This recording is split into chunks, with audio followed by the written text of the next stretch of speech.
Can you guys hear me? Let me know if you guys can hear me.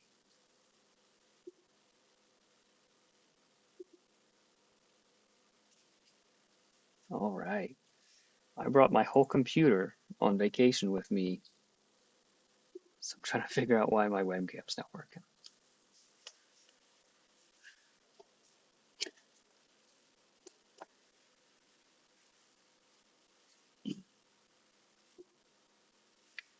Hang tight. Appreciate you guys. All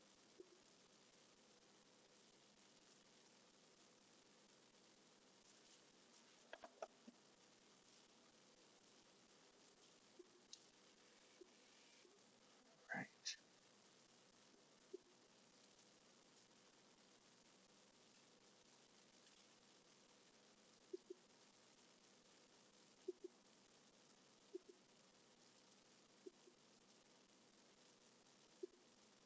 All right. It's working. We're doing it.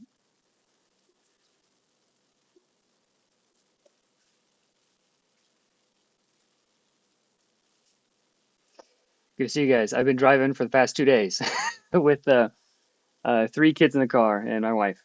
So we just arrived, set up my computer, and let's see how the campaign's going. I haven't even checked it recently.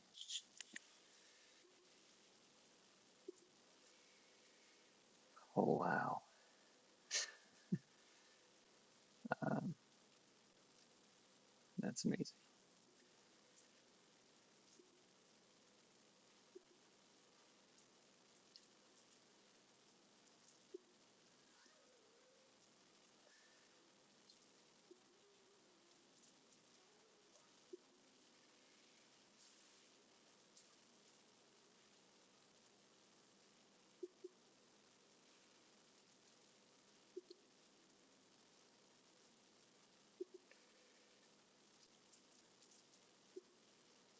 All right, almost there, everybody. All right, let's select the browser.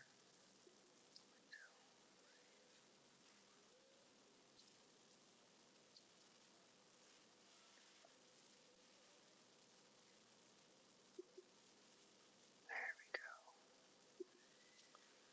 There we go. We'll have that on screen. Wow, we've got a decent sized backer train. What is that? 80 people. Wow. Thank you so much, everybody. And again, appreciate your patience as I'm trying to get things set up at the very last second. 45 minutes late. If I was smart, I would have just scheduled it for later. All right, we'll just have that.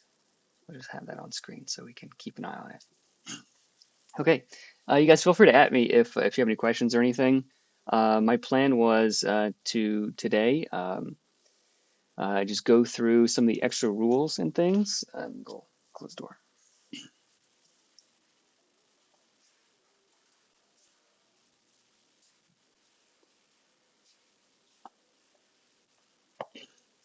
To go through some of the extra rules, answer questions, maybe have Phil come on, who he's been helping with. He's been he and Necro have been helping with the Foundry VTT. If Phil's available, we might get him in here and do some chatting, see how that's going. All right. Yeah, let's see what questions you have. Yeah, just I had to make it suspenseful. That's right, Brandon. Sleep? Nope, not much sleep. Not much sleep at all. But I'm doing good, doing good. Well, I'll sleep when the campaign's done. Yeah, we just broke 257. That's amazing. Raccoon asks, what is your favorite out of combat mechanic change from 5e to Nimble? Probably the resting rules. And out of everything, that's what some people at least have complained about the most. So I've updated and tweaked it just a bit, just to sort of clarify that, like things for like large mega dungeons and that kind of thing. But when you take players will frequently do things that make the game less fun, but more optimal. So they will make it easier to the point of unfun a lot of times. And resting is just one of those things, short rest, long rest, that kind of stuff. So short rest, first of all, people people will in D&D there are like, these two or three classes get big benefits from short resting. Nobody else really wants to short rest unless they need hit points. Um, so that could be a pretty big problem. It sort of splits the goals of the party, the players and the heroes mechanically. All of that has been completely eliminated. There's no more. The only thing you do at a short rest is you heal hit points. That's it. So everybody has the same goal at a short rest. Everybody should want to do it at the same time. Nobody's incentivized to short rest. Powers recharge either on a long rest or maybe during an encounter, like when you roll initiative. Some powers are like that. But that's it. There might be a couple of like day powers, like once per day or once per so often. I think that's all going to be streamlined just a little bit more. Abilities that are once per long rest or like X times per long rest can be very very powerful because they're limited. Just like spells that use mana or spell slots can be very very powerful because you can only do that so many times. But encounters for a GM can like even if you have a party of like five level five players and they encounter a couple of goblins, if those goblins even get one or two attacks off, that's lowering their resources until they can it might be a week or a few days until they can get back to town and long rest. So even little encounters are interesting when they matter, when they have an impact. Otherwise, like two goblins, you fight them and then you just do a quick long rest, right? Um, so I like that because the encounters could be more interesting. They could be more varied. Balance is much easier for the GM. Um, you don't need to have every fight be a knockdown, drag out, go Nova fight. There could be hard ones. There could be easy ones. That makes gameplay much more interesting. I think that's one of my favorite things. Embry says, since we've unlocked the online character creator, yeah, I'm pretty excited about that too. What are the chances for a way to open character sheets in the builder again for level ups? What are the chances for a way to open character sheets in the builder again for level ups? If I understand the question correctly, um, very likely. Let me if you've ever done like other character creators, like back in the day with World of Warcraft, I think Hearthstone has something similar. We can make a deck, and each choice that you make changes the URL. So rather than needing to log in and make an account and reset your password, all those shenanigans, you just say that URL if you ever need to go back to it. If you want to share a build with someone, just copy and paste that URL, and they will have that build.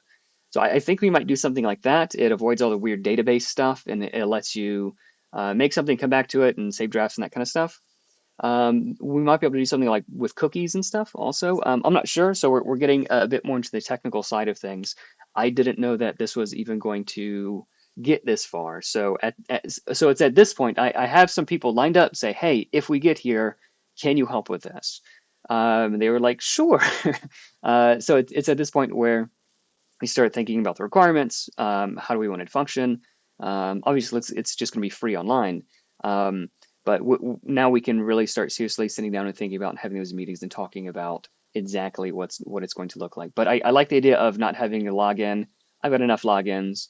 I couldn't do a lot of the stuff while I was traveling because my phone doesn't have a lot of the logins that that my desktop computer had. So I wasn't able to do some of the things that I wanted to do. So that kind of stuff was just annoying. I just want to be able to, go to a website and do the thing. Um, Ron Hernandez asks a personal question: how long have you been playing D&D? What finally broke you to make your own system? Well, I never intended on making my own system. I've been playing for a few years now, maybe 5 or 6 years. D&D was something that I always wanted to do, or maybe I wanted to do, but I never really had a group. And then my buddy said, "Hey, let's play D&D." And like 12, my first game was with like 12 or 13 other people. And then we played like 1 or 2 sessions, and then that DM decided to join the army, and he left. So it's either I start DMing or someone else, or we just don't play. Nobody else wanted to do it all that badly, so I said, yeah, sure, I'll do it. And then I think right away, like the first session, like I didn't know the rules that good. Combat made me nervous because it was super duper complicated, but we sort of muscled through the first session, and I was hooked. It was great fun. It's a great YouTube channel. Matthew Perkins, we were doing Lost Mine of Fandover. He has a great series of videos on like how to improve things, like this part of the adventure is dumb, fix this, do this instead, don't do that, all that kind of stuff. Like the things that adventures should have. If you want that kind of stuff, Matthew Perkins is like super super good. Highly highly recommend. He's a great guy. I think I've been on his Patreon for like years now. But he's a great guy. But I basically started homebrewing like immediately, changing it. So first, like changing adventures, doing different things, making things more interesting, and then it was like playing with rules. We later we did a Rime of the Frost Maiden campaign, and if you know anything about that adventure, that one's kind of a mess, so it needed a lot of work. Um, so I was making items, changing the story, fixing things. I quickly learned that combat, the thing that's supposed to be like the most interesting part, like that like drives the story forward, um, like is a lot of times the worst part. It's disappointing, like oh, the huge green dragon that you, and then like it's a curb stomp. Is that an okay thing to say? It was really easy, or it's way too hard, or like it's uninteresting. So that kind of stuff was disappointing. So immediately I started thinking like, hey, how can I make this more fun for my players, for myself also? um, learning that most monsters are just bags of hit points, and every combat looks exactly the same, sort of ruined a game, or maybe not ruined, but it made a very, very interesting game much less exciting. So pretty quickly, I started homebrewing and doing things like that. I don't know if I forgot. I was just talking and I forgot what the question was. What finally broke you to make your own system? So throughout the various campaigns that I've ran for my table, I'm designer and tinkerer at heart. This is definitely not my day job. But I started making cool rules for my table. Like some were like obviously stupid and broken, and we tried them for 1 session, and then like we ignored them, and then like so through this process of elimination, like we came upon like different really neat rules, and I was like, yeah, I'll go to Office Max and print out a booklet for my team, for my party. And that was pretty cool. And then, if I just started thinking, hey, if my table likes it, maybe other people would. And I have a day job, so I don't really need to make money from this. So I did a Kickstarter. Well, I put it up on Drive-Through RPG or one of those websites, and I was like, yeah, and it'll be like pay what you want, it'll be free basically. And like nobody ever downloaded it, nobody ever saw it. So I said, okay, if I like it and I want other people to see it, then I should like maybe do a Kickstarter.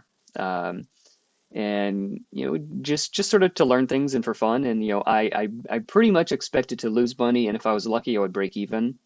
Um, so I set the PDF at like $4, I think, and then the booklet for version 1 at like $7, which I learned pretty quickly it was too low to be sustainable. But hey, it was fine. But luckily the project took off. I think altogether that one earned like something like $40,000. Most of it was after the fact. And then like pretty much right away, people started saying like, "Hey, these ideas are pretty cool. It needs to be its own system." The the best parts of playing Nimble version 1 were the parts that were not actually D&D any longer. At least in my opinion. So people immediately started saying, "Hey, what if we just didn't have to convert anything?" And in the Discord, like the discussion around like how to convert this and how to do that was uh, was uh, uh, was challenging. That wasn't the fun part. So pretty quickly people started asking for, "Hey, make it its own system." So I started cooking on that, and then here we are. Here we are. Yeah, I still kind of can't believe it. Wow, we got 88 people on the backer stream. Thank you so much, everybody. Really, really thank you. I can't say how much I appreciate it. Um, but all the support has been able to let me turn this little idea into something, much bigger from the campaign last year, and then like that into something where, people that I follow on YouTube are talking about it just on their own, which is um, it's something else. It's definitely something else. Um, the legendary goblins of doom. Yeah, there is definitely going to be a stack of 3 goblins. Maybe goblins, maybe kobolds. I'm not sure. Kobolds are near and dear to my heart. But we're going to have a stack of creatures that I think are going to be just really cool. Mickey W says, "What class or subclass is the one you're most excited to see played?" That's the thing. In 5e D&D, um, there's really only like I'm kind of interested in the bard. I'm kind of interested in the rogue and like the sorcerer, like wild magic sorcerer. If your GM like lets you roll all the time, those are kind of the only classes I'm really interested in playing in 5e. And even then, the last time I played D&D, like as a player, not as a GM, I just left early. Like it was late. I was like, all right, guys, we were in the middle of some combat, and I left early. It was late also, um, but in with Nimble, like I made every one of the classes such that I would be and subclasses such that I would be super excited to play. Like anybody could give me any one of them, and I would be pleased as punch. Yeah. 2,500 until Evan has to do Stab's voice for the rest of the stream. Yeah, my voice would blow up. Yeah. Yeah. Um, yeah, in one of our campaigns we had a kobold named Sagri, I think, and that was Sagri's voice. Uh, yep. So that's just that's the kobold voice now. That's just how they sound. Will the online character, Jake R asks, will the online builder be able to track resources as well? So it's probably not going to be. I don't know. So we have enough funding to where we can explore options beyond like just the bare minimum. This would be like the cool thing. Like I don't want to do it if it's not useful and good. So like there is sort of like this threshold that I had in mind. But because we have more funding, then we can do more cool stuff. So is it going to be a D&D Beyond? Most likely not. Um, the idea that I have is you can like theory like one of my favorite things is like I enjoy making characters more than I actually enjoy playing D&D, at least rules as written. Like that kind of stuff is cool. So I enjoy like I want something to where I could do that kind of stuff. And if I have a character that I want, I can just like print it out or save it as a PDF. As a PDF, like half the people at my table, they'll have like tablets, and they do their character sheets on a tablet. So at least that will it be interactive and track resources and stuff? I don't know. I wasn't planning on it, but I don't see that as being substantially more difficult. But my developers will have to weigh in on that a little bit more. That is a very, very good question, Jake. Nicholas, oh, hi from Singapore. It's almost 2 a.m. here, and I managed to finally watch a stream. Nicholas, thank you so much, man. Thank you so much. I really appreciate you taking the time. How's Friday treating you? It is Thursday afternoon here. Santuric, it's a lot of people. Oh, yeah, Ghostbit. He was there too. It was 15 people. Okay. I think the first session was like 2 hours. Um, and if you ever played Lost Mine of Fandelver, it was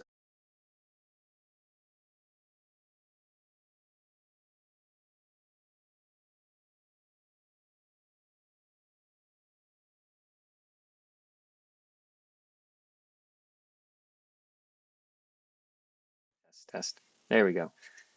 If I touch my headphones, they turn off. Sorry about that. So yeah, it was like 12 or 15 people or something crazy. If you ever played Lost Mine and Found Over, I think like the first paragraph of text is like, "Hey, you talk to this dude and he sends you down to Phandalin."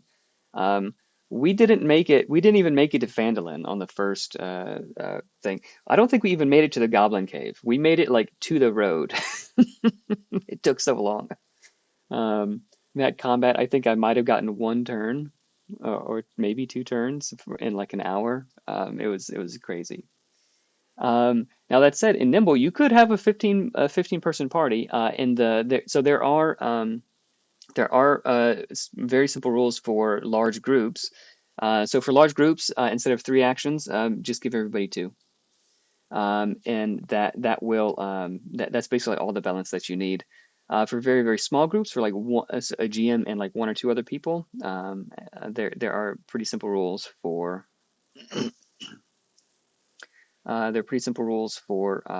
having companions and that kind of stuff as well. But yeah, that was it was a good friend of mine, Trevor, who was unable to say no to people who wanted to play. So I mean, he introduced all of us to it, and I really appreciate him for that. But and then like he asked me if I wanted to play, and then I asked him, "Oh, could this other person play?" And then he's like, "Okay, we're double digits now." I think a few people did that. Um, all right, let's see. Um, Nimble time was 15. 10 plus. It's a cult. Ricardo says. Yeah.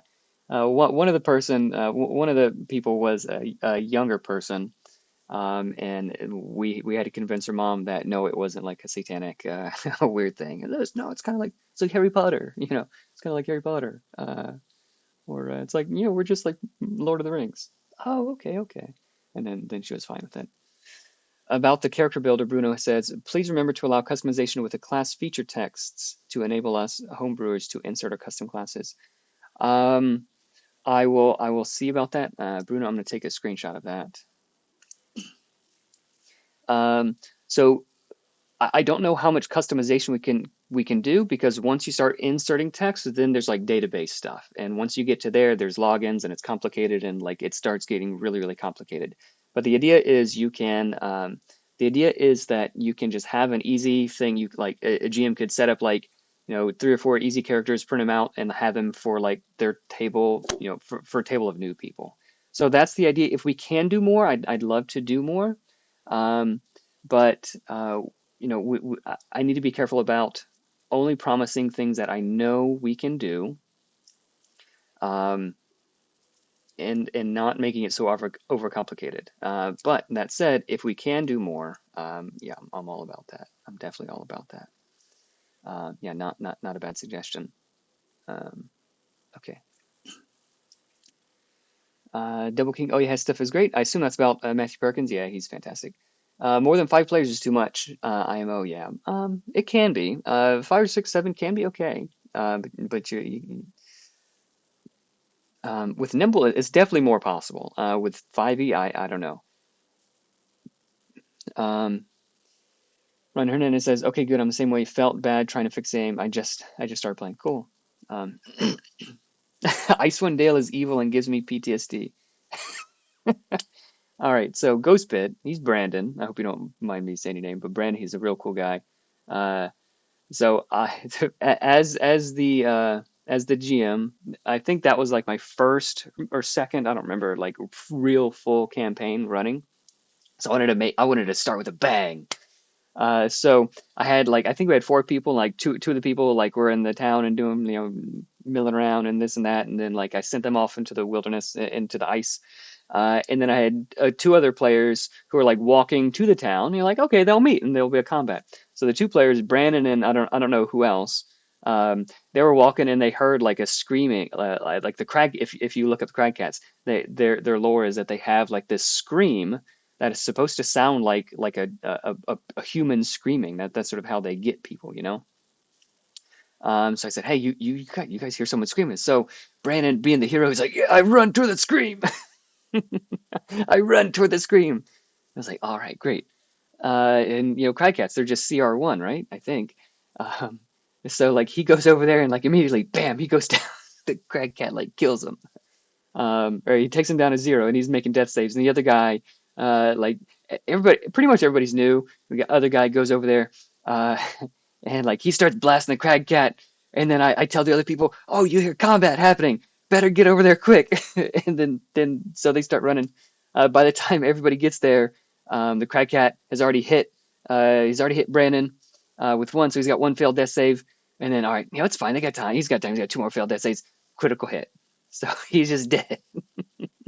Like I think it was within 12 minutes of starting this campaign of session zero. Brandon, his character has died. Uh, yeah. And then he said, so instead of rolling a new character, he said, "Well, I've got a twin brother. I've got a twin brother who's the same class," and he was following me secretly. So, Rain Snake was Rain Snake the one that died, or Brandon was Rain Snake the one that what was that the twin brother? I forget. Anyway, it was hilarious. Um, but that scared the players, so they were much more cautious after that. So that yeah, that was definitely good times. Rain Snake was the brother. Yeah, I thought so. Yeah, never run to a scream. That said, there is GM advice in the new GM book that you shouldn't punish curiosity, you shouldn't punish heroism, any of that kind of stuff. Otherwise, you will get your players will no longer be curious. They will no longer be heroic. They'll be like touching every tile with the 10-foot pole kind of thing, and then the game is no longer fun. So Nightwolf, yeah, that was him. Rest in peace. Um, so yes, there's gonna be good GM advice so that like the mistakes that I've made, you all can learn from, and then the cool things that we've done, you can learn from that as well. But I'm definitely not the first one to have a lot of this advice. A lot of it is just things that I've gleaned over the years. But the GM guide is like it started off like there's no who needs a GM guide? It's just gonna be an adventure. And I said, all right, well, what if we had some cool advice with the adventure, and then like what if we had like other cool things like tools for the GM to like do this and that, and then oh yeah, we should do legendary monsters. So like instead of just an adventure, okay, it became a GM guide. So a few people were asking about that. Um, so yeah, there we go. I forgot even what the question was. Oh, that wasn't even a question. That was just my buddy Brandon talking about Icewind Dale.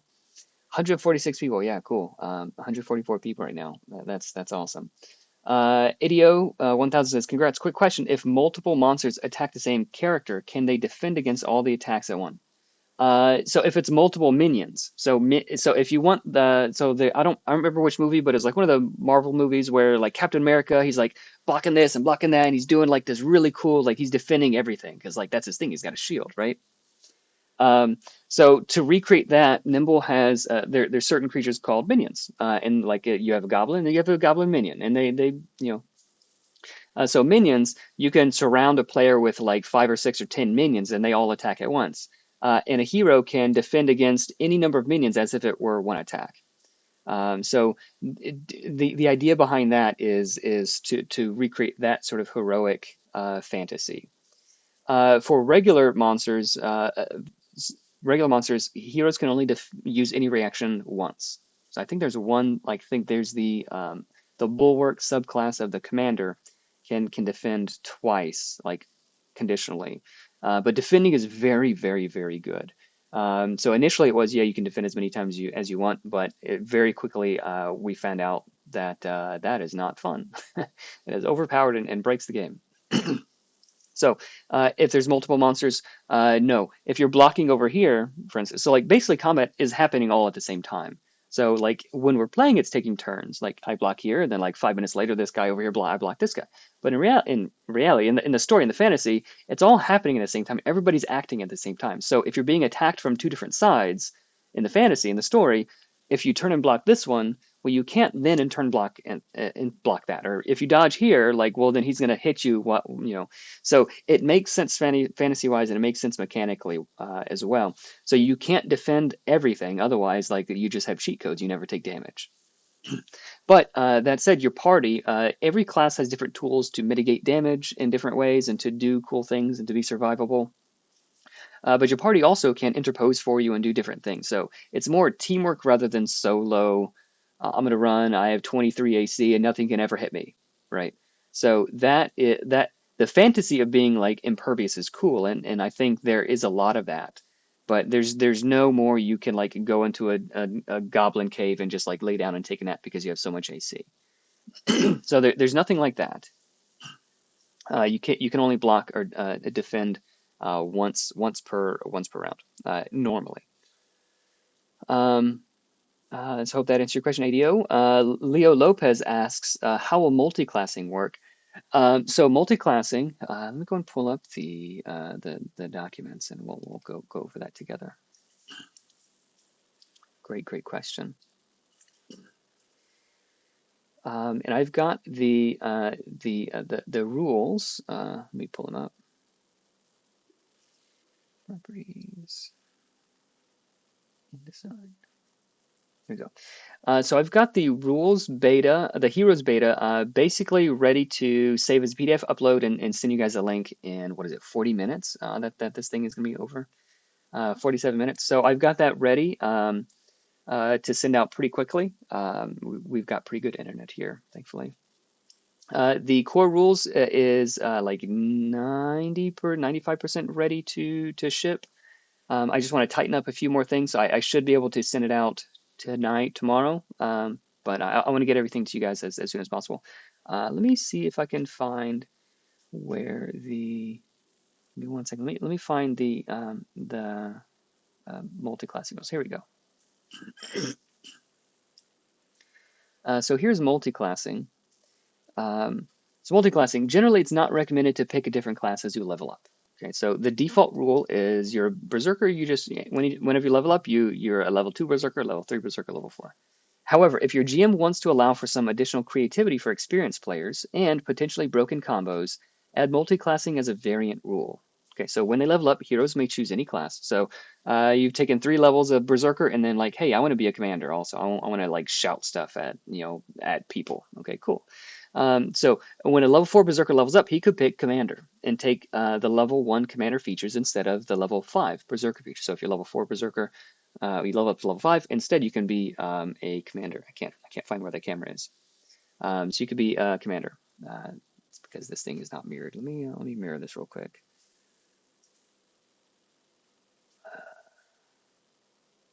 Transform. That's not the right thing. I'm figuring it out, you guys. Transform. Flip horizontal. I did the wrong thing again.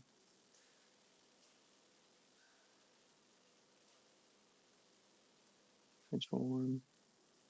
There we go. All right, left hand. All right, so now it's mirrored. So now I was having a hard time telling. So level 4 commander, level 4 berserker can level up and then pick a commander or any other class if he wants to. And take the level 1 commander features instead of the level 5 berserker features. He would have 4 d12 hit dice because the berserker hit die is d12, and then he would have 1 d10 hit die. So he'd still have 5 hit dice, but he would have 4 of these and 1 of these. A hero should use the saves of whichever class has the highest level. And if you at the table wanted to change that up, if you wanted to, you could. So that's basically just to prevent like some of the most broken things. Like I'm going to pick a mage, and their strength is their weakest, their disadvantage save, and then they just take like 1 level of berserker just so that they can like have advantage on their strength saves instead.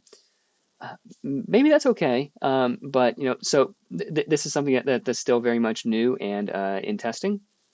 But so that's the idea. Keeping it very simple. Anytime we level up, pick any class. So the question is, are the classes being balanced with multi-classing in mind? Not at all.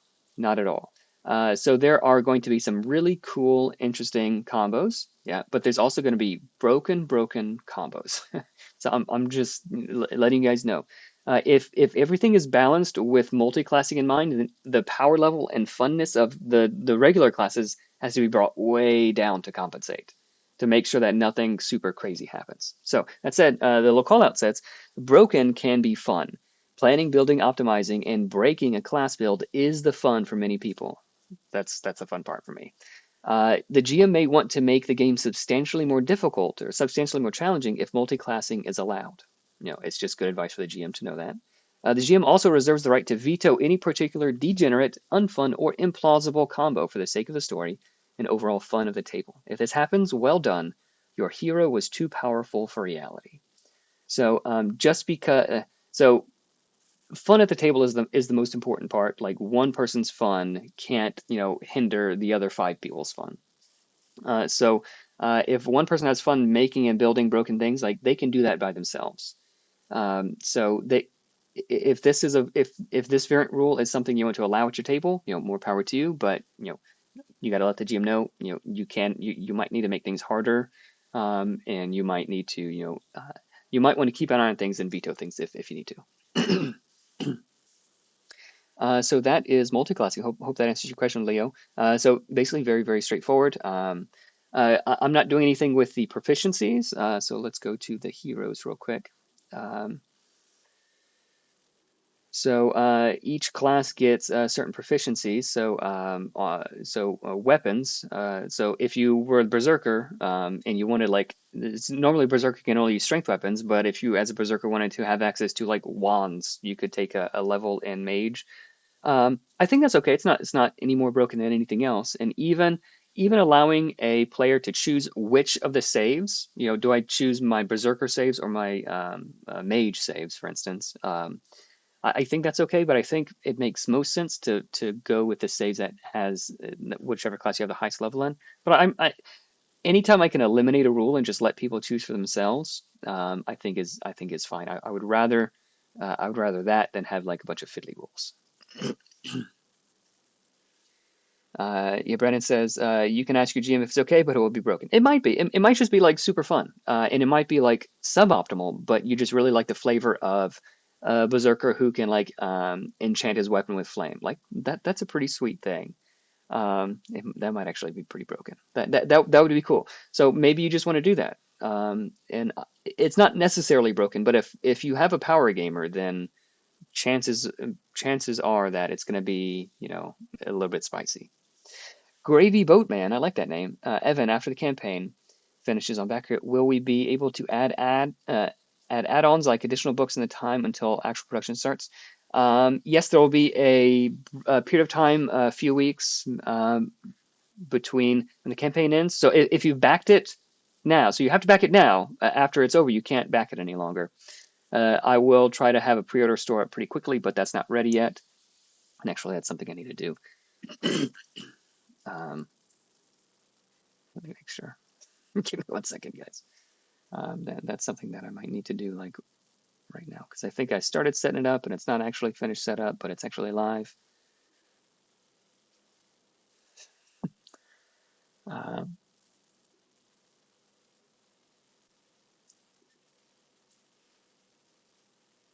I'll have to figure that out later.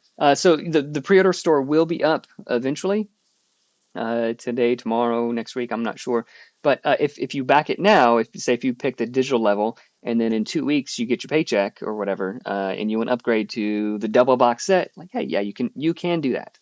And then before the orders are locked down, before the everything is sent to the printer, the orders will be locked. So your orders will be locked, and then nothing can be changed. And then a few weeks later, we'll wait as long as you can. Then we'll do shipping. So we'll charge shipping for that in case like people move between now and like December. So we'll lock the addresses down, and then nothing can change at that point. So yes, you do have time, but you do have to back it now. You have to at least be a backer to have access to that. Very good question. Appreciate that. Gravy Boatman. Mickey W says, yeah, not balanced multiclassing. Yep. Hectimus, yeah, congrats. Thank you so much, everybody. Yeah, absolutely. I'm just completely blown away with the response. 260 Artificer class. Unfortunately, no. Um, So I have enough on my plate to where I don't think it will. I don't think the stretch goals will delay anything. But if I add anything else, like especially an entire new class, that would probably start to delay things, and I don't want to delay. I made promises. It's where we have this delivery schedule. I would love to do an artificer class, but maybe an upcoming book. Stabs' cauldron of some things or something will do. Um, Yeah, so a lot of people have been doing some really cool home brewing on the Discord if you want to check that out. Um, oh, the chat jumped. Sorry guys, I'm trying to find where I was. Um, when can I expect Foundry support? I'm really excited. Officially integrated into my table. It's been worked. We've been working on it for the past few weeks. So I think Phil might have some updates for us here. Um, Phil might have some updates for us here coming up soon. I know it's probably quite a bit later. He's overseas, so he may not be able to join us and give us any updates. But if you're on the Discord, there's a VTT channel on the server. You can you feel free to ask there. That you'll get the latest information on all that. But they're making great progress. Um, Yeah, Santric, I do a raspy voice for my kobold, and I do get pretty hoarse at the end of the night. Yeah, I believe it, man. I believe it. Um, Gurgoliath, are there some 5e adventures you can recommend to play with Nimble? Anyone that you like. Honestly, anyone that you like. And if I would just do I would recommend say like Curse of Strahd, uh, DM advice, and you'll find like 1,000 things. So like whatever the easy or difficult portions of any adventure are in D&D, it's gonna be pretty much the same way. So like I've never played Curse of Strahd, I want to, but I've heard like the Bone Mill is like where everybody dies. So if it says like have 10 bad guys in D&D, and then it's in that adventure, and it's hard there, then expect a Nimble that having 10 bad guys is going to be basically essentially as hard. So maybe take it down a little bit. So run any adventure that you like, and before you run any published adventure, at least any popular published adventure, I would certainly recommend um, just like Googling like X adventure advice. And If you can find like any videos from Matthew Perkins, again, I'm bringing him up. He's got fantastic advice. He's not the only one, but people have run certain adventures. I think like Lunch Break Heroes, like his channel is like all Curse of Strahd all the time. So if you want to run Curse of Strahd, check that out. And you can go really deep with all of these things. But I would recommend the adventure that I am working on right now. It is going to be 11 out of 10, hopefully. It's gonna be fun. It's gonna be good enough. So, like normal published adventures are like usually pretty good. It's enough to go on, but you need to take a lot of notes. You got to cut all the fluff. You have to like fix things and tweak things, and you got to sort of make it like good enough to run a table. What I'm doing is I'm making it exactly how I would want it so that I can run it. So all the things that I like and want are going to be in it. I want something that is quick and easy to reference. I don't need to study it for a week before I can run it. That kind of stuff. Organized very easily. Enough interesting things, creative things, trouble things for your party to get themselves into, that kind of stuff. So I've got a whole laundry list of basically an adventure framework. So I'm writing parts of the adventure, and I'm working with other writers, and I basically gave them a page, and maybe I can just share the page with you guys of an adventure framework. Let me see if I can find it for you guys, and I'll just go and share that with you. It's going to be part of the GM guide. Here it is.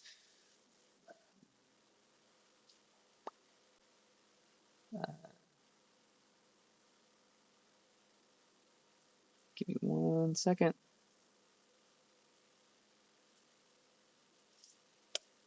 Okay, so this is the adventure framework.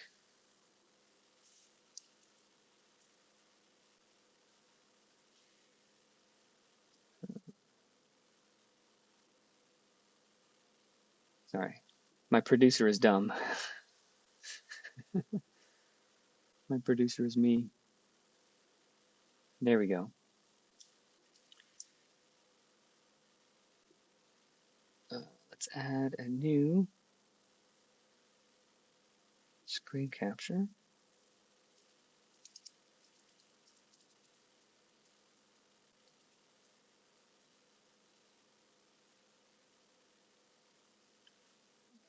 Window capture adventure framework. Let's see if that works. Bingo bango, would you look at that, you guys? Okay, and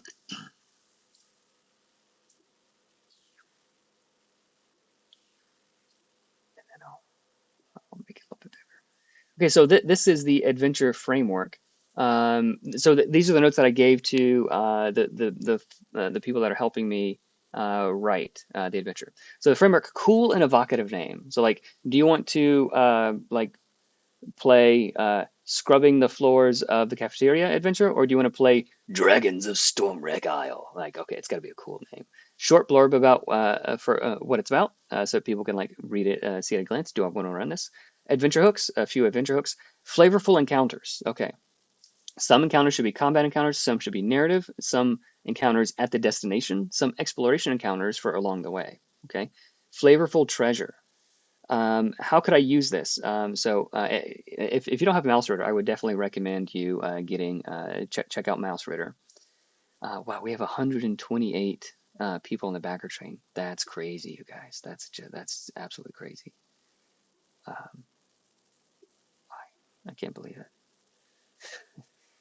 You guys, um, yeah, check out Mouse Reader if you haven't.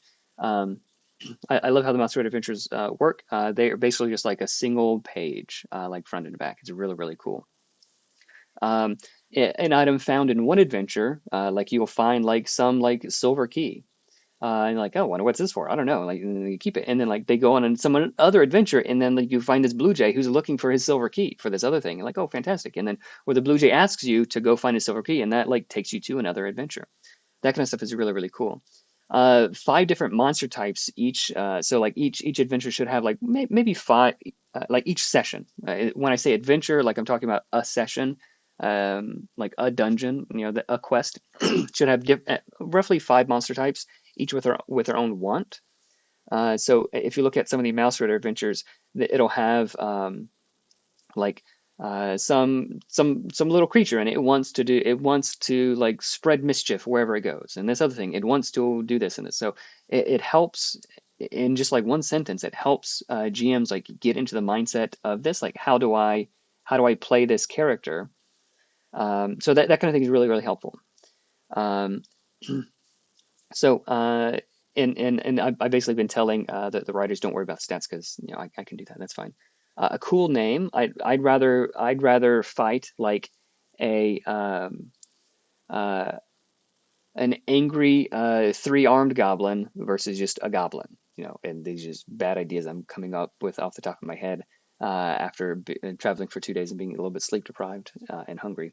But I would rather fight with something that is evocative and memorable than just like, oh, hill giant number three, like Stompy the hill giant. Like, well, okay, well, once he has a name, maybe I can talk to him, right? Maybe I can make him my friend. Maybe I can summon him to battle at some point in the future because he's my best bud. Flavorful, cool name, flavorful attacks. So I'll give you this a little bit of spoilers on the adventure. So one of the goblin bosses, he's not just a goblin boss. He doesn't just have a scimitar. Oh, he's got an extra long scimitar. His weapon is a warhammer with a bear trap at the end. So when he hits you, the bear trap grapples you. And when I saw this, I just thought that was just the most amazing idea that one of my writers got back to me. So like that kind of stuff. And when you escape the grapple, the bear trap opens back up. So the next person he hits, there we go. So the goblin, he smacks you with it, he grapples you, and then he can like swing you around and move you and hit other people with you. That kind of thing, I just makes me fall in love. Um, So key locations. So this is just sort of like more technical stuff. So key locations culminating in a boss battle. It doesn't have to be a boss battle, but this is what we typically expect. A short, 1 to 2 line evocative description of a room. Like I don't want to have like paragraphs and paragraphs of like text. I want a short, brief description, enough to give people an idea of this. A large 30-foot room filled with fungus spores, and it's glowing eerie blue. Enough information to give the players context, and then they can ask questions. Is the floor clear where you can walk around, or is this like all mushrooms? Um, What does it smell like? Do I see any movement? Like these kinds of things. Like each room has enough of a description to orient people, and then you bring them in, and then you know what they're interested in. Do these mushrooms look edible? Do these are these mushrooms moving? Do they have eyes? Are there any weapons? Is there fire anywhere? Uh, can I make an insight check? Can I make a naturecraft check? Can I do this and this and this? And then like rather than just like the DM or GM just monologuing, um, the, now we're playing together. And then if you can tell that they keep asking you about like if they can eat everything, well then as a GM you know like, oh, I want to have some things that they can eat that'll make them like better and cooler or more fun, or something that'll poison them, whatever. Like they're talking about eating things all the time. Let's give them some things to eat. So you can learn about your table that way. Um, uh, Roughly 3 bullet points of things to interact with. So empty rooms are one very suspicious. So if you want to raise suspicion, I think having an empty room is okay. Um, but also they're kind of just boring. So there should be like think of the last movie that you saw where like something happened, but it didn't progress the plot forward. Um, that is kind of a poorly written movie. Like you don't see people brushing their teeth usually in movies. You don't see people tying their shoelaces in movies. You cut to the parts that matter. Like did the people in Fast and the Furious 12 or whatever number it's up to, did they brush their teeth? Probably. Probably they brushed their teeth. Probably they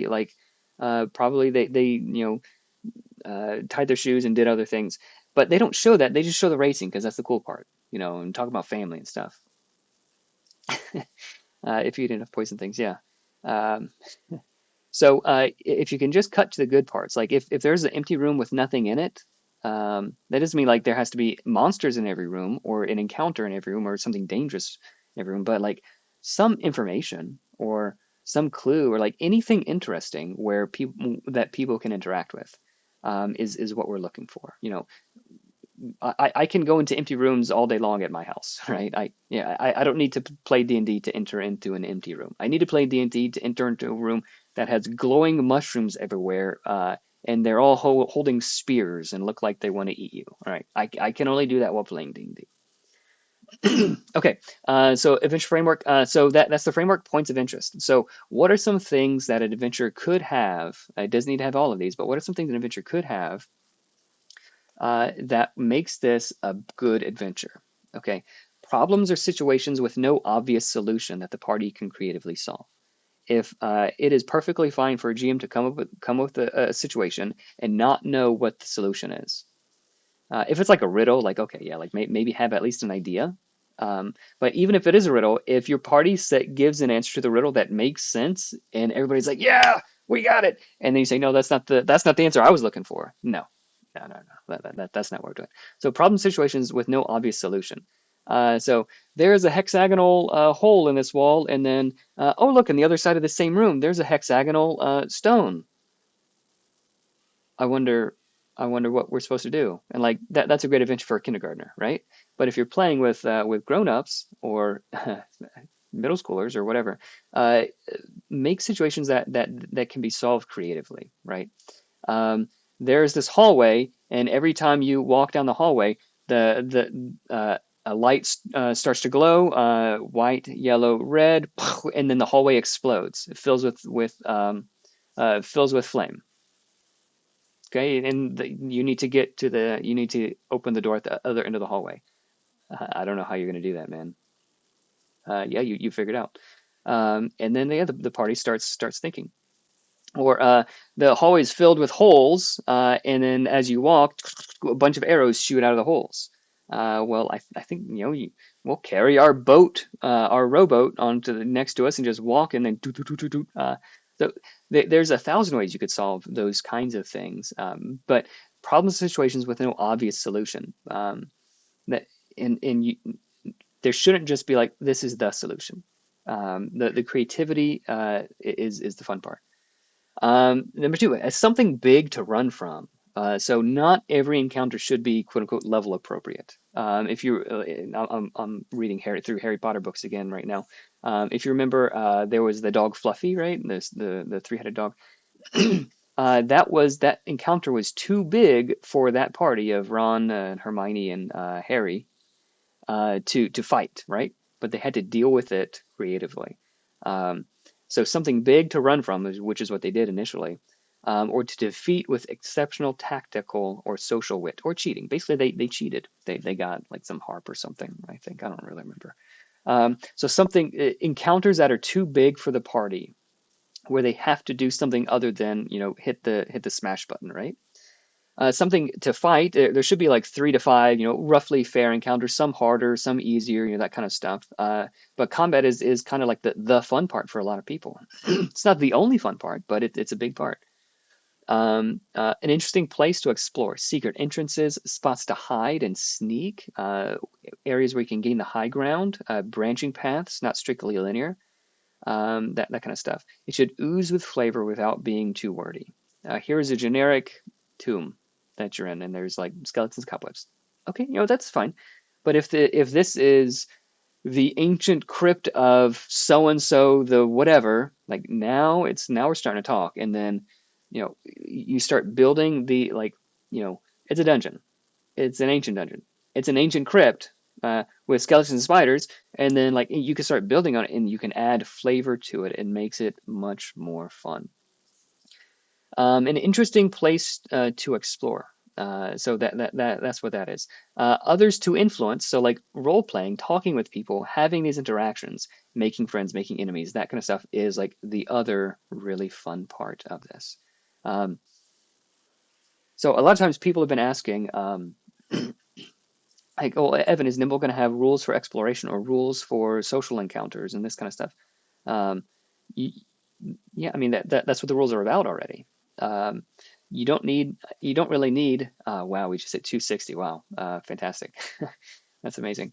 You don't really need rules for exploration. You need an adventure for exploration, or you just need ideas for exploration, right? And then let the people figure out what to do. So you already have skill checks, you already have weapons and spells and abilities, and your creative mind. Like a lot of the stuff that you want to do is going to be things that there aren't rules about. There's no rule for like picking up um, a rowboat and carrying it next to you. Like like you could just carry it. Maybe make a strength check or something.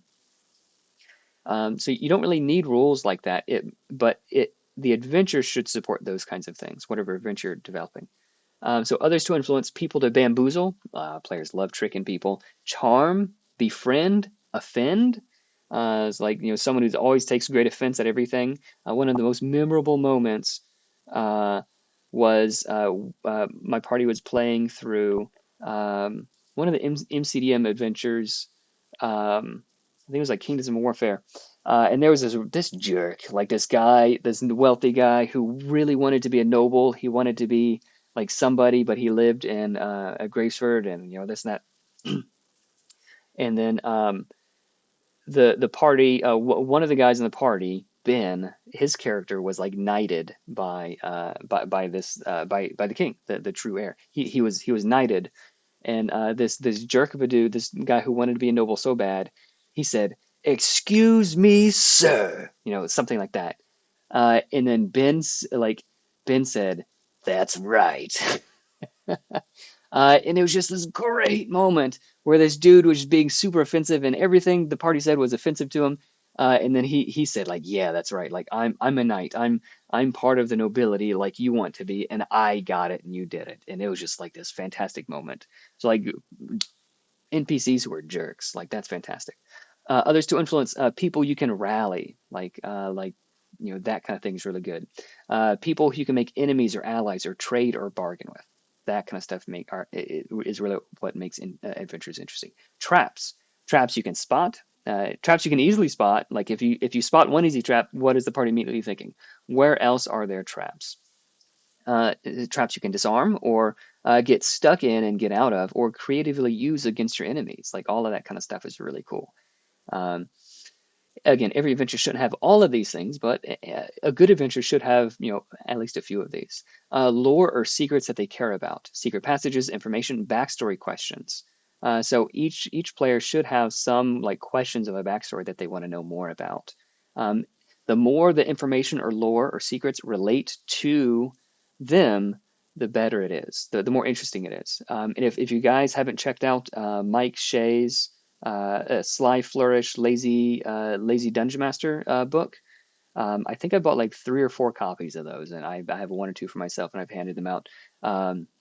The way that he lays out secrets and clues there is, I think, how I'm going to lay the adventures out in a very similar way. It's the easiest, best way to lay out an adventure that is intended to be played and ran by a GM. Um, so his system of secrets and clues and that kind of stuff makes it really, really good. So I'm going to use some of that, and of course link back to his stuff, and credit him with some of these great ideas. So lore and secrets that they care about. And then finally, dilemmas. If they choose X, they can't also choose Y, right? So if you go and save this person, well, that means that this other person is, X, Y, and Z, whatever. So that kind of stuff really gets my juices flowing. Okay, let's check in on things and see where we are. Now says, "Hey, I'm so happy for 250." Yeah, me too. Really excited that we got the online character builder upgrade adventure, like a level 6 adventure. Like once an adventure gets to level 5, level 6, now we're cooking. Like now you have some really cool abilities, and like these characters are characters that you develop them, you care about them. Yeah, absolutely.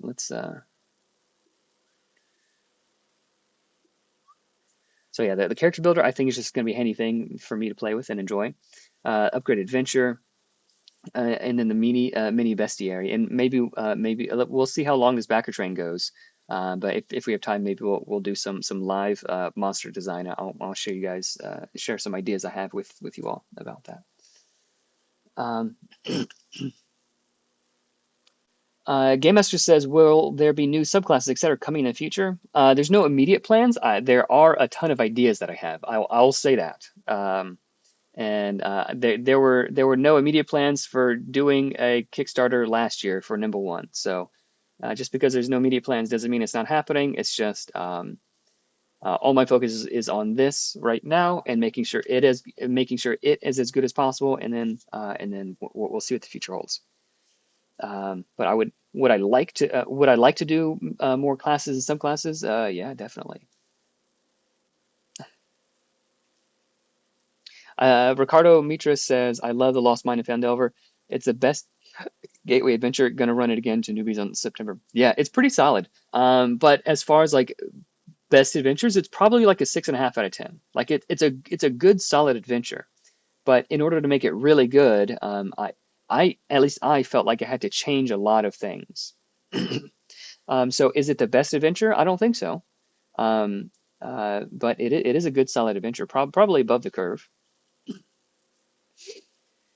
Yeah, it's if you're okay putting a little bit of work into it, it can, like any adventure could be great if you put work into it.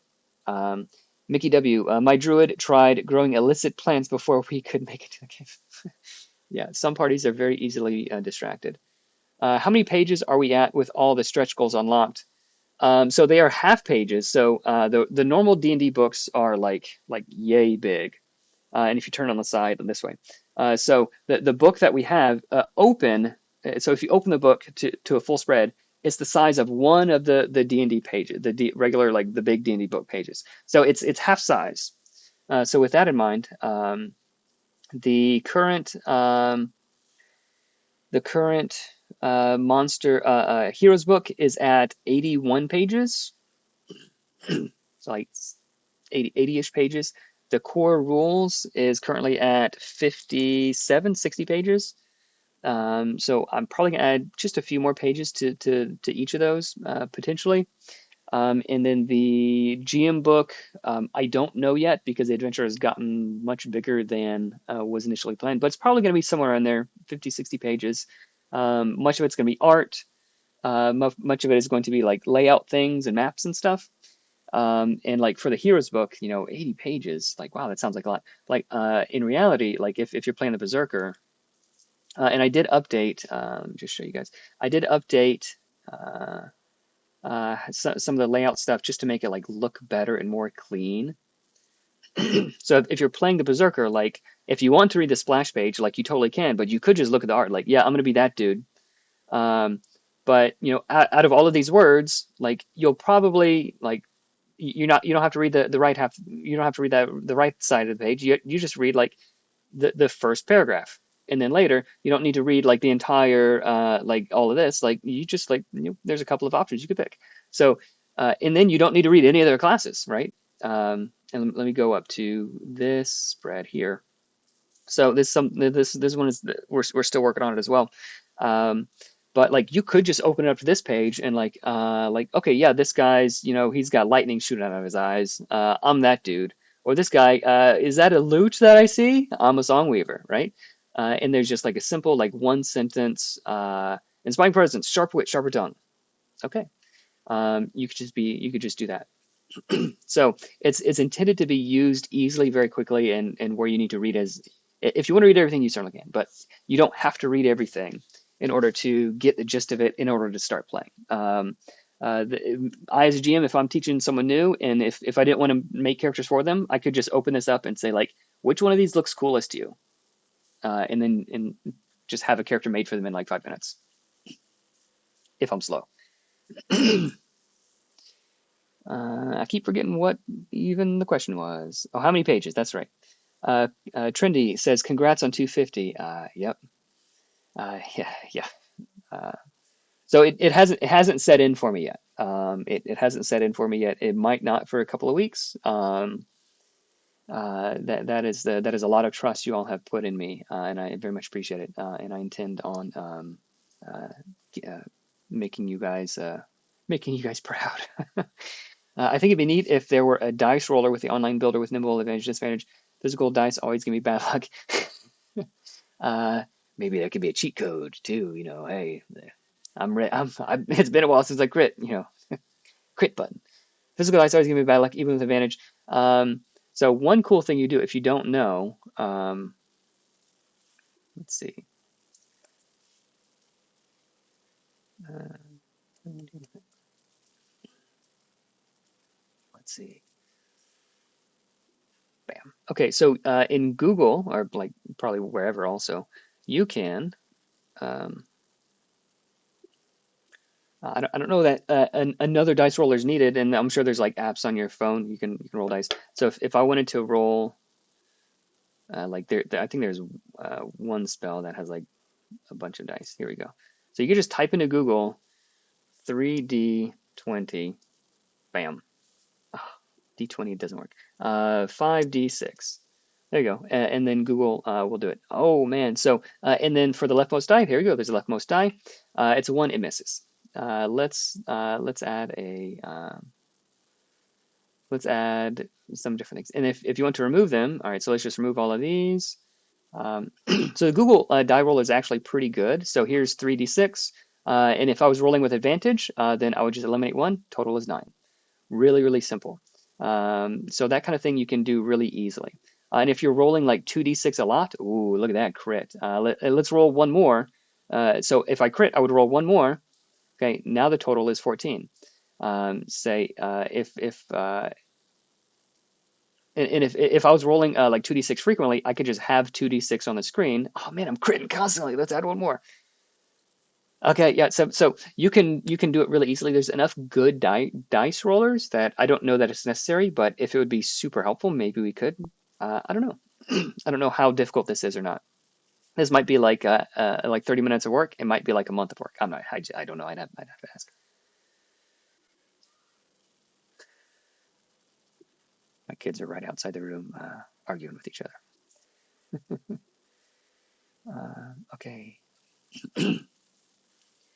Uh, Just Scrivano one says, "Are you planning on any future projects, or will you rest for a while where you don't Nimble?" I do have a couple of other projects. I'm working with someone on a kids version of it, which should be much much easier, much smaller project.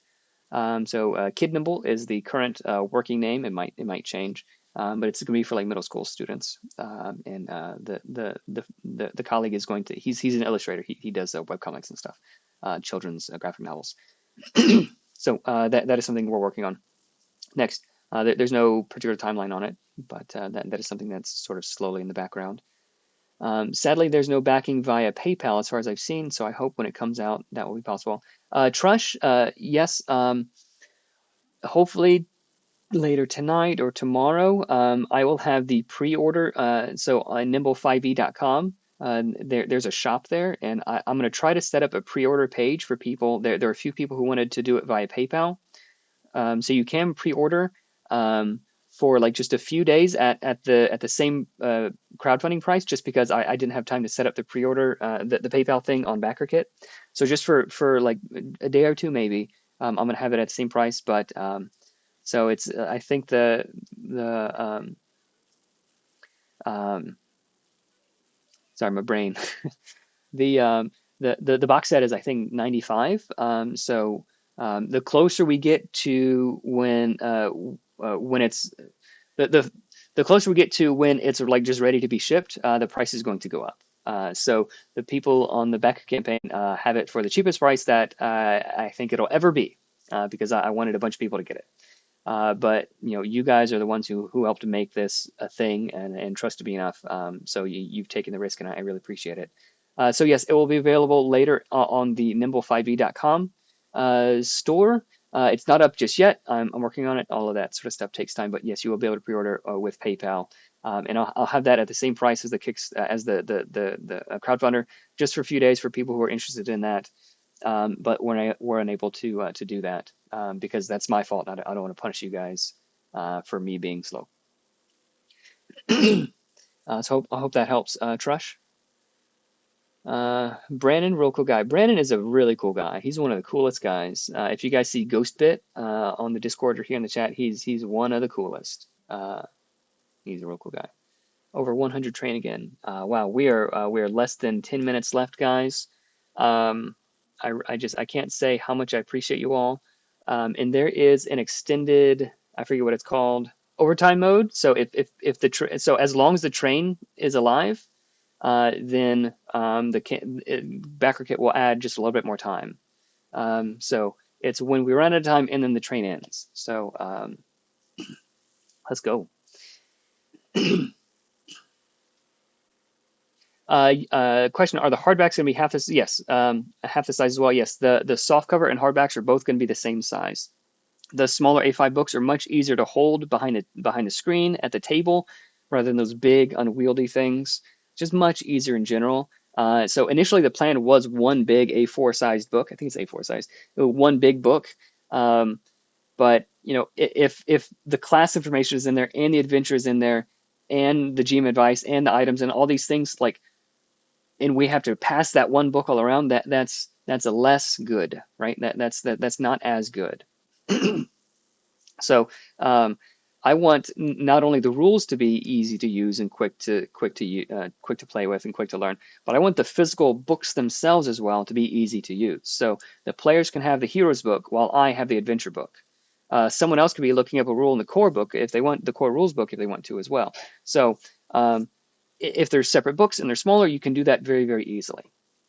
So yes, the hardback books are going to be the same size. Let's see where we were.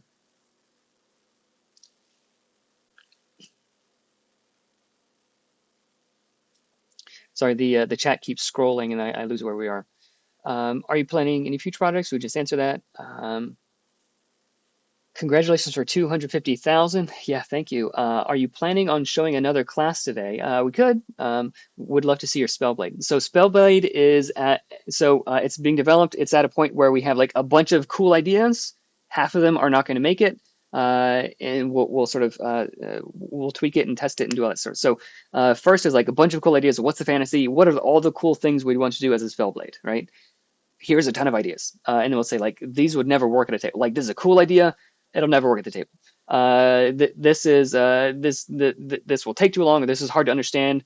Maybe keep it. We'll rephrase it. That kind of stuff. So it's in that phase right now. So it's not quite ready to show just yet, because that was a stretch goal, and I wasn't originally planning on doing that. Never run to the screen. Nah, you can run to the screen. Be a hero, man. Sam Dark says, "Love your take on the classes and your artists are fantastic." Yes, absolutely. The artists are fantastic. And if you guys know, all the artists, uh, all the art is going to, all the key art at least is going to have the artist's name there, so you know like who did what as well. You can look them up and give them some more commissions because being an artist is hard and it's a cool thing. Art, I love art. It's beautiful.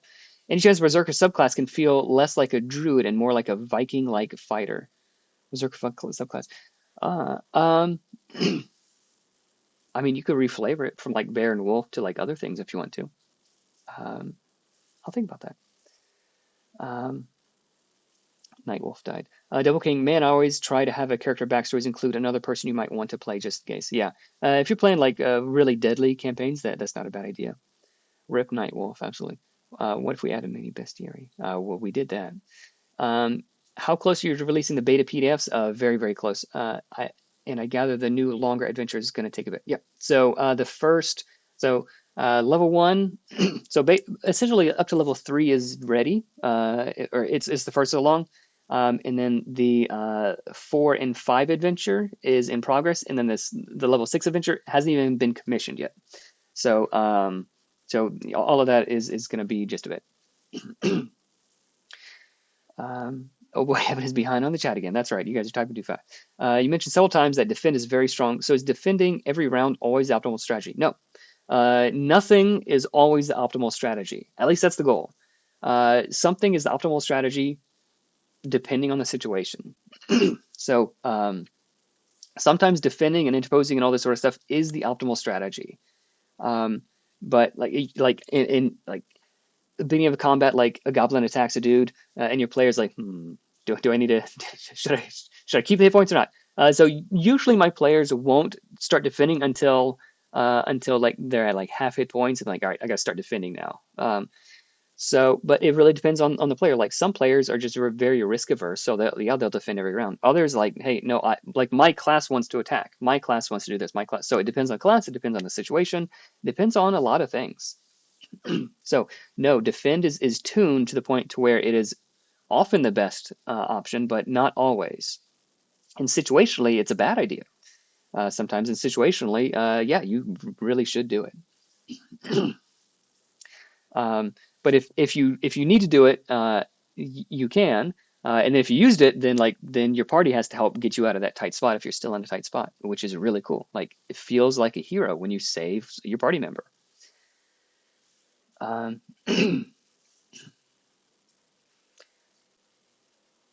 Theoretically, if you're in combat, usually, but if you can in combat round, yeah. So that's right, Ben J. If you can end combat a round earlier by attacking instead, you can save your allies from being hit. Exactly. On the other hand, if you get hit and go down, then you go from 3 actions to just 1, and then the action economy, and now you're behind. So, but if you defend, you can spend 1 of your 3, and you have 2 left, and you haven't taken a wound. So yeah, sometimes it's better to just muscle through and just beat them up, burn them down. Sometimes it's better to sort of like take your time and like whittle them down and keep my resources high. Very angry mage, yeah. I assume that's about the lightning bolts coming out of the eyes. I know too well the dangers of multiclassing. I had a player who was a paladin barbarian in my 5e game, and it was just stupid good, almost unkillable damage. Was nuts. I believe it. I believe it. Is this the only print run for V2? It's the only one I have in mind right now. So the print run is going to be quite expensive. So print run's going to be quite expensive. So like the cost, so if the cost of a book was like this much, like if you print one book, like the cost of the book might be this much. And if you order like 10,000 books, then the cost goes down substantially. But then it's like you multiply that by 10,000. So it's the only one I have planned currently, Crackle Tunes. But I am going to be having some additional. I'm going to order a few extras in case, like some get damaged or whatever, and so people can get it afterward if they want to. But the discount will not be as high afterward as it is. It's not going to be as high. Just start a new Kickstarter right as this ends, a supplement book. I can't do that. My wife would kill me. Will classes be part of the initial PDF? Yes, the heroes PDF is pretty much ready right now. I can. So basically, I can hit Command E, export it, and then upload it to Dropbox, and then send a link to the backers just in a few minutes. And then the core rules, like the first half of the core rules is all set, but like there's still a few pages toward the end that need to be cleaned up and fixed just a little bit. Road of the Dragon Lord, all in on Stabs' Cauldron of Some Things. I love it. No, it was a bucket. Stabs' bucket of some things. Stabs' bucket of knives. I love the where you guys are going. Justin Hammerly, is the witch class from backing the other campaign going to be sent out with a regular PDF, or is that going to be sent later? It's going to be sent later, so we haven't even started on that one yet. So that's on the list, but it's not it's not. I want to make sure that the Nimble things are done first, and then the PDF. But for anybody backing Fairy, is what Justin is talking about. If you back Fairy, let me scroll down over here real quick, so some people may not know what we're talking about. So if we scroll down just a little bit, you'll see this little cross collab project, which is Fairy, a Realm Wanderer's Guide, which is also ending tonight. If you back that and Nimble, we are going to work together to. So Fairy has a witch class in it, which I think is really cool. I'm going to convert that into a Nimble class only for people who have backed both campaigns. So it's a really cool setting, by the way, for 5e, and it's easy to run with Nimble as well. But for people who back both, you get the PDF of that. If you back Nimble at any physical tier, then I'll also send you a free physical booklet of the witch class. So go ahead and do that if you want. But that will be sent out later. The physical booklet will be shipped with whatever physical products you have. So it's going to be printed and shipped at the same time. So you don't have to wait longer on that. But the PDF, that's going to be a little bit later. Stabs' sack of stuff. Yeah. I do a nasally Stitch-like voice for kobolds. I'd love to hear that one.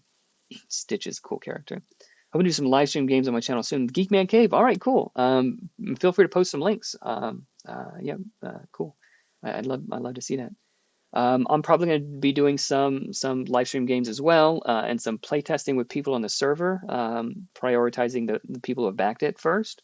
But if you guys want to join in on some playtests, and they're going to be actual playtests, like testing out new features, might be broken, might do some like high level things, or some test out some of the new legendary monsters. So of everything, the heroes are very, very far along. Likely the only things that are going to change is like wording, like at what level you get certain things, and there might be like maybe 1 or 2% of the different abilities that are super overpowered or underpowered. So those are the kinds of things that'll be tweaked with the heroes, but by and large the heroes are kind of there, like very well tested. There's going to be tweaks, but minor tweaks. For the legendary monsters and some of these other things, it's a lot more alpha than beta. So the balance is pretty close. The ideas, mechanics work really well. It feels very good, but the monsters you really need to test. So I'd love to make some cool, like a cool beholder monster, which I just got the art back from the artist on. So I'd love to test some of those things with you guys once things slow down a little bit. Nimu7, hello from France. Hello. Bonjour. Congratulations. Looking forward to putting my hands on V2. Yeah, cool. How do you manage 5e spells and scrolls from pre-made adventures while playing with a Nimble system? So for scrolls, just pick a different spell if you want to. If it's a combat spell, yeah, just pick a different one. Most of the combat spells have like something that's close enough. But if it's like a spell scroll of invisibility, yeah, just use that. If it's a spell scroll of like read mind or whatever, if you want, you could just use it. Like that's fine. If you're running the adventure, you already have access to that spell. So you could use it. You could just eliminate it. You could replace it with something else. You could give them a spell scroll of like some Nimble spell if you want to.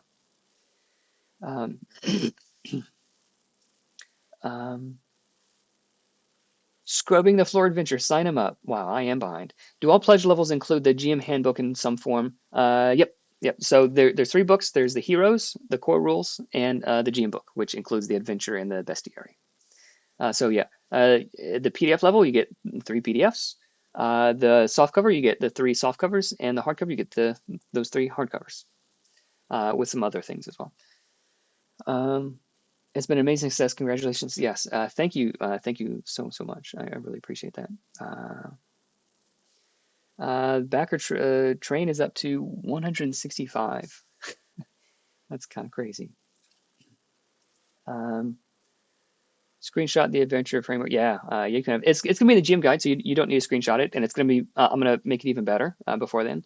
But yeah, that's gonna be included, so you don't need to screenshot it, but if you want to, more power to you.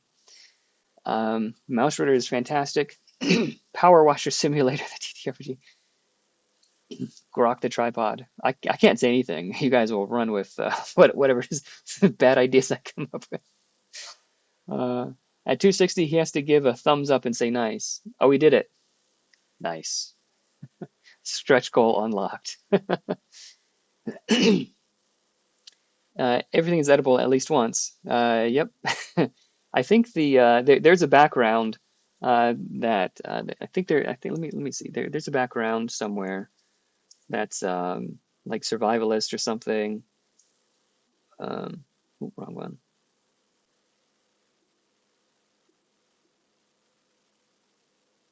Let me see if I can find it real quick.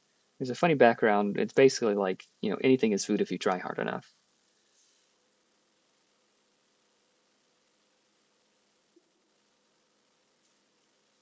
Yeah, survivalist. You never run out of your own personal rations. Anything can be food if you try hard enough. And then you get advantage on against poison saves because hey, you've been eating a bunch of bad stuff. And then also one max hit die. Okay, let's keep going with some of the questions. And I appreciate you guys hanging out here with me. It's really a lot of fun. The 50-year-old +5 int fumbles. These mushrooms will keep you full for the rest of your life. Paul. Paul Branson. Perfect. It'll keep you full for the lifetime supply. One bite is a lifetime supply.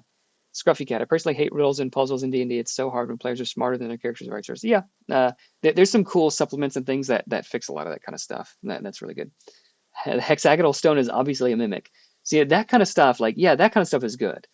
Because they think like, oh, like, oh, this is like a stupid baby adventure. I'm gonna go get the hexagon, and then you get um, Nick Lazaru from Malaysia. Hey man, I'm glad you can make it. Um, 260, yeah, it's great. 261, man, 261. Stabs his voice for 2 minutes. I can't. I'm too tired. If Evan ever catches up, yeah, you guys need to quit chatting so much. No, I mean keep it up. Keep it up. A thumbs up. 10K thumbs up. Um, sometimes it looks like it dropped, but then like it goes from like 375 down to something lower. But sometimes like the thousands per digit goes up and it drops. So maybe that was it. I don't know. But yeah, some people cancel. I understand. No hard feelings at all. It's like some people, they get tired of money, they lost their job, or they change their mind. That's perfectly fine. It I don't want it to appeal to everybody. I want it to appeal to a certain subset of people, but I want it to really, really appeal to them. Um, Gromit 1996. Mike Shea's books are awesome. I've greatly reduced and improved my prep time with Return of the Lazy Dungeon Master. That's the one. That's what I was trying to think of. Sly Flourish's Return of the Lazy Dungeon Master. If you haven't bought that, buy a copy for yourself and then buy one for your friend who you want to GM. Just go ahead and buy one. Do yourself a favor. Um, there's no better way to spend your money if you want to be a GM. Even if you don't want to be a GM, just go ahead and buy it, and then you'll want to be a GM. I can't endorse that book enough. The adventure can definitely support travel, but if you like a system that fills in the gaps between the places you travel to, you might like a system that has procedures like you have with combat. Yeah, potentially. There's a cool supplement called what was it called? I bought it a few years back on the DM's Guild. Let me see if I can find it. It's called like Campfire or something. Let's see if my login works. Probably doesn't. Yeah, let me see if I can find the cool adventure that I found. It's not it's like a supplement.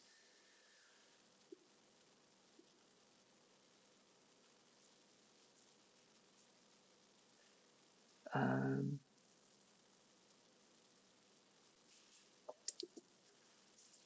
this might be it. Maybe it's not available anymore.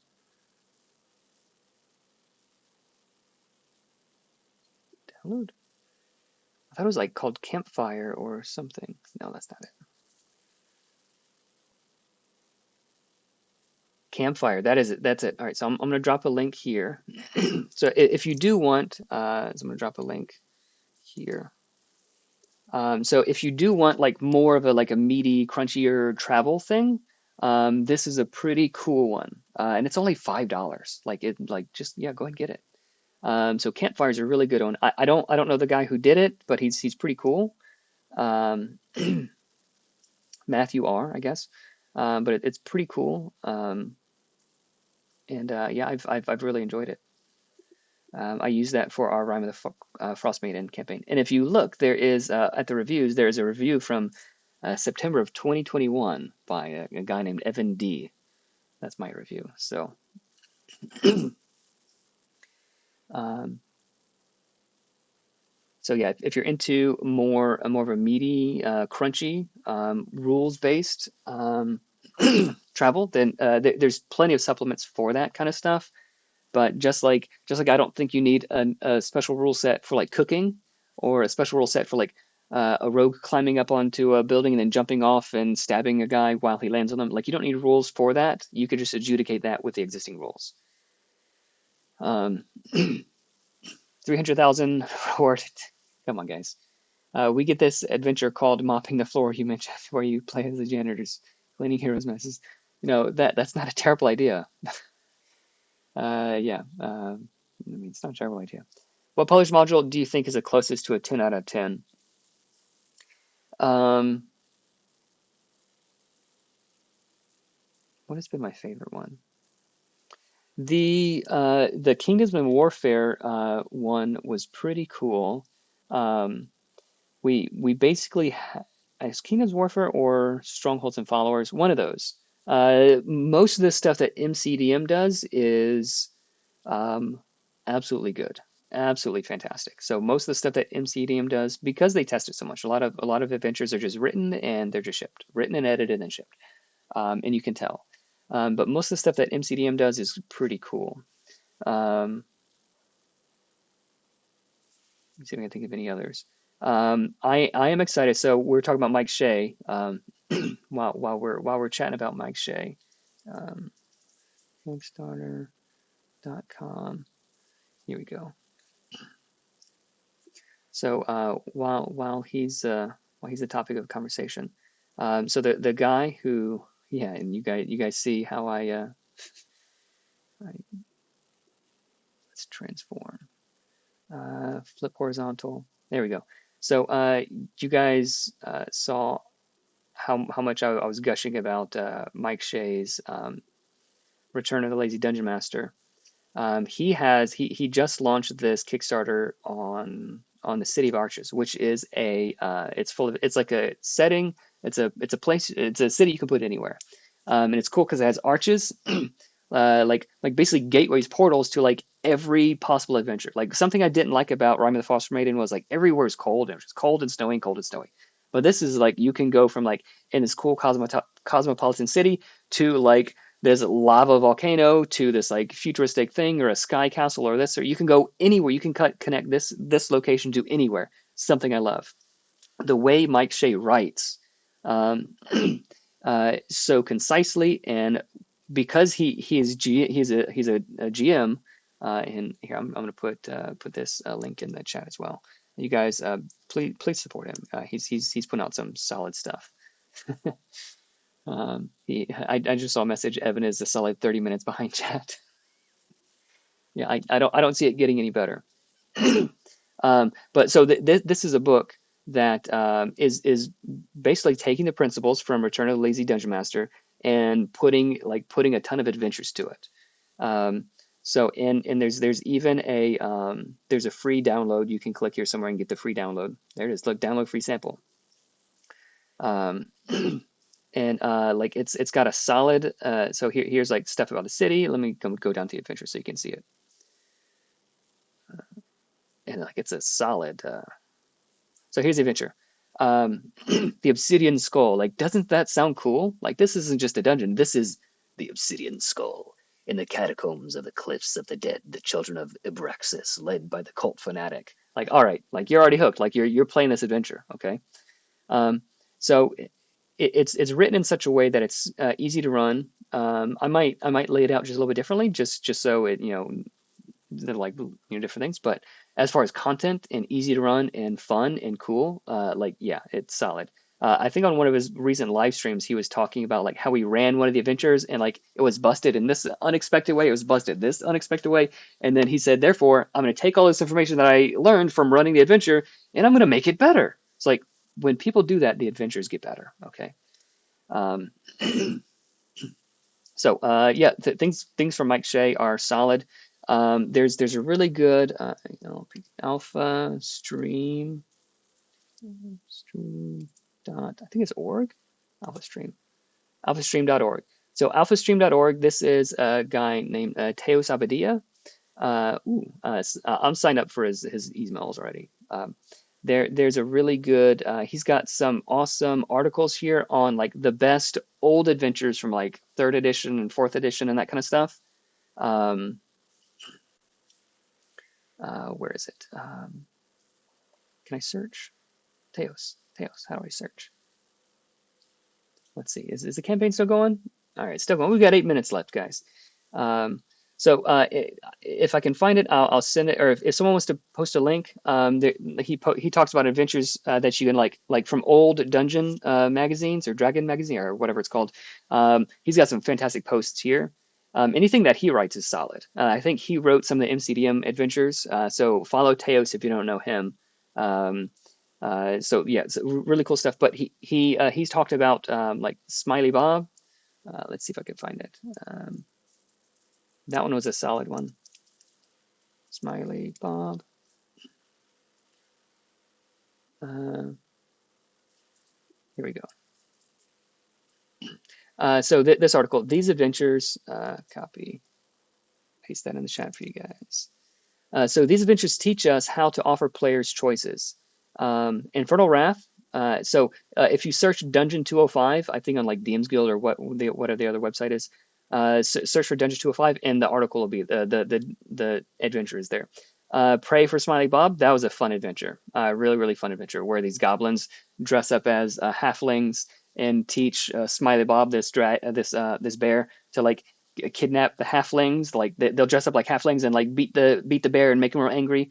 And then then halflings start going missing, and you go to this little it's really cool. It's a fun little adventure. And then this one, Dungeon 209, Tears. Tears. Where is it? Tears of the Crocodile God. This one is one that I want to run so bad. I want to run this one so bad I can't even tell you. Let me pull up. I'm going to show you how badly I want to run it. Siege of Gardmore Abbey. And Brandon, whenever you guys want to get together and play this one, you let me know, man.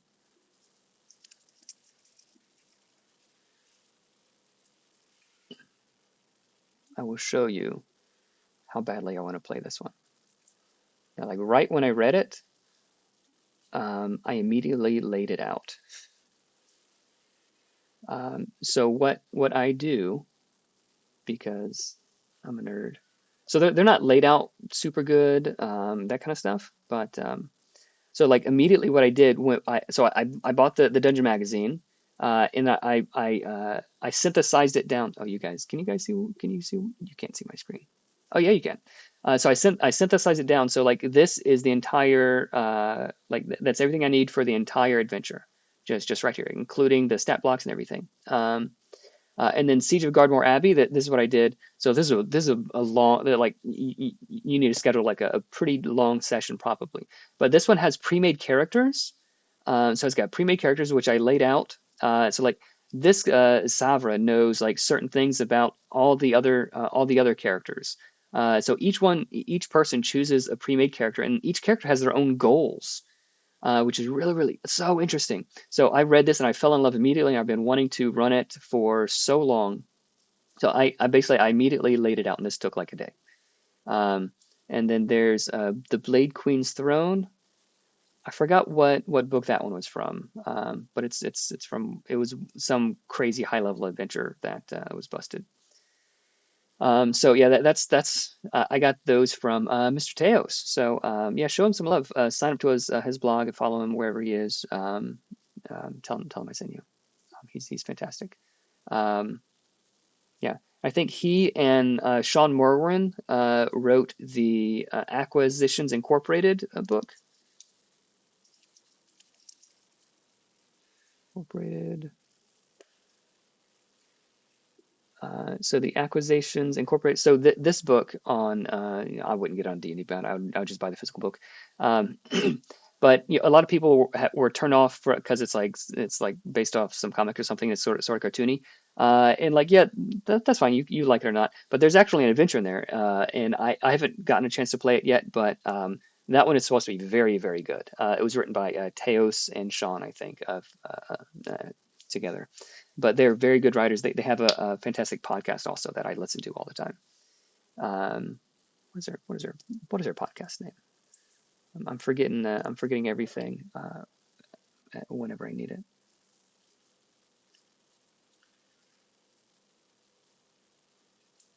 What is his podcast name? Uh, what are we up to? Yeah, let's see how it's doing. Maybe it's ended already. Nope. 261,979. Wow. Mastering Dungeons. That's what it is. It's called Mastering Dungeons. Follow the Mastering Dungeons podcast. It's on YouTube now. If you like watching on YouTube, you can see their handsome faces. But also just on the podcast thing. So just when I'm out driving around by myself, I'll put on my headphones and I'll listen to the Mastering Dungeons podcast. They talk about news and stuff, Kickstarters, but they'll also like go over books in detail. If you want to learn to be a designer, if you want like inside information about a lot of these cool things, they're both veteran designers. Very smart guys. All right, I'm just going to jump down to the very bottom, and we'll see where we are. Oh, I don't want to miss anybody's question. I can't do that. Okay. Honestly, I didn't like Lost Mine of Fendover. It was really long. Felt like yeah. It has the bones of a great adventure, but it needs a lot of work. It does need a lot of work. But yeah, check out Christopher Perkins. Matthew Perkins? Not Christopher. Matthew Perkins. His channel on Lost Mine of Fendover and some of these other adventures. He really does a fantastic job fixing them. He should just write an adventure. Maybe I'll talk to him. I like using the MCDM Flea Mortals for my current campaign monsters. You think those would be balanced for Nimble's hero? Absolutely. The MCDM monsters are way better balanced. Their legendary monsters are way better balanced. Much, much better. It's exactly the difficulty that you would expect and you would want. That said, they are very complicated sometimes. So they're very, very complicated. So that's a drawback. If you're short on time and don't really have time to really read it and study it. But if you do, it's going to be the most fun you'll ever have running monsters. But I've ran MCDM monsters before, but I've always ran them incorrectly because there's so much going on. My brain isn't used to it. So there's so much going on that I always run them incorrectly, and then I find out like after they beat the bad guy that it was a little bit easier because I forgot to do like this reaction all the time or whatever. But yeah, the MCDM Flea Mortals is fantastic. My favorite, while we're talking about books that I like, let's see, what's it called? The Forge of Foes. Now, I'm not like I'm not a Mike Shea and Teos Abadia fanboy or anything, but this book was kickstarted last year, did really really well. Yeah, Forge of Foes. That one is solid. So is Mike Shea, Teos Abadia, and then Scott Fitzgerald Gray. So three superstars basically made this book. So if I were to recommend any book on monsters, it would be this one. It would be this one first, and then Flea Mortals. Like if this doesn't, this has everything that you need. And then if you want even spicier things, then go to Flea Mortals. That's probably the order that I would recommend.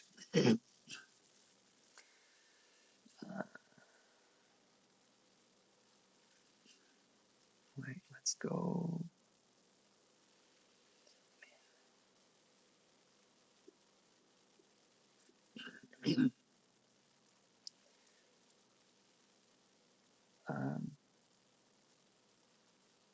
Um, Mickey W, a bit late to the travel rules talk, but if you want to see my favorite travel-focused mechanics, give Ironsworn a try. Take a screenshot, man. Thank you for the recommendation. And it's great tables that don't overwhelm. Very cool. What are the spells? Where are the spells? Are they in the heroes or core? The spells are in the core rules. The spells, backgrounds, that kind of stuff. The heroes book is just the heroes. So if you want to look at the classes, their features and abilities, the heroes are in the heroes book. Everything else that you might want is in the core rules, and the things for the GM's eyes only is in the GM's book. So like tips, tricks, secrets, magical items, that kind of thing. That's in the GM's book. Um, an idea when the PDFs will be released, probably tonight. As soon as I get off the stream, I'm going to export that. I mean, if you guys want to wait around for me on stream while I export it and upload it. Well, basically, like right when the campaign ends. I think I have to at least wait till the campaign ends. But right when it ends, I'm going to try to, as long as it doesn't like end too late, I'm going to try to, let's see. Look, guys, we're trending toward, look at you guys. We're trending for 245,000. That was a little while ago. Yeah, we're at 261. Wow. We've got 7 minutes left. 181 people on the backer train. Thank you guys so much. Really, really, really thank you. Um, let's see if we're on the homepage. We are. Look at that. Awesome. We're on the homepage. That's so cool. That's so cool. um, what are Nimble users slash fans called? Nimblies? I don't know. I think we're just called nerds, probably. Yeah, we get the first beta PDFs later today or tomorrow. So yeah, the heroes right away when it ends, and then tonight or tomorrow morning or sometime, I'm gonna finish the core rules soon, very very soon, next day or two, and then I'll send out a link for that. Or I'll probably just update the same post so that I don't keep filling everybody's inboxes. So I'll update the post. It's going to be backers only with the links to both of those. And then we're going to be discussing them in Discord. So I'd rather you not email me about that. Like if you can email me with other thoughts or questions, like that's fine, or send me a DM on Discord. But my monitors like balance precariously on these things and almost knocked it over. So email me if you don't do Discord if you want to, but most of the update information is going to be there on Discord. And there's like different channels so we can keep the discussion organized. And please feel free to at me. Right now there's like too many people and too many messages for me to read everything all the time. So if there is something you guys want me to see, at me. And if I don't see it in like a day or two, just do it again. Like I don't mind. It actually helps me it helps. Feel free to bubble up cool ideas or good questions that I just happen to miss. Do you have any changes planned to the design of the book cover slash pages that are displayed on Backert? Yes. So yes, all the art and layout stuff is not final. Since the preview was launched, the layout has gotten much better. The design has gotten much better. So basically, as long as I have time, I'm going to keep working on the layout and making it better, as good as it possibly can be. So yes, all of that stuff is super important to me. Goosebit 8. He will catch up eventually. It might take 3 to 5 business days. Oh man, you guys are on fire. 3 to 5 business days. Let's pause that. That was a good one, Brandon. Later on in the Discord, I'll try and suggest a name like Nimble Light or Nimble Rush. Nimble Rush is cool. Maybe not Rush, but like Nimble something. Yeah, I like that. Already extended 3 or 4 times. Yeah. It was supposed to end. I don't know. I've changed time zones. I don't know what time it was supposed to end. It's supposed to end an hour and a half ago, maybe. I'm not sure. Half an hour ago, something like that. I got the V1 as well. When do we get that? So the version 1 updated. So version 1 is basically, it's essentially going to stay the same if you're like in the middle of a 5e campaign. You just want to like update some things, modularly. You can do that. The wording is going to be updated to match version 2. So like in version 1, a defend was called block/dodge, which is like kind of awkward to say block dodge or dodge block dodge. So it's just being updated to defend. So like that kind of thing, so that people talking on Discord or wherever we're talking about it can talk is easier to talk about. So the wording and stuff is just being it's just being updated mostly. Um, but that change will be pretty easy to do, probably mid next week. So this week I'm traveling, and I'm gonna get the heroes and the quarter rolls out as ASAP, and then I'll be back home in the office, and I'll be able to start knocking out some of these other things. Work you have done, mate. It's why Nimble has been so successful. You care about the game. Hey, thank you so much, Geek Man Cave. Warren Rawlings says, question, any way to get the cards or screen as an add-on? Um, Not currently. If you want that, you have to just get you have to get the thingy thing. I don't even know what it's called anymore. My brain is mush. Um, you have to get the box set. If you just want the digital thing, there's a digital, like a printable GM screen inserts and like printable cards in the softcover version. Or you can add the digital things as an add-on. But just for logistics, if like if I know I only have to ship like three things, it's much easier because I'm gonna do the packing and shipping myself most likely, at least for the people in the US. But if everything is customized and this person has three card decks and one GM screen and two of this book and one of that book, it makes the logistics much more complicated. Um, I hope that helped, and I apologize, but maybe in the future. But right now, if you want them, you have to get the box set. Um, How would Nimble work with something like Level Up Advanced 5e? Yeah, I like Level Up A5e, and actually the best part I think of Level Up A5e is the Monstrous Menagerie. So if you want to get that, if you just love monsters, can't get enough of them. It's basically the monster manual, but balanced much better. Okay, so like the numbers are solid, you can run them, and they like the monsters that are way too strong or way too weak or boring. It's much better. So, Forge of Foes, Flea Mortals, and the Monstrous Menagerie, those are the three best monster books that exist right now, in my opinion. But the rest of the Level Up 5e stuff, I'm not sure. But anything that's 5e compatible, you can use it pretty seamlessly. It's fairly straightforward.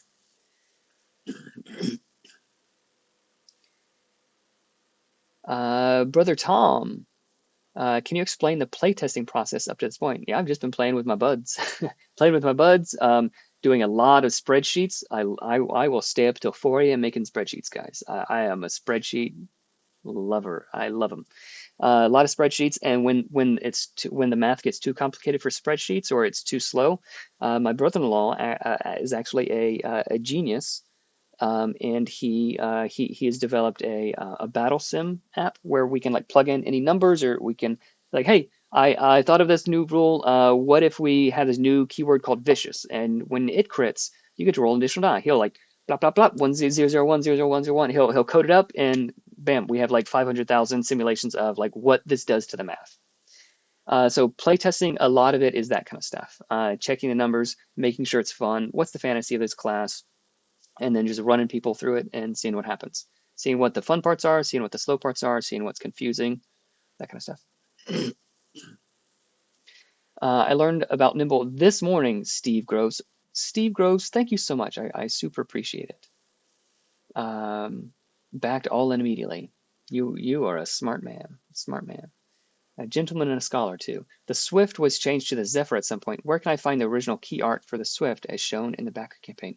I'll just post it on the Discord if you guys want. What was your favorite part of Nimble to create? So some of the art, I'll tell you that some of the art was basically like initially stock art that anybody can buy, but it's really hard finding like good stock art. So of those, I've been trying to replace most, if not all of them, with people that I've commissioned or people that I've paid to use their art, like artists. But so some of the stock art you have to be careful of because a lot of these artists will use AI, and I don't want to have anything to do with that. So stock art programs, they'll have like things, oh, like exclude generative AI, but like sometimes it is still AI. So I'm trying to be super duper careful about that kind of stuff because I don't have anything to do with any of that kind of garbage. But so some of the stock art was just the quality was like, passable. It was like a fine, but I wanted to get art that was even better. So that's why it was upgraded. But if you dig it, I'll send you the art. What's your favorite part of Nimble to create? I'm a designer. I'm a tinker. I like thinking about that kind of stuff, like fixing problems. So just overall, it's just been a really fun project. It's nice to have it's really nice to have a creative outlet. 262,000. Wow, and 191 people on the backer train. You guys are crazy. You guys are crazy. Um, if any gets damaged, would you consider a B grade sale run? Yeah, sure. Yeah, sure. Um, or like if a box gets damaged, I might like separate that out and like, hey, you have an extra pack of cards or something. I don't know. Just got here, Pedro. Welcome. Sorry if you already talked about it, but is multiclassing possible? It is. Yeah, we did talk about it earlier. If you just went back up just a little bit, we did show the rules for that already. Yeah, you can just rewind a little bit. Um, um, Stabs his bucket of nimble things. Yeah, we're cooking. I found Nimble through Fairy. Very cool. Well, welcome, Boboyelic. When will this go to print? I asked because I waited 3 years for 5 other Kickstarters. So the schedule is pretty well laid out already. Let me pull up my calendar, so I'll just tell you. That will, unless I get hit by a truck, God forbid, or something similar happens. So right now is there's one more week in August. So the week of the 29th, the 5th, the 12th, those three, and maybe the 19th. So those 3 or 4 weeks are going to be like playtesting, feedback, this kind of stuff. If we need more time, we'll take another week or two. But after that, the PDFs, everything's being locked down and finished. That's going to be sent to the printer. The printer basically estimates like 12 weeks. It's really like 9 or 10 or 11, but he said 12 weeks, including shipping. So sea shipping from overseas. It's roughly 12 weeks, which brings us to like the second or third week of December. So when I get them in, I'm shipping them out. So I'm not going to wait 3 or 5 years or any like every week we're doing something to make progress toward shipping these as soon as possible. So the goal currently is like my expectation is to ship them in December. So I can't promise that because like in September, once I send the print files to the printer, it's out of my control. They'll be following up with them, making sure everything's going smoothly. They're going to do I forget what they call it, but they're going to like make a proof copy and like airmail it to me like overnight or like, on airplane. So I'll have that and I'll be able to like check it and do final checks before they mass produce these and make thousands of books. So I'm going to be making sure everything's going as smoothly and quality's good and all that sort of stuff. Um, Forgot the rest of the question. So sorry. I hope up to that point the question was answered. So yeah, they're going to take however long they take, and once it arrives, I'll start shipping them out. So I can't promise that's going to be December. That's my current expectation. But if it needs to be pushed to like Q1 of next year, like that's as late as I expect it to be. That said, like maybe another container ship will get trapped in the Suez Canal or like something could happen, but barring that kind of thing, then like you guys will have this pretty soon, and you'll have the PDFs in like a few minutes whenever this campaign ends. Um, Raccoon, I can't hear the stream sadly, but I'd love to know what was decided regarding minion life/single hit death, be it enemies or minions or shadow minions. So yeah, if someone wants to write to Raccoon, so minions basically have 1 hit point essentially. If there's an alternate rule that excuse me guys, there's going to be an alternate rule like if people start cheesing it or if it just makes it feel more realistic at your table, a D4 minion will die when it takes 4 damage on a turn. A D6 minion will die at 6 damage. So they don't have hit points. You don't need to track anything. But if this D4 minion takes 4 hit points on a turn, it dies. So that's an alternate rule just to prevent like there's a magic missile in 5e in Nimble, but like magic missile 1 damage, 1 damage, 1 damage. Like no, you kill like 5 minion ogres with 1 hit point. Like no, that doesn't make sense.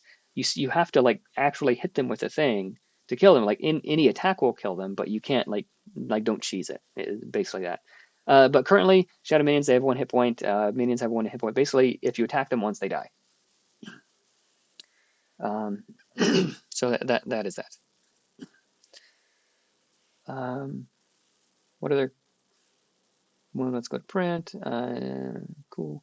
What other Kickstarters? Not Darkest Dungeon board game. Like what other Kickstarters have I backed? Others, like mostly D&D stuff. Does the people who backed up the digital PDFs will receive the ones that will be launching after the crowdfunding? And will the pledge level content also be sent? If I understand the question correctly, TH1R if I understand the question correctly, yes. If you back during the if you got anybody who bought the version 1 rules will be getting the updated version 1 PDF. I'm not going to charge anybody again for that. If you have it, I'm going to send out links to everybody who bought it, whether it's last year's Kickstarter or since then on my web store or during this campaign. Everybody's going to get the updated rules because that's that project. If it gets updated, you deserve to get that. But the physical books are going to be sent out with the other books. So everything is going to be finalized probably in the next month or so with the PDFs. month and a half. I also found Nimble through Fairy this morning. All right, cool. Steep Groves. Centuric says other way around for me. Yeah, it's been a fantastic collaboration. Really appreciate it. Let's check and see how Fairy's doing. 160,000 pounds, and that's pounds, so that's like $500,000. So that's pretty good. Way to go. And so you can see here, I backed sorry guys, I got the early bird core box. So wow, 32% people have backed both. That's really awesome. All right, we're down to 4 minutes, you guys. If nobody else backs, then looks like we're gonna be wrapping this thing up in 4 minutes. Let's see what happens. And I'll hang out for a bit afterward also if you guys have any more questions.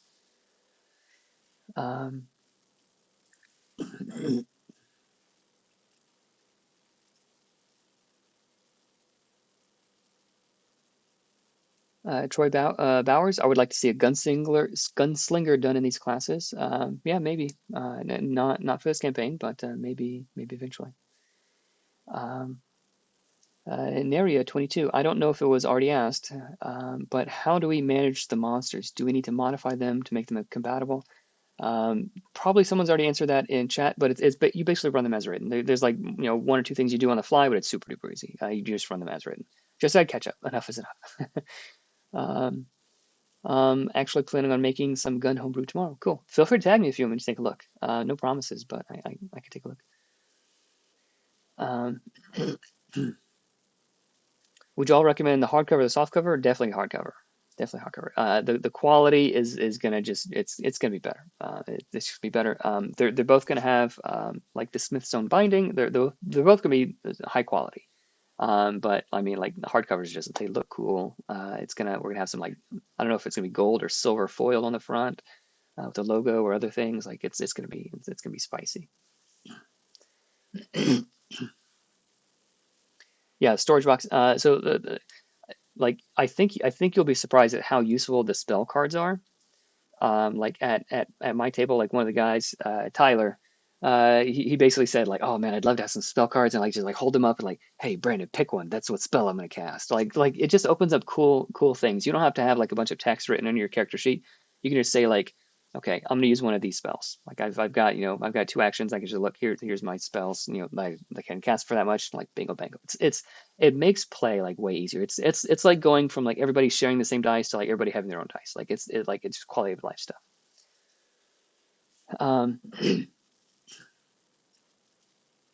There you go, Beam Runner, smart man or woman, who knows? Does people who backed up the digital PDF will they receive the ones? I think we answered that already. 9 minutes to go. Oh yeah, so yeah, every time someone who backs the time does reset. Oh, is Trek here? Trek, hey, good to see you, man. Trek submitted some cool stuff, and that's gonna be in the GM manual as well. So he's been a big help. Super cool guy. If you guys don't know Trek, he's got a fantastic channel. I really love his legendary monster stuff. And I would definitely encourage you guys to check that out. He's got one of the best D&D YouTube channels as far as like thinking. He and I think very, very similarly. And he's a really cool dude. Uh, really cool guy. Trek, really, really appreciate you. He's not caught up on the chat noti task more than one time. I'll get to it. It's feel free. You can ask again because I might just miss it. I don't mind. Um, it gives me very Eberron vibes, says Trek, and how it's written in a way stuff. I don't know.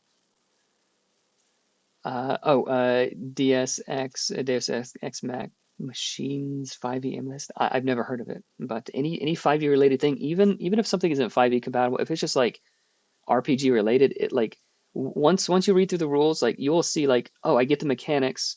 Like it's trivial to use it, like any sort of like RPG kind of things with Nimble. It really is.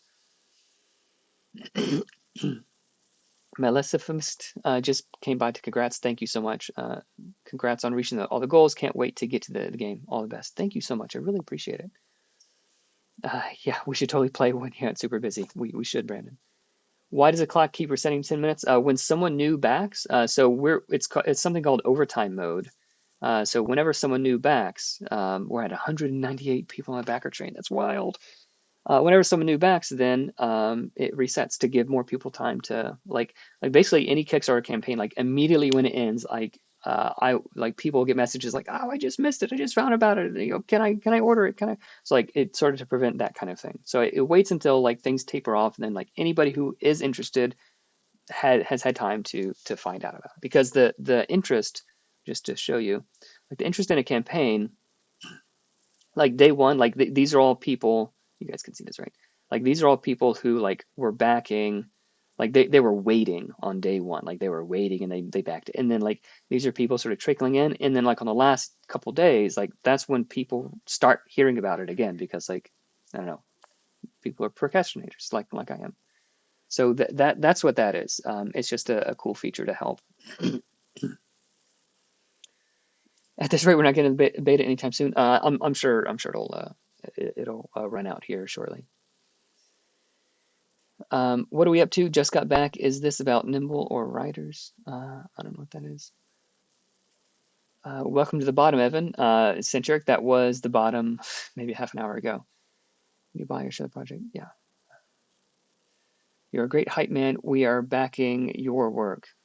I mean, hey, like this is for you guys. I mean, like I made it for myself, and like if I like it, then hopefully you guys like it too. Like I don't want this to just sit on your shelf. I want this to be like something that you use and play like all the time. I want this to be like the go-to thing. It has to be so fun and so easy to use and so intuitive. Like, yeah. So that's what I'm doing. I hate it. I hate having like all the Steam games that I buy and just never play, or like the RPGs that I have maybe a half dozen RPGs that I bought and I've never played. I don't want that. Like I just got like the Lord of the Rings, Mines of Moria thing in from a Kickstarter I supported. Um, I don't know when I'm ever going to be able to play it because there's just so many words. Ironsworn is amazing. I'm gonna screenshot that. Would you ever consider doing a version of Nimble for a non-fantasy setting, modern day sci-fi? I don't know how a modern day thing would work, honestly. But sci-fi, I mean, you can use it for sci-fi as it is. Like instead of fire dart or firebolt or whatever, you have like you shoot fire out of your finger, or you have mods, like you have cyberpunk modifications that lets you like shoot a flamethrower. Like it's just it's setting agnostic, so you can use it wherever, except for maybe modern day, like unless it's like fantasy modern day. But you could do the same kinds of things with the system as it is. Unless there's something about those settings that I'm missing. Nimble plus nerd equals nimblerd. That sounds like a disease. A proud Roto the Dragon Lord, a proud nimblerd. I hope that doesn't catch on. Being on the homepage of Backgrid is cool. It's so good. Yeah, it's really cool. Yeah, if you guys if anybody in here is a creator yourself, I would highly recommend Backgrid. They've been nothing but helpful, nothing but fantastic. Jessica Urbano one. I almost want people to stop backing so I can get the first PDF.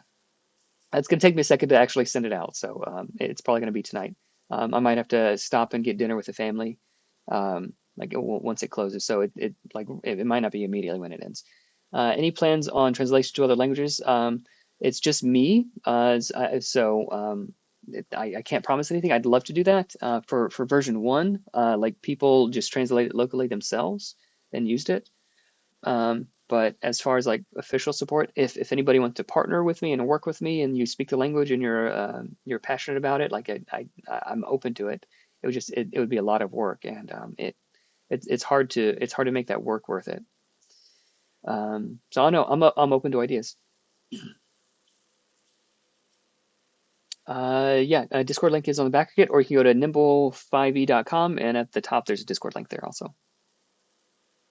Would you consider doing Roll20 for VTT? Absolutely. At least a character sheet, from what I understand. I don't know much about Roll20. I've used it once and it was super hard to use, partly because I'm dumb. But from what I hear, making a character sheet is fairly straightforward, and I think a couple of people have already started on that. But an official version, I'm certainly open to it. If anybody knows a Roll20 developer who wants to do it, have them reach out to me. It might not be, it's probably won't be super high on the list of priorities, but if it's like super easy an afternoon of work, I'd be happy to pay someone to do it. Or if just anybody wants to do it, just like let me know. I'll send a link out. Spreadsheets are the best. They are indeed, Double King. You're a smart man. My wife always makes fun of me when I say I'm gonna make a spreadsheet about this. Yeah, same here, man. She's like, "Are you still still working on spreadsheets?" No. Yes. Ghostbit. So just yeah, he's pretty cool. Brandon Ghostbit 8. He's a pretty solid GM himself. Um, Yuki Productions cheat code for dice should be the cheat class. Yeah, you just gotta be die. You just gotta be a cheat. Just like Stabs did. Absolutely. Good stuff. We need support. Our artists. Yep. 690,000 stretch goal. No, NSFW skill checks. No, not gonna do that. That's not the kind of thing I'm going for. Not safe for Nimble. Um, oh man, I think I'm catching up, you guys. That'll put it right in line with my birthday. I just convinced 3 more of my players back. All right, Twin Steel, way to go. Um, the cheat steals all the box sets. You could even downgrade the die if they get hit with something smaller. Yeah, we can change it whatever you want. Just to show off, like if you know this guy only has like 3 hit points left, you can like downgrade it like from a 4 to a 2 if you want to, just to like I don't even need to crit you, man. That's super flavorful. Uh, uh, are PDFs available before the physical editions? Yes, PDFs can be available right away, or at least mostly right away in waves. 200. All right, yeah, we got 200 on the backer train, guys. Um, no use convincing me to back the Kickstarter. I did that a few days ago, just after I saw a rig that could haul fuel out of there. I don't know what that's about, but cool. PDFs are coming tomorrow. Yeah, probably tomorrow, maybe tonight. Um, 200 would be nice. Back to 10 minutes. Order both. Um, can you link to his YouTube channel? Whose YouTube channel? Trek? Is that Trek? Yeah, I'll send you guys a link to Trek's YouTube channel. Yeah, you guys should definitely subscribe to his YouTube channel. He's a smart guy. It's Trekairos.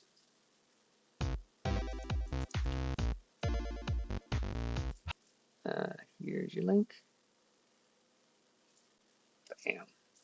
Trekairos. He's a cool guy. Scotlet says, yes, thank you for writing this game. I bought it solely on intuition and the fact that your stated goal was to make the current heroic fantasy genre easier to run with the GM. Yeah, all about the GMs. 198. You're late, man. That was 200 now. I can't find. Okay. I'm sure I'll run out here shortly. I'm starting to get pretty hungry. Very excited to run a Nimble Heckna mini campaign for everybody's birthday. Cool. I don't know what that is. That sounds fun. Happy birthday to your bud. How can we customize existing D&D spells? Do they take up more action? So there's rules for it. Basically, cantrips, like any action cost one, a thing you do costs an action. If it's a bonus action, it's an action. It's a cast a spell, it's an action. If it's a level 1 spell, costs 1 mana. If it's a level 9 spell, it costs 9 mana. Upcast it, spend another mana. It's like it's fairly straightforward, fairly intuitive. But for any leveled spells, instead of cantrips cost 1 action, leveled spells cost 2, and optionally the GM can say big spells like Fireball cost 3 actions just to compensate. So that's it. I mean, just run it as it is. Anything that makes it like a Constitution saving throw or Intelligence save throw, just it's a Strength save or a Will save. So like that kind of stuff, super duper easy. That said, I would not recommend using the D&D combat spells, but you can if you want to. You can if you want to. All of the combat spells in Nimble should be adequate. They're much better balanced at the levels they're supposed to be. They're more interesting and more tactically, I don't know, tactically minded. I don't know how to say that. How about a conversion guide for Pathfinder 2e? If there is any Pathfinder expert out there who wants to work with me about that, I'd be happy to include that. I just don't know enough about Pathfinder to make a conversion guide. And I don't want to put out something that is lower quality. Same with like OSR or OSE stuff. I'm sure it'd be like trivial. It'd be a matter of like 2 bullet points, but I would need an expert in those systems to be able to like make sure that everything is on the up and up. Let's see. Nimble Starfinder could be nice. Surprisingly, like a lot of like the sci-fi space themed settings and RPGs, like they don't do well. They don't perform well. Like so, people say they like them, but like nobody buys them, or very few people buy them. What are your thoughts on using the compatibility of D&D subclasses with your new? No, so Majora, you can't really mix the classes and subclasses. If you pick a Nimble class, you just use the Nimble classes. If you pick a 5e class, just use that. So you can't mix and match exactly the same because you get different things at different levels. If you want to like homebrew and do all that kind of stuff, like you can feel free, but there's no guarantees about anything. So generally in D&D, like you get way too much stuff at level 1. It's too overcomplicated, and then you get nothing, extra attack, nothing, like so. But in Nimble, it's like you get enough cool, flavorful stuff at level 1. Like you get like a couple of things you can do, and you get one more thing you do, one more thing, and then like so you get like progressively more things. Um, so and then like the ASIs, the stat increases are a little bit different. So at level 4, you get a key stat. Level 5, you get an extra like a secondary stat, and then at level 8 and level 9. So every so often, like your stats increase differently as well. So it's not the classes. You can play a 5e class perfectly fine in Nimble, but I wouldn't recommend mixing and matching feats and this and that. It's not every element isn't compatible, but like a character as a whole, you can drop in a 5e character in Nimble and run it. Or you can drop a Nimble character into a 5e game and run it, either using the Nimble rules or using 5e rules. You can like make a berserker or a cheat, just drop them into a 5e game and give them an action, bonus action, reaction, movement. Like you could do that. It's not going to be as much fun, I don't think personally, but you could do that. So the characters as a whole are compatible, but individual granular features there's so many of them. There's no way to account for it, for all of that. Planar Wonder, will there be an OGL like license and or SRD type document? Yes. So that's something that's on the list, but it's lower on the list. But yes, I want people to homebrew with it and use it to make products with it and sell their products. It's probably going to be something. It's either going to be like Creative Commons, or something like the Shadow Dark license. Basically, do whatever you want, just don't claim endorsement, like that kind of thing. It's going to be super open. Like as long as you're not just like copying the books and just like selling them yourself, like that's not cool. But short of that, like yeah, I think whatever you want to do would be fine. Can you talk a little bit more about the Nimble Foundry stretch goal? Let's see if Phil is around. I don't know that Phil's around. He's the one to talk to. Maybe we'll do another live stream about that later when he's available. But he's the one, Phil or Necro. If either of those two are around, then they can talk more about it. but it's going to be free. Like the core rules. I don't think all the class content and stuff is going to be in there included for free, but you can like build a character, run a thing, run a campaign in it. It's going to be open source as well, so if anybody wants to run with it. Um, and then Phil and Necro, I think, are interested in continuing development, so I've paid them a certain amount to do the initial development. And then if the community wants to continue that development, then I'd encourage you to like support them. They have like a little donation link. Like it definitely worth it. Many hours goes into developing these things, and if anybody's spending time making it, I want to make sure that they are fairly compensated. Because it takes time. From what I understand, Phil has a lovely young child now who's teething, so I want to make sure he can feed himself and his family. So I don't personally use Foundry. I don't know much about it. So I would refer you to the experts, and maybe I'll have a stream with Phil and or Necro, and we'll go over it. Um, he's almost here. I'm getting caught up and then slowing down. I'll check on the PDF to check. Yeah. So the PDF is going to be like it's going to be live text or like text you can like copy and paste.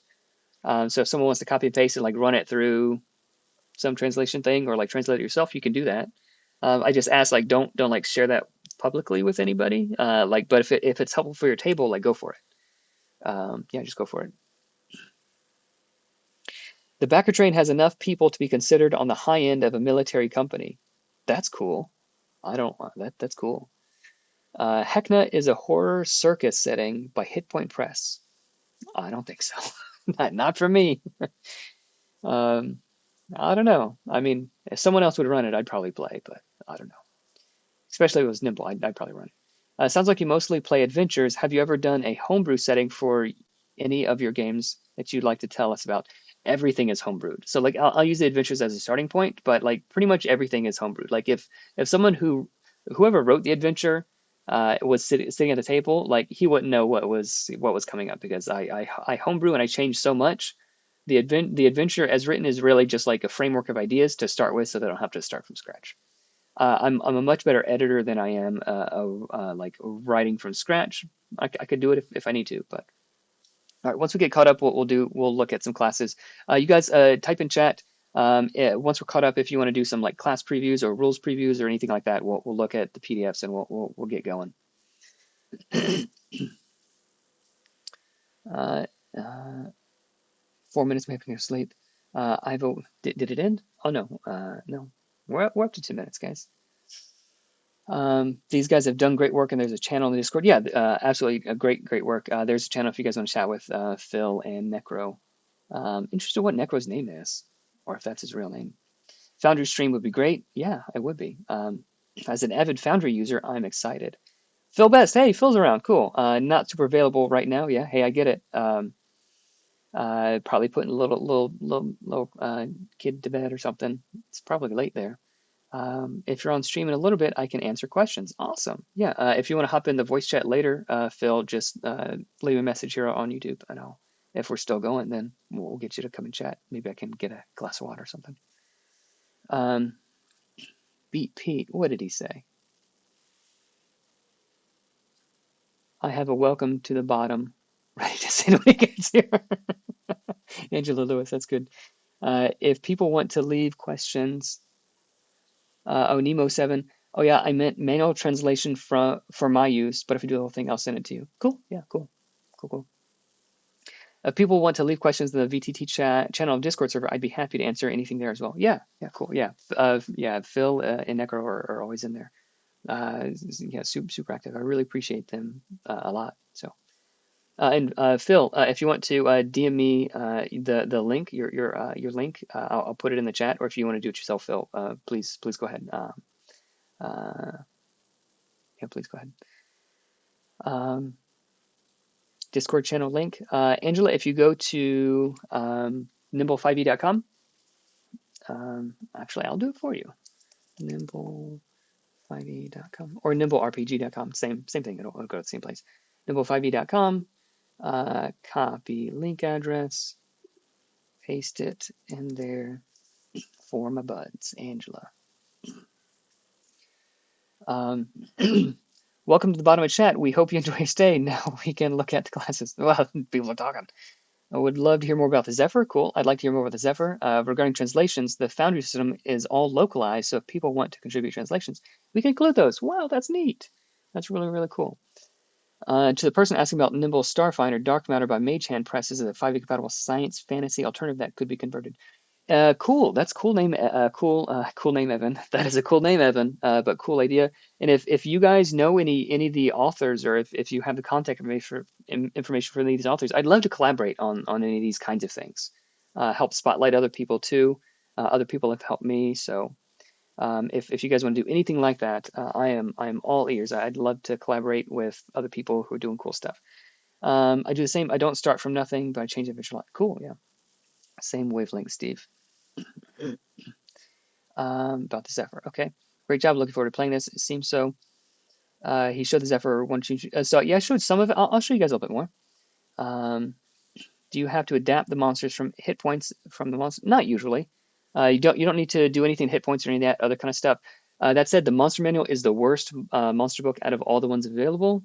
Just because, like, not knocking the designers at all. It was they made it before the system was even played. They made it like 14 years ago or whatever, or 10 years, however long ago. They made it a long time ago. So like for how old it is, it's fantastic. But all the newer things, Forge of Foes, Monstrous Menagerie for Advanced 5e, and Flea Mortals, those are just more modern. They're newer and just much, much better. So you don't have to mess with the hit points.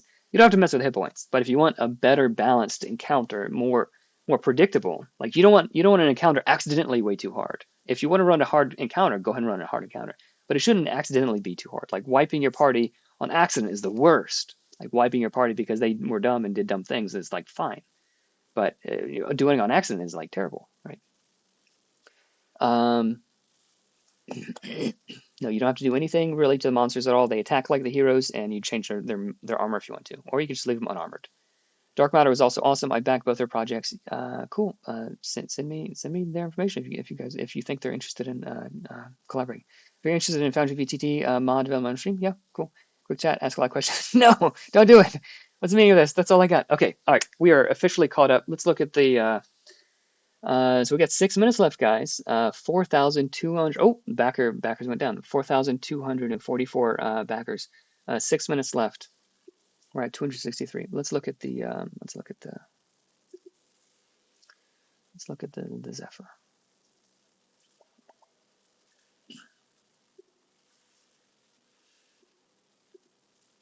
Okay, here we've got the Zephyr, the cool new art. Steel breeds laziness. The way of the fist requires discipline. All right, let's take a look. So Zephyr, I think we made up to like level 4, level 5. So at level 5 is when they really like up to level 5 they're still quite good, but level 5 they get reverberating strikes. You learn to focus. Excuse me. You learn to focus your energy and transfer it as an additional concussive force into your foes. Add bludgeoning damage equal to your level to all of your melee attacks. So every class has like strengths and weaknesses, not like, oh, I'm vulnerable to fire damage. I don't like clowns. It's more like mechanically, like the hunter is ranged and very, very good at range, not very good in melee. The Zephyr is the opposite. Very good at melee, very weak to ranged characters. Very, very weak at range. And when you have those pluses and minuses, then it increases the ceiling for cool design stuff. Okay, if he was good at range and good at melee, then like he's just a Mary Sue, right? All right, let's look at some of their martial arts abilities. So like you'll see some of the things are still not super tightened up. I think everything is tightened up to, yeah. So the Storm Shifter right before the Zephyr is tightened up, but I think I stopped like right here. Like this page is as far as I got for the Swift. So some of these things are still need a little bit of tightening up. Infuse Life, I think we talked about that. Blur, when you defend, you may first move up to half your speed away, and the Zephyr is fast, so they can just like book it down to the next neighborhood, next zip code. Quick Strike, when you interpose, you may first make an unarmed strike against the enemy for free. So like level 10, you're going to be doing maybe 15, 20 damage maybe. You do a ton of damage. If you kill them, like then you interpose, you stop the damage, you protect your ally, and you rob that dude of his turn because he doesn't get to attack anymore. Use Momentum. Whenever you avoid all of the damage of a melee attack, whether it misses or you defend, so like the you see martial arts like getting punched and they like sort of like move and like move out of the way, that kind of thing. And you may swap places with the attacker and then choose another target within range they are hit instead. So like someone's here and they're attacking you, they come and attack you, and you sort of pull them and push, and then like they attack whoever's behind you or whatever. You can like redirect attacks in a really cool way. Use momentum. Air shift, you cannot be grappled while conscious. While moving, you may travel across all terrain, as if it were normal ground, ignoring all ill effects. Walls, ceilings, water, treetops, lava, spikes. And I think before in here I had clouds. You know what?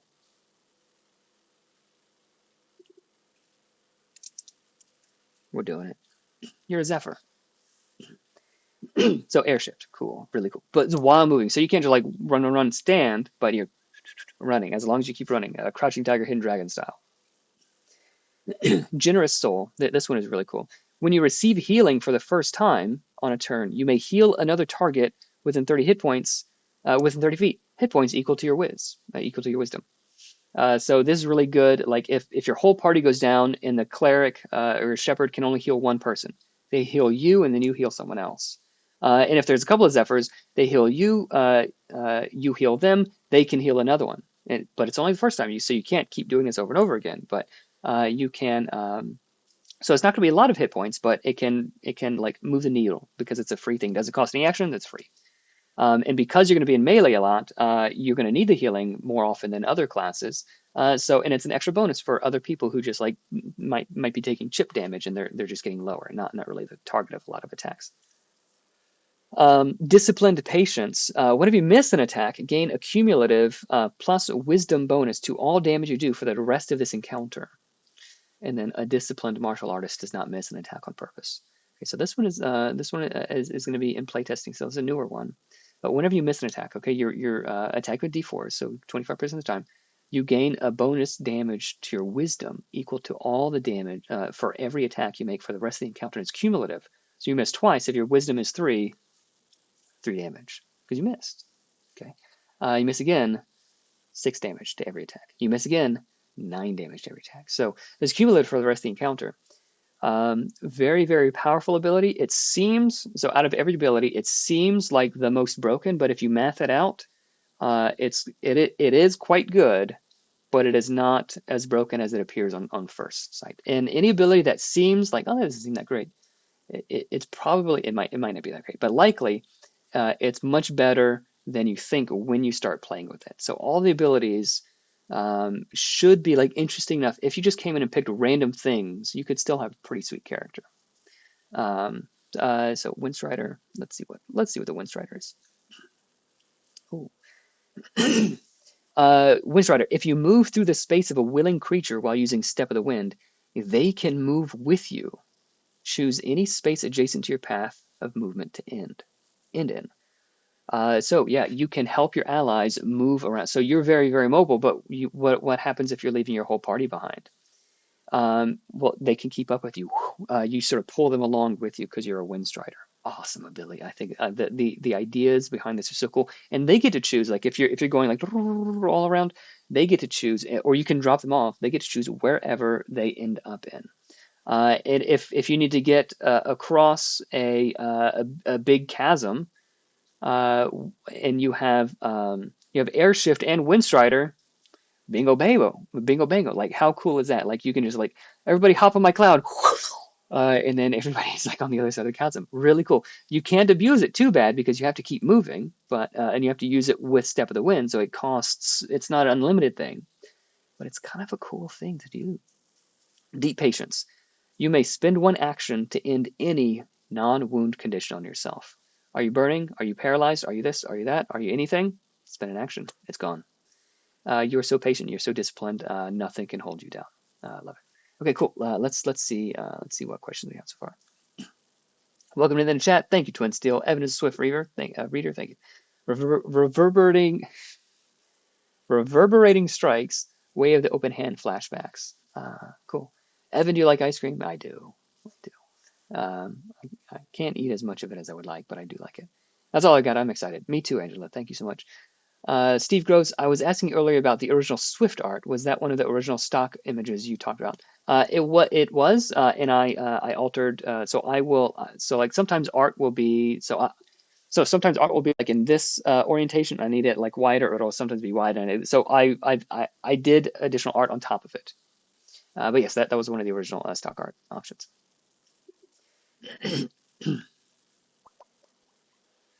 I would love to play a Zephyr on Nimble. At least on page, it looks way better than. Yeah, it is way better than Ivy Mug. It's a Nimble Zephyr, man. Come on. Which class doesn't like clowns? No classes like clowns. Which class? Which class? Yeah. Evan, congrats. Are all the story subclasses coming with the beta PDS? So I will show you how far the story subclasses are along. So we've got a splash page for the story-based subclasses explaining it. Let's see if you guys can see it. Yeah, you can see it. Sometimes the story you play takes a dramatic turn. All but one party member dies. Your patron betrays you. You save the life of a beast and that now refuses to leave your side. These moments may call for an equally dramatic shift in the class you're playing, thus story-based subclasses. Look at that. There's no typo. Generally, these are not appropriate to pick at level 1. At your GM's discretion, these can be chosen at any point in a campaign when a story demands it, replacing your existing subclasses. These classes may be a bit more mechanically involved and better suited for more experienced players, but these subclasses are not more powerful than other subclasses. I would say subclasses too many times. That's the kind of high quality effort you expect. Just different. Okay, so this is what we have. So so currently we have so like the splash pages are there, but let's break your spell blade. So they're just in development. So that's where they are now. I don't want to wait until all of these are done to send this out. I want to send it out now, and then at a future draft, like 1.2, 1.3 draft, I'll send. I'll include those.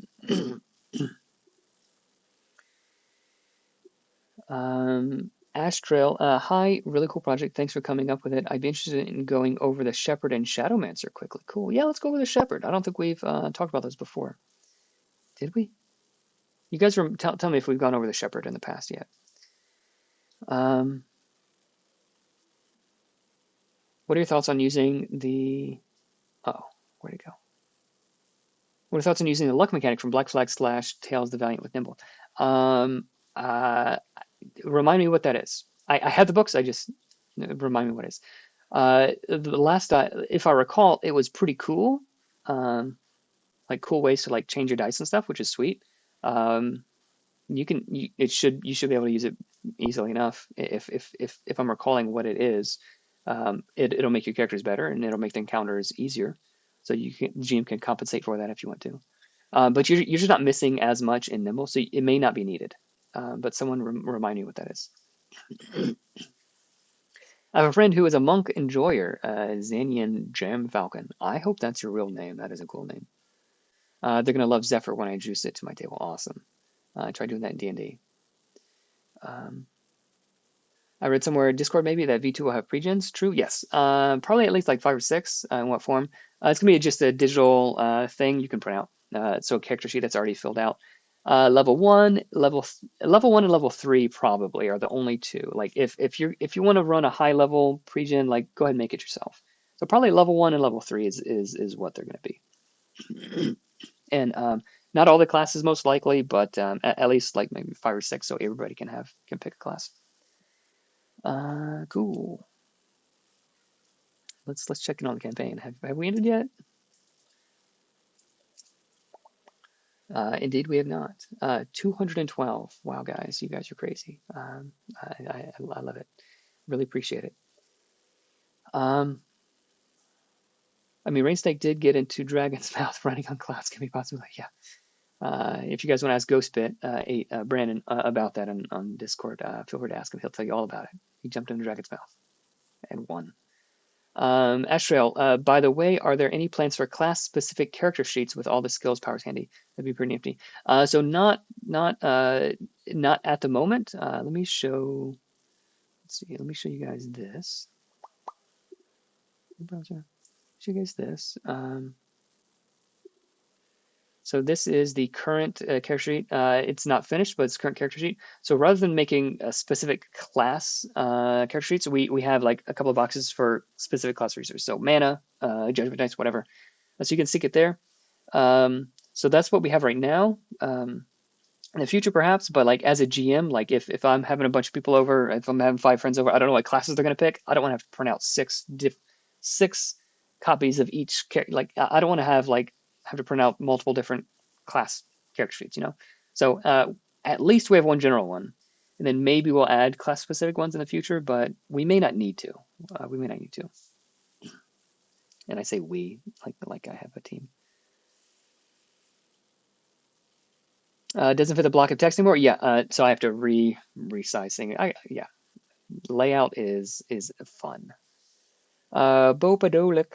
Imagine you're a sky pirate and you're just like, we shot into the enemy ship. They're bound to crash in a small battalion of Zephyrs jump ship and run across the glass to we be in trouble. But cool, yeah, you can make memories like that. Or one Zephyr who can like take his party over to the other ship. Like, yeah, I love that. Like, you gotta believe they'd be wetting their pants. I like that these heroes feel cool and a little beyond human. Yeah, they're supposed to be a foil to the dangerous monsters of the fantasy world. Yeah, they're not just people. Like OSR has like just people things. Like that's fine.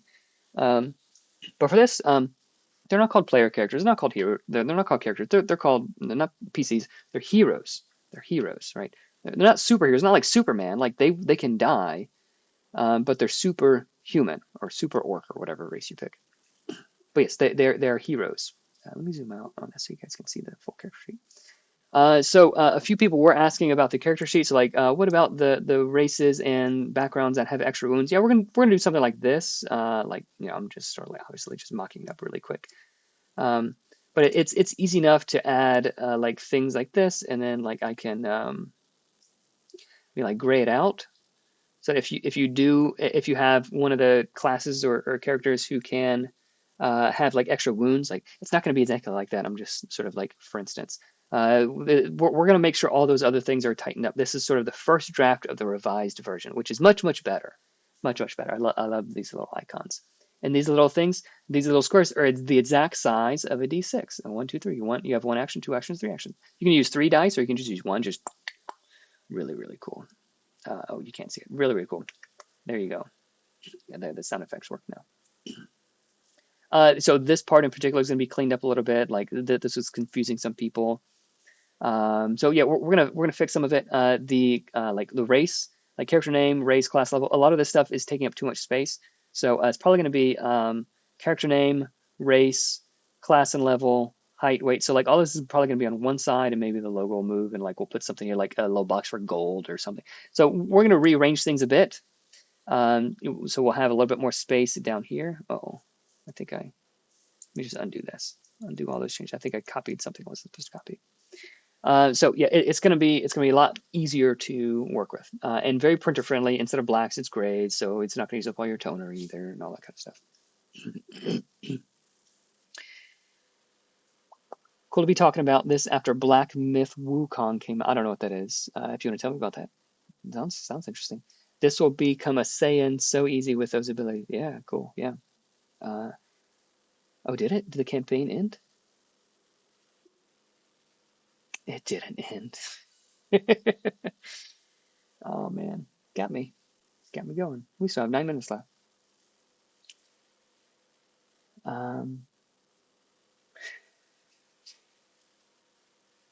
Look, I love the whole backer train thing, but Ev needs sleep. But it's only 4:25 here, so I couldn't sleep right now even if I wanted to. But hopefully I'll get some sleep tonight. I would like some dinner though. But no, I'm having a blast hanging out with you guys, asking questions and looking at stuff. So what we wanted to look at the shepherd next. We'll look at the shepherd. This is why everyone wants to keep making more subclass content. All the things you show are so exciting. The design ideas are great. Yeah, and the cool thing is like once you have one idea, it opens up doors to like 1,000 other ideas as well. It's really cool. Once you have these tools, like these tactical tools, simple tools, then you can like use those in interesting ways. And like once you feel like you've plumbed the depths of all these mechanics, someone comes up with like some cool thing, and they're like, oh, now I have 100 other ideas. This is why everyone keeps making. Oh yeah, or not. Sorry. Oh, my phone lied to me. Yeah, phones to save battery and memory, they will sort of cache a page. They won't keep updating, so you have to refresh. Can you put the campaign back in the bottom left corner? We want to see where we. Yeah, sorry about that. Yeah, it's back there. Beep beep. My phone did the same thing a bit ago. Will the stretch subclasses be included in the final printed books? Absolutely. Yes, I want those in the final printed books for myself. Yes, they are. They are included. Bottom right. Oh yeah, that's right. It is the bottom right. I don't think we've went over the shepherd yet. Okay. I don't think we have. I've seen preachers of multiple levels on one sheet. That was nice. Oh yeah, just when I was playtesting with Brennan and Tyler, a couple of my buds, they were each running two classes, so I had like two classes on one sheet. But normally you shouldn't need that. Any rules for for flight in case we domesticate a dragon, like the Beastmaster art suggests? Yeah, you hop on its back and you fly. Yeah, I don't think you need rules for that. Joy of InDesign indeed. Check on Affinity Publisher sometime. One payment. I have the Adobe Suite for my day job anyway, so it's not any additional fee for me. And like I finally learned InDesign, so I have less than zero interest in learning another app. But I have heard great things about Affinity Publisher. If I was starting from scratch, or if I didn't already have it for work, then yeah, I would not be using. I would probably would not be using it. I really like Infinity. Yeah, okay, cool. Uh, Linux. Oh man, I love the amount of thought that has gone into designing this game. Ton of thought. I have lost many hours of sleep by waking up in the middle of the night with ideas and then I start typing. It's been the longest 9 minutes ever. Yeah, it feels yeah, 10 minutes. You mean? 10 minutes. There's a range from like just a person to just person to John McClane to I thought that said John McCain to John McClane to Rambo through Captain America all the way to Superhuman. These guys feel a little bit above Rambo. Yeah, yeah. I think that's a good spot. Like Captain America is clearly a superhero. Uh, but I like but he's less than Superman. Like Superman's too much. That's not fun. Captain America could be like punched and like be sent across the room and like hit the wall and land, but he's not dead. Like he might be at 0 hit points, but he's gonna get back up and pick up a shield like ugh, like he's tired, like beat up. And then like someone like says a rousing speech, and now he's back in the fight. Like so, the wounds, so that's sort of what the wounds are. You take one big hit, but you don't die, but it clearly does affect you, right? But like Rambo, yeah. So yeah, a bit above Rambo probably. Rambo could like if he got like knocked across the room, he'd go unconscious. He's 5e. Um, it's mind blowing, exciting. Yeah. Cool. Love the ideas. The end was like an hour and a half ago. Yeah.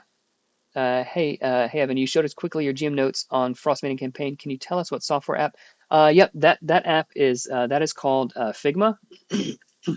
So it's not really designed for this, but it is a layout app where you can so like you can make frames, and maybe I'll do a stream about that. So like you can make a frame, and like any so if I put like text in here, all right, here's some text, and then I have like a bunch of text. So now like everything inside this frame will move with it, and I can export this frame. I can save it as a PNG or PDF or whatever. So like all of these things are in a frame. So like these. So I took the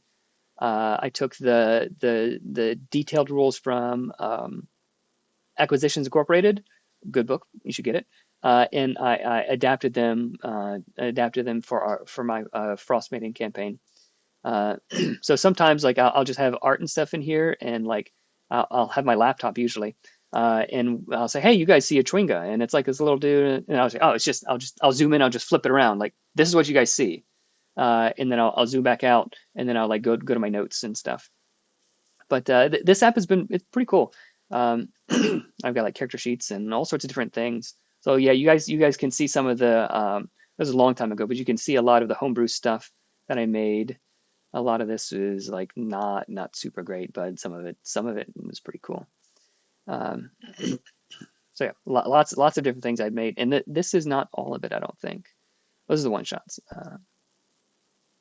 and then what is this? Oh, these are notes for the Waterdeep campaign that we started, but we almost started. And so yeah, in over here, let me show you guys. This is I made. I was this close to playing as a character, as a I don't know, some kind of fighter, I think, with different runes. Whatever the fighter with the runes was, like a giant fighter. I don't know, but I made myself cards because like I had so many things I had to do and keep track of, and this recovers on a short rest, and this recovers on a long rest, and this does this. So I made myself little cards I could print out. Like they're super rough, but just for me. But like, how often can I use this? So I use the card. So I use Giant's Might, then I flip it over, or I use Second Wind, and I flip it over, and I know it recovers on a short rest. Right. So it's too much to keep track of on a character sheet. Like I didn't want to have like 10 paragraphs of text. So like I put this together for myself to make it easier for myself. Like so the Nimble kind of things are the things that I was already doing anyway. uh, so yeah, I do that kind of stuff. But that's a Figma, Figma. And I think there's a free version. It's all online, so you can have like a crummiest little laptop or even a phone. And you can run it on there. Everything is online. It's an app, but you don't have to download anything. You don't have to have a really good computer to do it. So if you have a web browser, you can use it. There's a range from, okay, we read that. Hey, so my question, what is your favorite character you have ever played and you have DM for? I can tell you immediately the favorite character I've ever DM for. My brother-in-law, Ben's character, is a, um, I've forgotten his name, but he's a kobold. He's a kobold who, he's a kobold who is kind of dumb. And he like so his backstory level 0. He robs and we played the backstory at the table. So before this campaign, I made a short vignette, like maybe 5 minute vignette, and this is gonna be in the GM book too, how to do this for each character, so that all the other characters, instead of like, hey Ben, describe your character. Well, it's kobold and this and this, and he likes sandwiches. So it was a vignette so that we could see like how they got to where they are. So the vignette for this was Ben told me what kind of character he wanted to play. He's like, hey, could I do this kind of thing? I was like, yeah, that'd be fantastic. So the vignette was like Kobold and his two buddies. They're like crouching behind some bushes on the side of the road, and they hear like a cart come in and like, hey guys, I got some sandwiches. Let's attack them. And they attack the guy, and they rob him of the sandwiches, and they run off and they kill him or whatever. And then his character, uh, Rune Knight, yeah. His character like was reading through like some paper, and he didn't know how to read, so he's like, oh look, I'm a human, I'm just gonna read this paper and I'm gonna write my name on this line. Blap. And like turns out that paper was like a contract, like forging a pact with some like evil patron. uh, uh, the patron shows up. He signs the paper, signs the pact. The patron shows up and he says, "The pact is sealed." And then like so the kobold has this vision of this patron, and the kobold is so dumb he says, oh, "It's Bahamut. I'm a cleric of Bahamut now." So in like the whole campaign, like he's thinking he's a cleric of Bahamut, but he's really like this warlock of patron with his evil patron. Brandon, remind me his name. Remind me what was his name? Um, so the whole campaign, like he's casting Shadow Bolt or Shadow Blast or whatever the Warlock cantrip is, and he says Divine Blast, and he's doing all these things, and he rolled so good all the time on everything. So like this little kobold was just like the funniest little dude, and he was playing dumb the whole time, and like he was super into it, and I love it. It was his favorite character ever. Um, for one of my friend Zosha's campaigns or one shot, I made an old fairy named Gramps. I think Gramps or Pop Pop or something like that, like old fairy, a little mage. And he was like real old, and she even drew a picture of him, and it was super cool. So that one was pretty sweet. Carrick, yeah, Carrick the cleric, Carrick the cleric. Yeah, that was fantastic. The longest 2 hour, 10 minute timer, yeah. Um, please do a stream where you go through a bit of session prep. Yeah, I'd be happy to do that if you guys are interested in that. The Cobalt, yeah, I like Cobalt voice. Yeah, I can't do that too long. About the character sheet, one cool thing I included in my own is a set of 6 to 8 small boxes to track mana. arrows and other trackers. Yeah, cool. There's not really arrow tracking in Nimble. If you have a bow, you have arrows, like whatever, just shoot them. But if you're playing like a super gritty campaign, then it's easy enough, yeah, to track the arrows. You have a quiver of 20 arrows. Kobolds are such fun to play, yeah. Same with Cubs. Yeah, my first character, Gabo Staverson, he's a favorite too. All right, let's look at the shepherd, guys. Let's look at the shepherd. I think I can do this without crashing. There we go, yeah.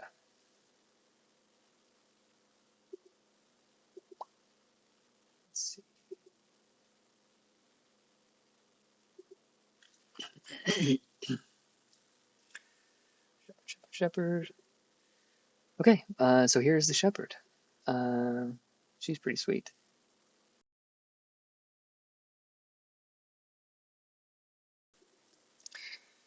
All right. To be honest, the excuse to do silly goblin voices is the one reason I play TTRPGs. Yeah, yeah, and people like it. And yeah, love it, Trek. Okay, the shepherd. Let all who are afflicted come. I will mend your bones and soothe thy wounds. Thou shalt revere the gifts of life and death, neither of which is ever given nor taken. Rather, we're all souls merely journeying between this realm and that of the realm beyond. But alas, so every class has its own like a dialect or voice, I guess. So this is sort of like old Elizabethan King James sort of English. And we'll tighten it up a little bit too, but like the berserker's like wrath and ruin, heads cleaved, that kind of stuff. And then the song weaver is like each class even has its own like flavor. But alas, often do these wandering souls find themselves bereft of guidance, and thus falls upon the shepherd the solemn duty to be a beacon of light to those ensnared in darkness, and darkness to those who, in hubris, deem themselves to be the light. Okay, cool. So shepherd, not necessarily of animals, but shepherd of those who are living, those who are dying, like shepherd of life and death. So let's look at the details of the shepherd. So shepherd, their key stats are wisdom and strength. So they can be a melee class if they want to be. They have mail armor and shield, and the hit die is 1d10, just like the commander. Saves, will is save is the advantage, and dex is the disadvantage save. And they have access to all strength weapons. Level 1, they are keepers of life and death. They know radiant and necrotic cantrips, and they have a special ability called Searing Light. And as an action, they can inflict or cauterize grievous wounds. And they can use this whiz times per long rest. Long rest. Okay, when you use this as an action, choose one. You can heal a number of d8. So uh, it makes sense when you see it, but it sounds weird to read it out loud. Heal whiz d8 damage from a dying creature within 30 feet. So if your wisdom is 3, you take 3d8 and you roll that, and you heal that much damage from a dying creature. So healing is something in TTRPGs that is very, very important. Yeah, yeah. Um, healing in TTRPGs is something that's really important. If it's too good, then fights are way too easy. Well, one, fights are too easy, and two, the cleric never gets to do any damage because they're always healing because it's too good. It's too good to not to do. So it's not fun. So if we have this really good heal, but you can only do it when they're dying, when they've dropped to 0 hit points, now it's really good, but conditional. Okay, so it costs a resource, and by the time they've dropped to 0 hit points, they've already taken a wound or maybe more. So you can bring them back to a good health to where like one more hit's not going to just drop them immediately. So you can only do it to a dying creature. Makes it really powerful but really balanced. Okay, so I can't do it. I can't heal you right now. You're not dead yet. You're not dying. So inflict wounds, so you can heal, or you can inflict Wiz D8 necrotic damage on a bloodied enemy. Okay, so clerics or shepherds, they care very much about how many hit points a creature has. I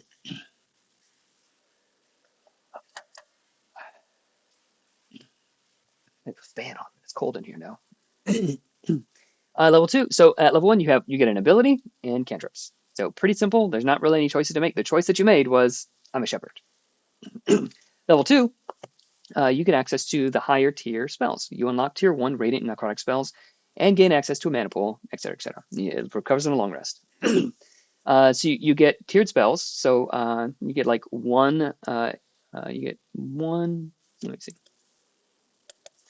How many tiered spells? I've got so much things in my head I don't even remember. How many spells? I think there's one tier 1 spell. Yeah. So you get access to 2 more spells. So is it overwhelming? No. Do I ask myself easy questions? Yes. Okay, so level 1, easy stuff. Level 2, you get just a little bit more. Okay. You get a mana pool and higher tier spells. And you get the coolest thing about the shepherd. You get a puppy. You little puppy. Or whatever else you want. Summon Life Binding Spirit. It's a tier 1 radiant spell and 1 action. And I've been updating the wording throughout, so there's something. So as an action, call forth a spirit companion that faithfully follows you wherever you go. It is immune to damage and other harmful effects. And it lasts until you cast this spell again. So if you cast it once, you don't. If you cast it again, you don't get a second pet. Your pet just goes whoop, whoop. Okay, so it disappears from here and it appears here. So it lasts until you cast it again, until you long rest. So you long rest and he'll go away, or until it has healed a number of times equal to the mana spent to summon it.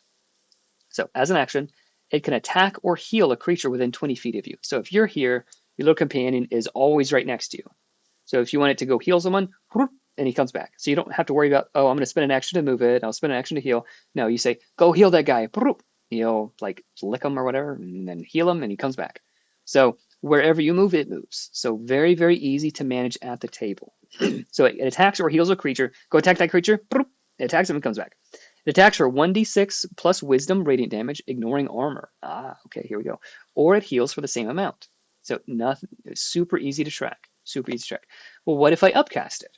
If you spend more than 1 mana on it, you increase its die size by 1, so d6. If you spend 1 mana, you get a d6. And it could heal 1 time. It can attack as much as you want, or it can heal once. Basically, the mana that you have stored on it, it expends that mana. Then it disapparates. It doesn't die, it just sort of disapparates. But the companion is immune to damage and other harmful effects. So it's not a combatant that you need to track. It's not a fiddly thing. It's just something that it's just this special spiritual companion that follows you, this life binding spirit. So if you spend 1 mana on it, it can heal it can heal someone once, or it can attack as much as you want. If you spend 2 mana on it, then it's a D8 instead of a D6, and it can attack 1d8 plus wisdom, biting things, whatever, kicking things, or it can heal for 1d8 plus wiz twice. All the way up to D12 if you spend 4 mana on it. So D6, D8, D10, D12. So it can heal 4 times for D12. So if you pump a lot of mana into this thing, it's going to be a really strong ally. And then flavor is free. Your life binding spirit can take the form of any small friendly animal or similar creature. A dog, a lamb, a rabbit, a sparrow. Make sure you give your little buddy a name too. Those kinds of things are super duper important. Okay, let's see what questions we have in the chat.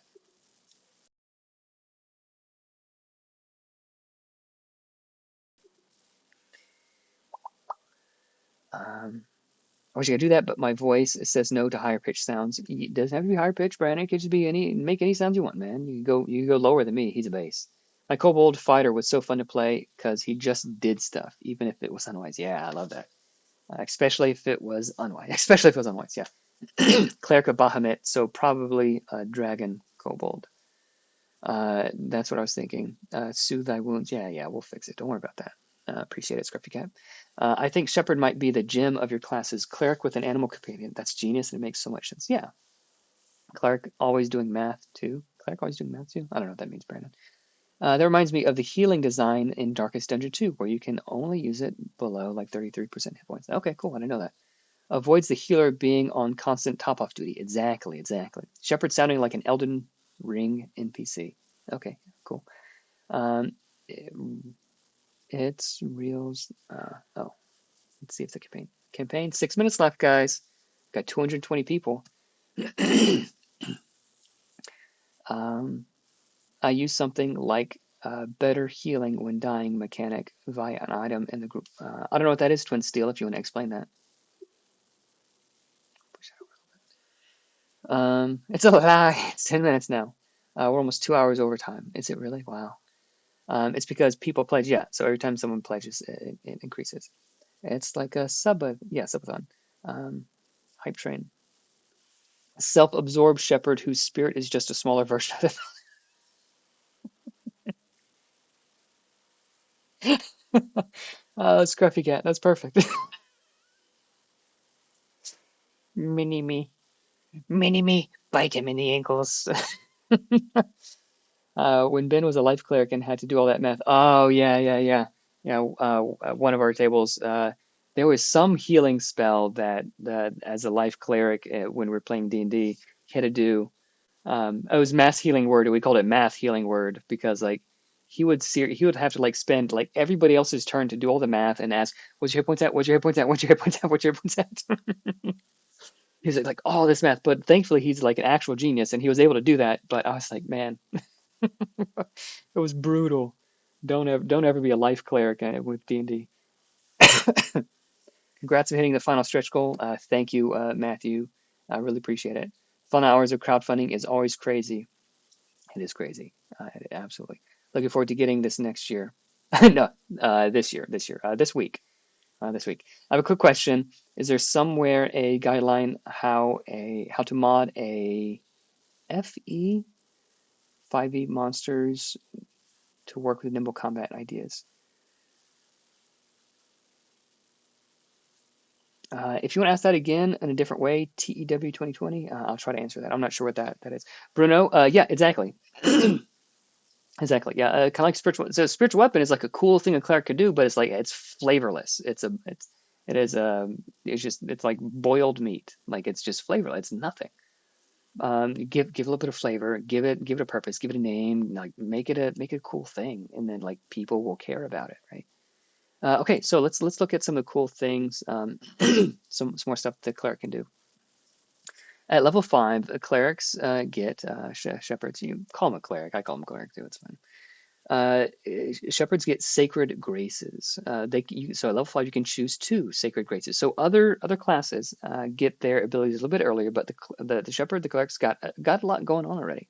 So to avoid overwhelming someone, their abilities that they choose begin at level 5, but they get to choose 2, which is pretty sweet. After spending a day tending to a sacred place or serving others during a long rest, you may exchange a grace you know with a different one. So every class has like a different role-playing thing. If they want to swap out abilities easily, they certainly can. Um, yeah. Okay, so let's take a look at some of the sacred graces, and then all the cantrips upgrade every 5 levels too. So rather than like level 7, like whatever the random levels are in 5e, every 5 levels, 5, 10, 15, 20. Much easier to remember. Oh, I'm level 5. My cantrips go up, right? So that whole table of all the things that you can do that a class gets, like you don't need that because it's laid out in a way that's already easy to understand. We probably don't need this reminder text again, but maybe we'll keep it. Um, okay. Empowered companion. So a lot of the things that you would expect from a cleric are now things you can choose, and has to do with your companion. Whenever you spend mana to call forth your life-binding spirit, you cast it as if you spent 1 additional mana. Okay, so you can increment the die easier. It gets additional heals, and you're more efficient with your mana. If you're using it to heal a lot, you'll need to recast it more often. This one might need to just a little bit more to make it good enough, but it's pretty good right now. Um, Maybe this one will be like you can upgrade it beyond a D12 to a D20, like maybe something like that. Let me make a note of that before I forget. Uh,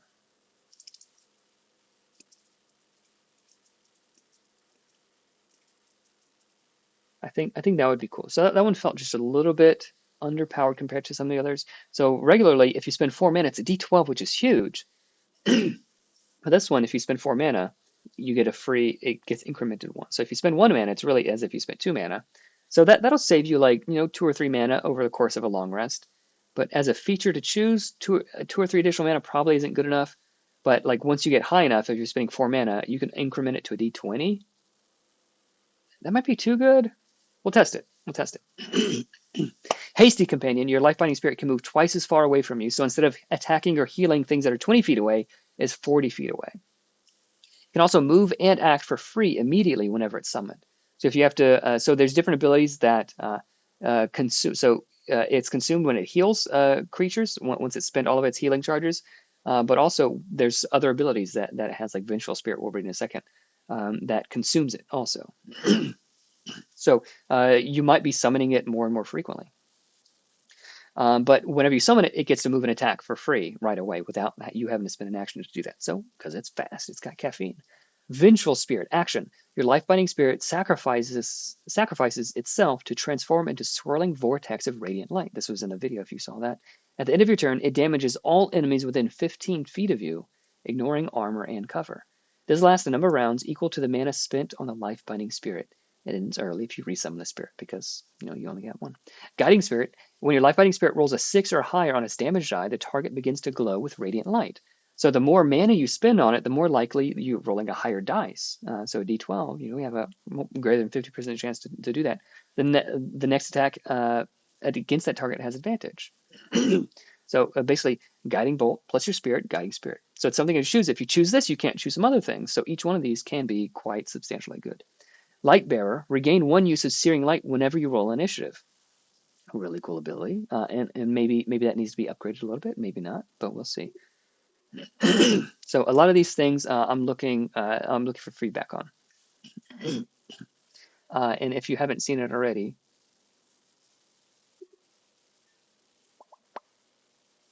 where is it? Here. I do have like, hey, this is the kind of stuff I'm looking for. This is the kind of stuff I'm not looking for. So here, and there's a link to Discord. So this is going to be included with the beta rules. Hey, I don't need typo reports. I'm working on that. I've already got people helping me, so you can save your time. And the new class ideas, I'd love to do more new stuff, but just not at this point. Most looking for battle reports, like, hey, we played and this is what happened, this is what we liked, this is what we didn't like. So actually playing it is way more valuable than reading it and just thinking about it. Anything that's confusing, anything that's overpowered or underpowered, like substantially, it's okay if it's a little bit broken. It's okay if it's a little bit underpowered. But if it's so good that you would always choose it, or so bad you would never choose it, I want to hear about that. Fiddly rules. There's too many steps to this. Let's make it simpler. Blah blah blah. Okay. Spells. Are we missing any critical utility spells?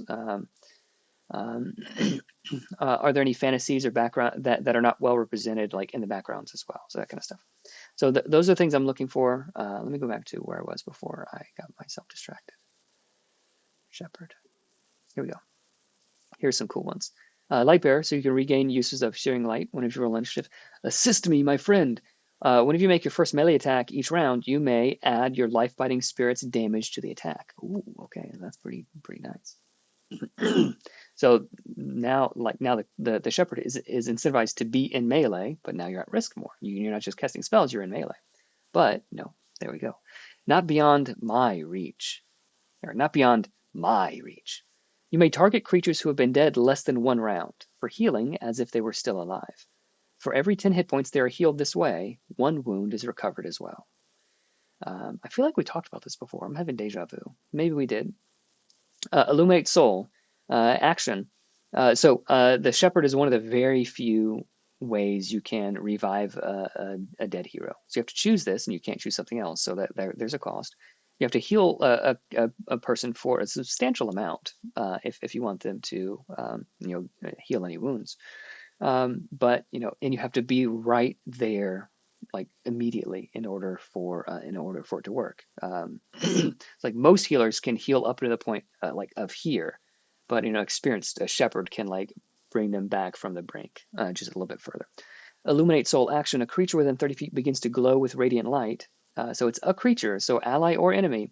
For 1 round, attacks against them are made with your choice of advantage or disadvantage. You can do this a number of times equal to your wisdom each long rest. So this is a flexible spell that you can choose how you want to use this, offensively or defensively. So some pretty sweet stuff with the Shepherd. I'm super excited about.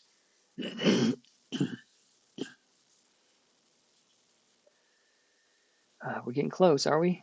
We got 5 minutes. Yeah. So how the backer train works, like, yeah, the fewer, like the people backing will start spacing out, and the timer gets lower and lower and lower, jumps back up, and then it'll get lower and lower. So if we're getting down to like 4 and 5 minutes, then yeah, it's probably not too much longer now. Scruffget, I love this idea. A self-absorbed shepherd whose spirit is just a smaller version of themselves, or maybe like someone else in the party. I love that so much.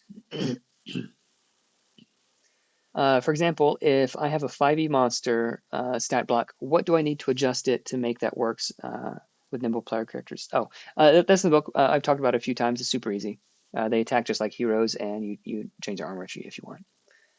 Kind of like the Shepherd ability, when the player's dying, the party got an item that didn't use charges on heals when the target is down. Yeah, getting close. Maybe final minutes now. This might be it. Oh, no. How low did it get? I don't know. You did that on purpose. Oh, yeah, we're down to 3 minutes. We should stop talking about it. Good night. Good night, Peter. Thanks for joining, man. Um, might still be going when you awake. Probably not. I don't think it usually lasts that long. If a goblin has 13 AC, 7 hit points, and does 1d6 plus 2 damage, is there anything I need to adjust to use him for Nimble?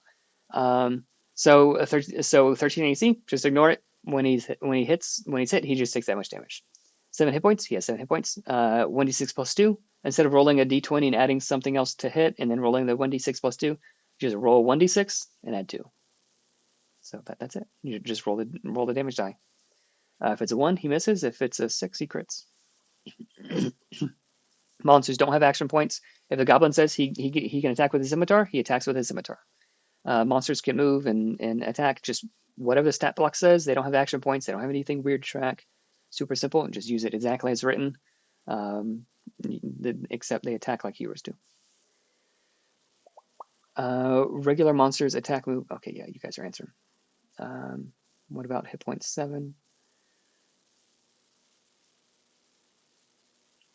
So not every attack hits. There's a chance for many attacks to miss, and someone might do 5 damage or 4 damage or 6 damage. Check out the free preview.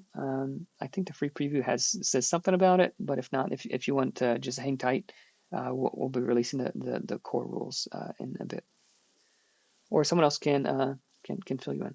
Okay, we reset back to 10 minutes, guys. All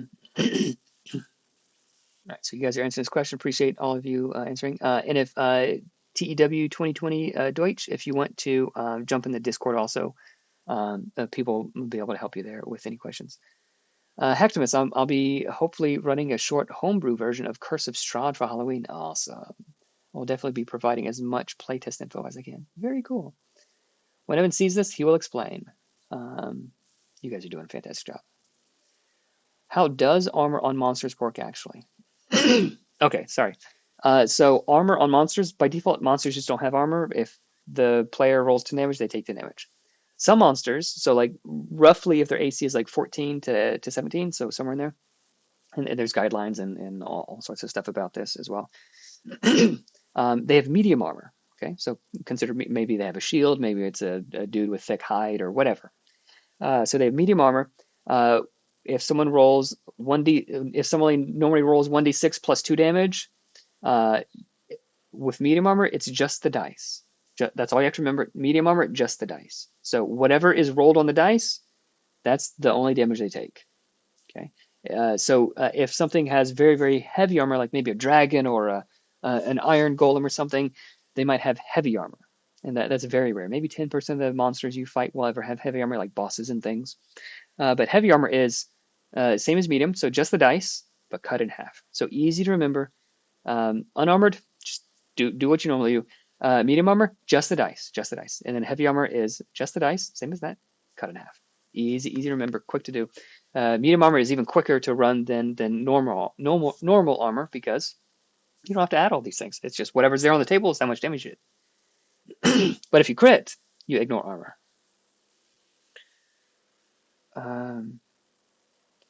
Is the campaign timer wrong? It was 9 minutes ago. Yeah, it's wrong. $263,000 when Evan only asked for 5,000 is amazing. It is indeed amazing. So at 5,000, I would have lost money on it just because of like the amount I spent on art and stuff and advertising. But I mean, it would have been fine. It would have been cool. Like, a few people got it, and I was able to print this book. Um, but yeah, more than $250,000 is more than I could have reasonably ever thought. Uh, I think Vengeful Companion is a always get one. Spend 5 mana for the Shiny Gobbo Companion. After the fourth heal, Cyclone time. This turned my 5-turn pet. It might be, and again, it might be something that needs to be adjusted, and maybe Vengeful Spirit turns into 2 actions, or the ideas are there, and like the fine details are super duper easy to tweak. Okay, so as long as you guys know that, like, as long as the idea sucks, this is boring, this is stupid, I don't like it, I hate it, like it's boring, it's no flavor, it doesn't make sense, blah blah blah. Like those things, like those are harder to fix. Like, man, cool idea. The only problem is like I always want to take it, or it's way too good, I always use it. Well, it's easy enough to tone it down just a bit, or increase the cost just a little bit. Or if it's like this is just a little bit underpowered, we just make it a little bit better. Remove the restrictions instead of like X times per long rest or once per counter. Do it however often you want. So you can remove the restrictions or make it stronger. So like that kind of thing is really easy to do, but it's like coming up with the ideas is the hard part. Coming up with the ideas is the hard part. Refidly, rolling starting gold and buying equipment. Need a Nimble quick starting equipment quiz. Similar to quick equipment from OSCZ. Yeah, so the pre-gen characters will have it. Yeah, pre-gen characters will have it. Maybe, let me take a screenshot of that. Maybe each class will have like, hey, just start with this. Like you have 10 gold and here's your equipment. Maybe we could do that, but like you start with such little gold that like you can pick a weapon and armor and maybe one thing. But you start with a little gold on purpose so that like you're hungry to start adventuring. So it's not like you're spending 1,000 gold. I mean, there's a bunch of charts. Like the spread of items is like a page, so there's not a lot to look at. There's not long descriptions. It's pretty simple. Could it be streamlined a bit? Sure. And the pre-gen characters will have that already. But it should be pretty simple. But I'll consider it. Nath, I'm gonna stay till it ends. Man, thanks for hanging in there. It's just gonna be two of us. I was trying to gather a group of indie wrestling personalities to play some 5e. I can't wait, man. Cool. I hope you do that. Evan, was there a time you showed a page where there was a guide to create monsters with a lot of custom abilities like vicious and vulnerable? Yeah, there was. I don't remember when. Those are going to be in the. It wasn't a core rulebook. It's going to be the GM guide because like the players don't care about that. They don't need to know about some of that stuff, like some of the formulas stuff. It's going to be the GM guide. GMIs only. I'm definitely using Nimble to run my Dragonlance campaign next month. Let me know how it goes. Join the Discord. There's a testing help. And Brandon, if you're still in here, if you want to change the testing help channel to like battle reports, that would be better. Yeah, I think that would be better. I appreciate that. Yeah, battle reports. That'd be cool. Okay, let's see. Will that be coming out soon? The GM guide is going to be the third of the books, probably without the adventure at least. Probably going to be next week. Next week for that. We'll have plenty to do with what we have, I think. Fiddly, strength 8 means only 9 slots. What's that?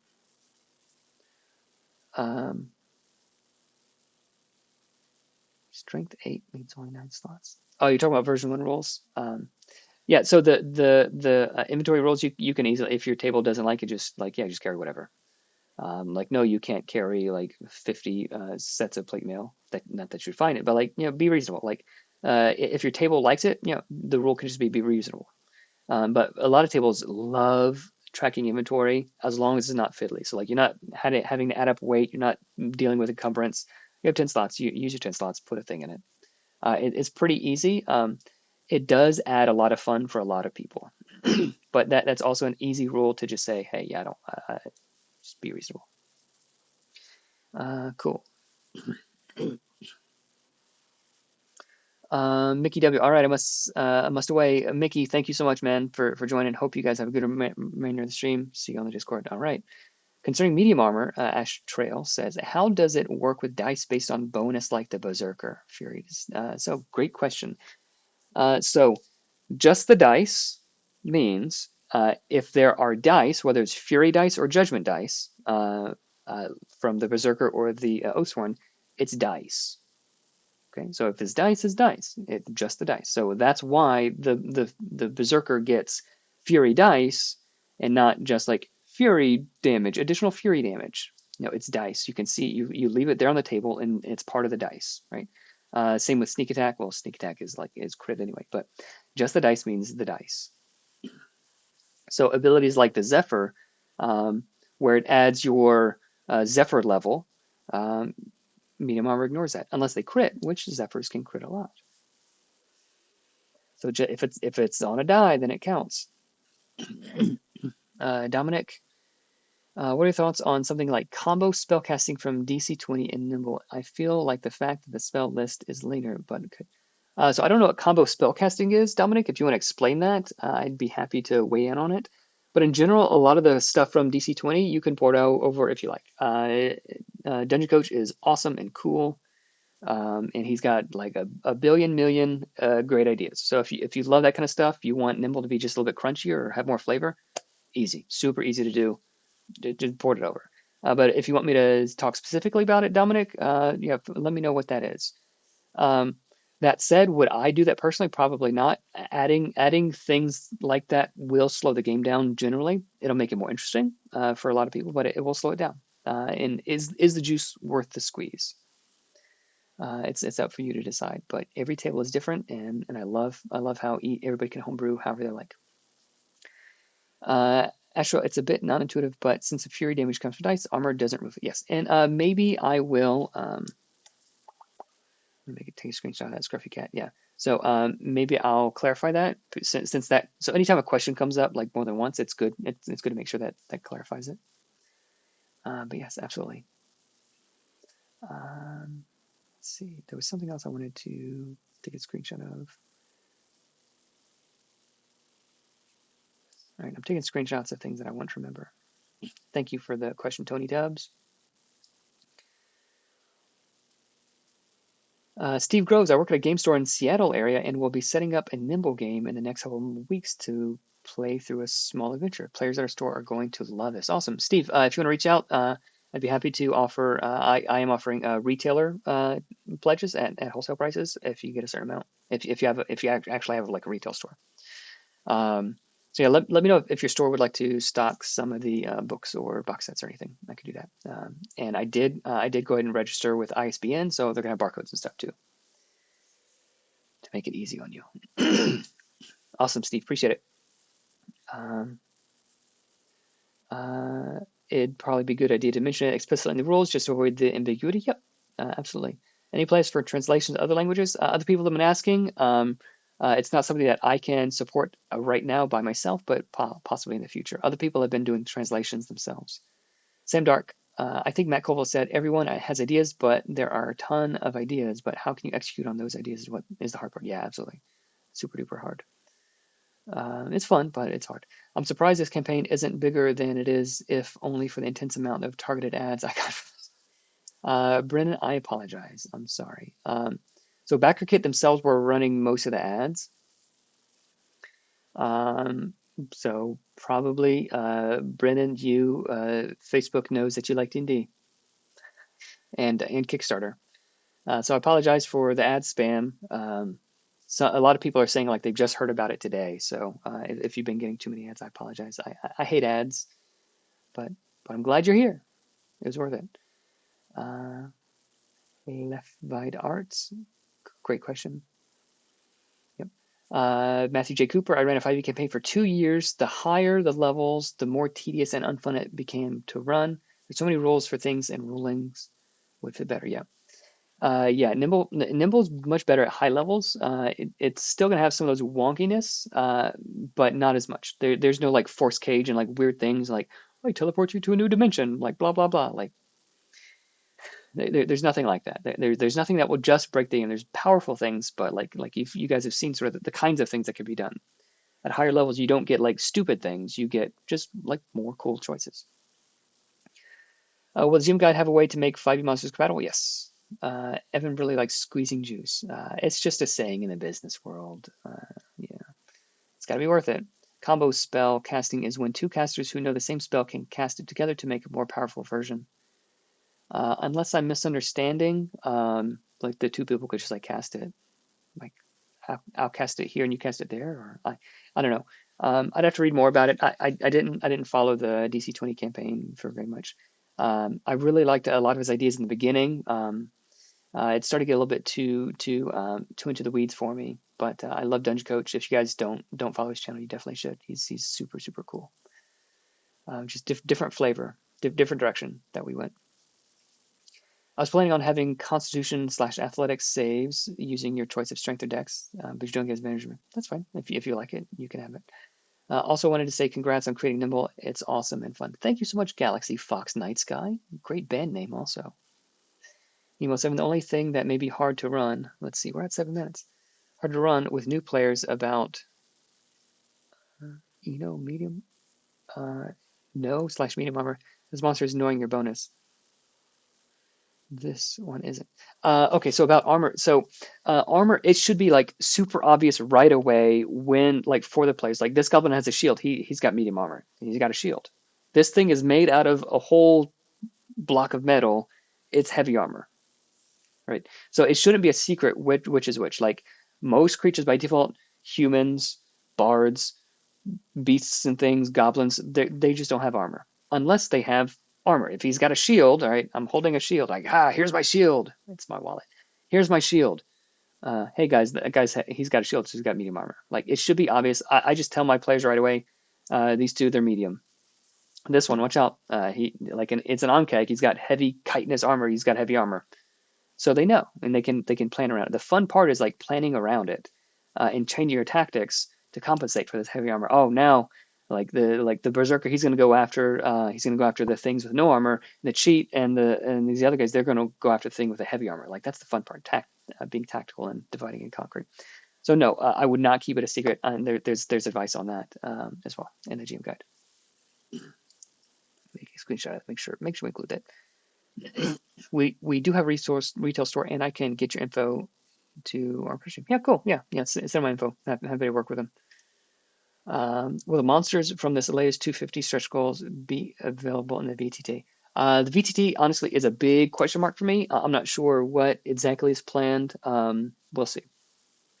We're trying to set up so it's easy to play in the VTT. I don't know how much of the content itself will be included by default. That said, could the adventure be included later? Maybe. Maybe. If the adventure is included, it will have to be a paid for thing because there's a lot of additional work that goes into making that. So got to make sure Phil and Necro and those people who are helping with that are compensated for it.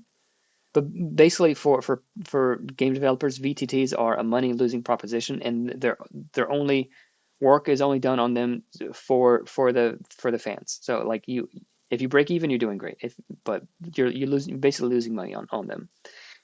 So it's really just for the players. You don't really make money on it. What content/media/adventures are you using for inspiration for the adventure, including the package? Just stuff that I like high fantasy, gobos and stuff. The big bad guy of the initial adventure is a wizard that named Green Thumb, who is like into plant stuff, but he got himself in over his head, and in order to get himself out, he's digging deeper and he's trying to cast a spell to become a lich, and the party's got to stop him. So like that idea came to me, and I thought, man, that is awesome. I want to play that adventure. So yeah, we're doing that. Matthew Bivens, I hate ads too, but I'm glad that one brought me to Nimble. Yeah, cool. Matthew, which was your favorite ad? You tell me that. Which was the favorite? Which one did it for you? I've been waiting for the end, but endless backer train keeps me laughing. I say, hey, Stacy A, thank you so much for staying. And I know I'm starting to fade too, so we'll see how much longer we can keep this going. I do have to pass out here in a little bit. I sure wish I had a co-host. Heard a lot from sponsorships. Cool. Galilegi, concerning again armor, what motivated you to increase cantrips damage at higher levels through flat bonuses rather than dice? So in version 1, cantrips were they were like weird edge cases where like cantrips, because they added more dice, cantrips basically ignored medium armor. which was kind of cool tactically, but also felt weird. Um, so like in order to fix that, I decided to, no, just the one D10 for your firebolt or fire dart, just the one D10, um, but you get a flat bonus instead, and more frequently to sort of compensate, so that every medium armor affects everybody, heavy armor affects everybody in some way. So that's why. But in addition to that, the system with advantage and disadvantage gets a little bit more complicated when you're rolling like 4 or 5 D10 for your high level firebolt. I don't know like what it gets up to, but it gets up to a lot. So you're rolling like a bunch of D10 and then like with 2 stacks of disadvantage or whatever, then like it gets more complicated. So like we're already rolling enough dice, we don't need a bunch more. So that's why. So the spells that cost mana, the tiered spells, when you're upcasting those, they deal more dice because you're not casting them like 3 times a turn. You're casting them once. So you can do a lot of dice like once, but a lot of dice every time you attack 3 times every round, it's too much. Like one die is way easier. So that's why. Good question. Kip Kulich, congratulations. I've been super excited. Picked up extra copies. Oh man, nice. Way to go, Kip. Appreciate it. Looking forward to doing some testing with the PDFs. Me too. Heard about it because of Fairy's collab. Awesome. I got the ads after. Yeah, man. Yeah. My mom was getting the ads. My wife was getting the ads too. Yeah, so they're done. They're done. So I super appreciate all of you guys clicking on them. And you could follow the Facebook page if you want to. There's a Nimble Facebook page. On the one hand, I love people keep backing the project so that you get the reward you deserve. But on the other hand, I really need to. Victor, hey, I appreciate it. Appreciate the support. If anybody needs to go, that is completely fine. Please don't feel like you guys have to stay. If you are here, if you want to hit the like button, that does help the YouTube channel. I'm going to be doing some other videos on things. So videos on planning, I'm going to do like a 5-minute quick, 5 minutes. Here's how to play Nimble. I want to do a video like that. I want to do a longer read through of the core rules, just so like if anybody wants to like your DM wants to, hey, we're going to play Nimble next Tuesday. Here's the video. Here's a link. If someone wants to get more in depth. So I want to do like a read through of the rules. I want to do like a 5-minute quick overview of how to play. Here's how you attack. Here's how you do this. So I want to do that. People have been asking about like how I prep for an adventure, that kind of stuff. So I want to make videos about that. I'd love to do video reviews on like resources that I like talking about Forge of Foes and Flea Mortals and some cool books like that, like things that have helped me personally. So there's more stuff like that. So go and hit like if you're here and listen. I'd appreciate it. It does help. It really does. Bruno, I learned about Nimble through YouTube algorithm. The Ankeg comment video popped in my feed. Yeah, cool, awesome. Yeah, that one really took off on YouTube. Instantly hooked. I was lucky. It was not too late. Awesome.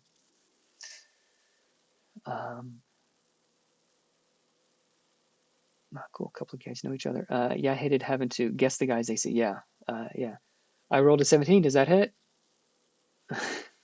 Pause. Let me look. Or I rolled a 12. Sorry, that's a miss. Oh no, I forgot to add my thing. Oh, that's a 15. Oh wait, what do I do with my proficiency bonus? Oh, it's a 16. Okay. Yeah, same.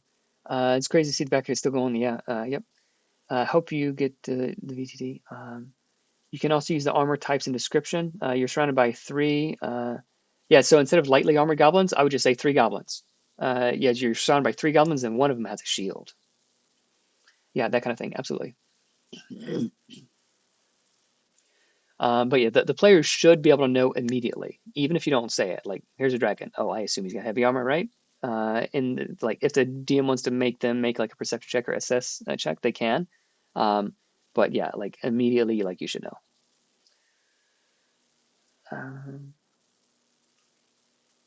I think with a PDF and account on any VTT, you can get there. Okay, yeah, we'll see. I mean, I don't want it to be annoying. So if it's easier and super cool and all of that, I want to do that for the VTT. But it is hard when like everything's free because it takes people a lot of time to do it. It's yeah. As a brand new player, how much easier is this to learn than regular 5e? So much easier. So much easier. When I first started playing D&D, my DM, boom. Here's 3 books. Pick amongst all these choices. All right, I picked my class. All right, now pick all of these different options. Okay, I pick those. Now do this. Now roll 50 dice and do this and add this and write this and cancel this and like all of this and like just making a character had to have taken like an hour or two. Before we could sit down and play, we had to schedule like a whole week ahead of time, like this session where like all I did, like, and for the DM, it was like multiple sessions of like just making characters. Like, no, 5 minutes, like you're playing. And that's if you're making a character. If you're not making your character, if you're going to use one of the pre-gens, here's a sheet. Don't worry about what's on it. You guys are walking through the woods. You hear this noise. What do you do? Like, all right, like you start playing right away. And then if you say like, oh, I don't know, can I see what it is? I'm gonna have you make a perception check. You see on your sheet there in the middle where it says perception. What's the number? 3. All right, roll this die. Add 3 to it.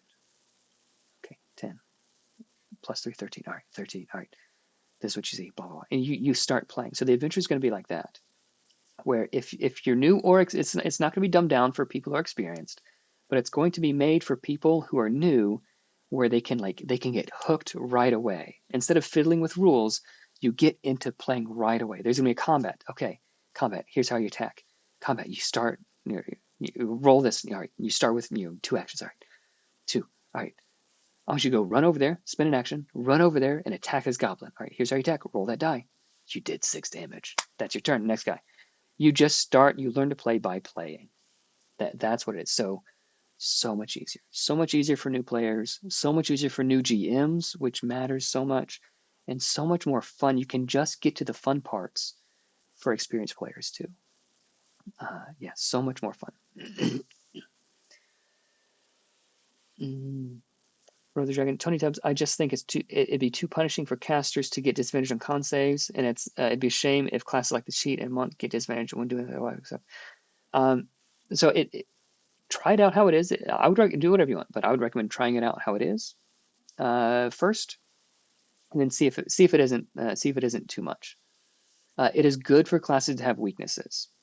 It is good for classes to have built-in weaknesses, because they're able to be much more powerful in light of that. So in Nimble, there are far fewer concentration spells, and concentration checks only happen on a crit as well. And there's enough other tools for you to handle a lot of these things with interpose and defend and all this. Try it out how it is. Before you go and make it more complicated, do whatever you want, but before you make it more complicated, try it out. I think that my favorite ad was the first ones. I was intrigued by the bits of DC20 PF2E stuff I recognized, but with full compatibility. Interesting, cool. I don't know what ads you talk about, but that's cool. I would love to watch all those videos mentioned. Cool. Make sure you subscribe. Hit the little bell thing, man, so you're notified. Man, this feels like a telethon now. Evan, stay strong. Yeah. Oh, buddy. I got a granola bar I just found. We're hanging in there. I hope you guys don't mind if I eat a granola bar real quick. I learned about it because I subscribed to the original Kickstarter. Oh, cool. Thanks for backing all the way back in the day.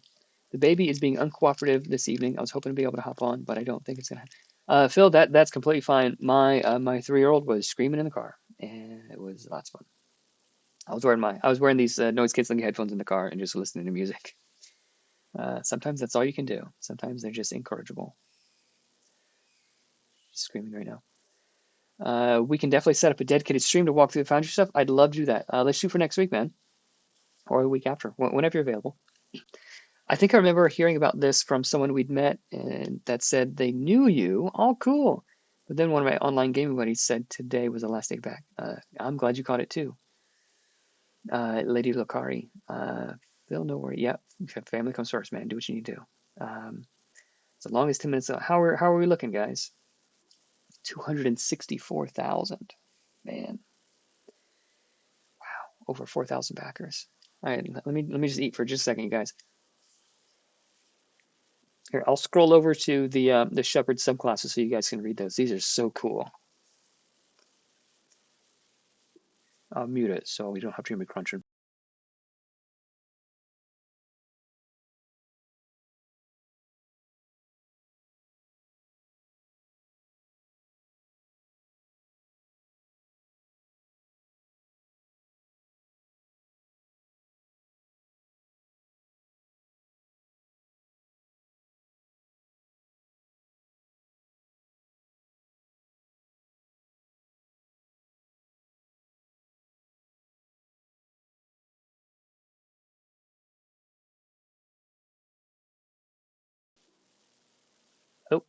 Okay, Amber, yes. There are some ways to reduce wounds other than long rest.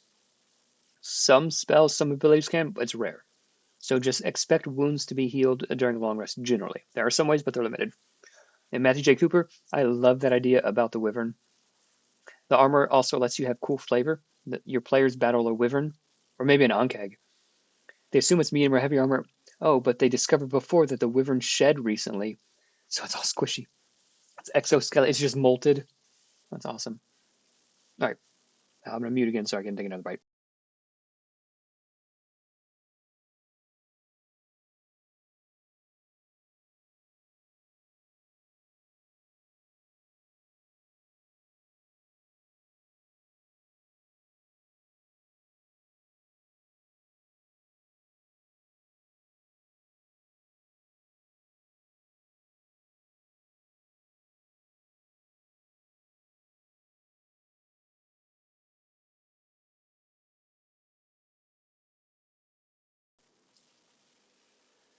I initially saw the ads and kind of ignored it since it's hard to figure out what's legit and what isn't. After I got a rundown via Bob World Builder, I was in. Yeah, Bob's awesome.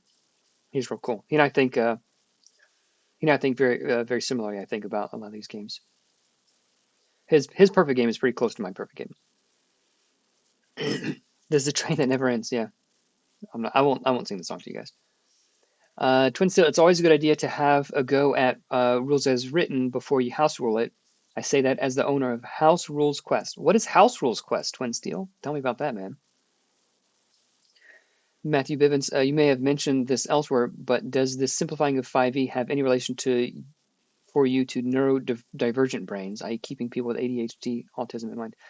That wasn't the intent, but I mean, like, I don't know if I have ADHD or not. I might. Sometimes I think I do, um, but I'm sure a lot of people do. Um, yeah, if someone doesn't have to wait for 15 minutes or half an hour for the turn to come around, I'm sure they'll be more engaged. I think that's more interesting. If you can read a sentence and get it rather than reading a paragraph or a page or a book, that's better.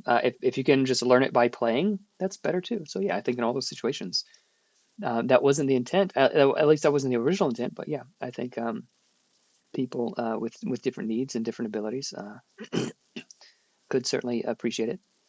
Don't move a fence until you know what it's for. Yeah, yeah. This dump fence is in the way, and you get mauled by a bear or something.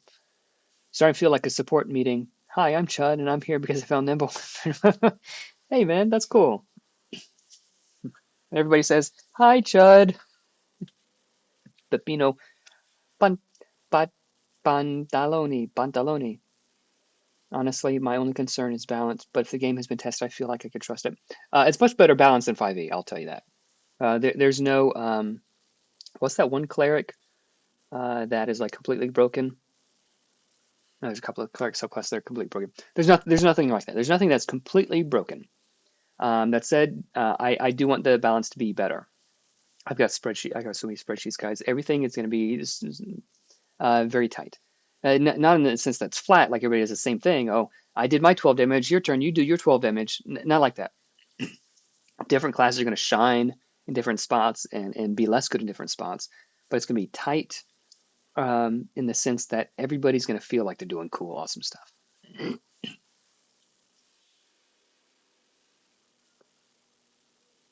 And seen the ads, I just heard about Nimble on Bob Worldbuilder video. It sounded awesome. Cool. Question: since we hit all objectives, what books do we get? Core rules, Heroes book, and the GM book. Inside the GM book is the adventure and the bestiary. It's going to be mini bestiary. I don't know how many pages yet. A few pages. So the GM book has GM advice, it has the adventure, and it has the bestiary. And the Heroes book has the heroes, the classes, and the core rules has the core rules and spells, because those are core to the game. Back at Trinity's kind of saying, what are we at? 238? Um, Trek, you can have an evil puppy. Oh man, it would be a Chihuahua or a Dachshund. Don't worry, only 10 minutes left, guys. Only 10 minutes left. You can do anything for 10 minutes. Shepherd of Death is spicy. Oh yeah, let's read it. Let's read some of these subclasses. Shepherd of Life, merciful healing. When an effect caused by you, so your healing or your life binding spirit's healing, heals a dying creature, they're healed for twice as much. Again, so you're incentivized to not be the guy who's always on the heal button. But in the situations where it matters, you go from 0 to very, very high. Okay. So like the whole like down, up, down, up, down, up, down, like that's not fun. Or like lose a little bit, heal full, lose a little bit, heal full. Again, not fun. But oh, it goes all the way down to 0. Oh no. Heal, boom, he's up back to like 2/3 or something. Like, yeah, that's really cool. But not only that, your life binding spirit can act once per round for free while you're dying. If you notice that in the video, even though even though Faith had already used her one reaction, she was dying. She couldn't do anything on her turn, but her life binding spirit did something cool to protect her. Life is beautiful. So each subclass has like a cool flavorful ability, or at least that's the goal. Life is beautiful. Harmless and lovely creatures such as butterflies and hummingbirds are attracted to your presence and often follow you. Flowers bloom more vibrantly in your presence. I love that kind of stuff. Like, and you know, there's gonna be someone who picks this just because of that. Like, oh, I love butterflies. Level 7 Conduit of Light. When an effect you control would heal hit points, you may expend one use of Searing Light to heal or damage, ignoring armor, another target within 30 feet of yourself for the same amount. Really powerful. So 2 people go down, boom, boom, they're both up, and they're both healed for twice as much. Level 11 Powerful Healer. Wisdom times per long rest. Whenever you would roll dice to heal damage, you may instead heal the maximum amount of damage or give that mini temp HP. Oh, that's so good. So a lot of these ideas, like I forgot I forgot what they were, and I read them all over again. I'm like, man, that's such a good idea. So it's been so long, and I've had so many other abilities and ideas in my head that I've forgotten that this was a thing. Oh yeah, it can give temp HP. That's way cool. 10 more minutes, guys. Empowered Conduit. Your Conduit of Light may target one additional creature, and you regain 1 charge of Searing Light whenever you roll initiative. So you get more endurance as you go. Shepherd of Death. Soul Reaper. When you use Searing Light to harm an enemy, you make a second enemy within range take the same amount of damage, ignoring armor.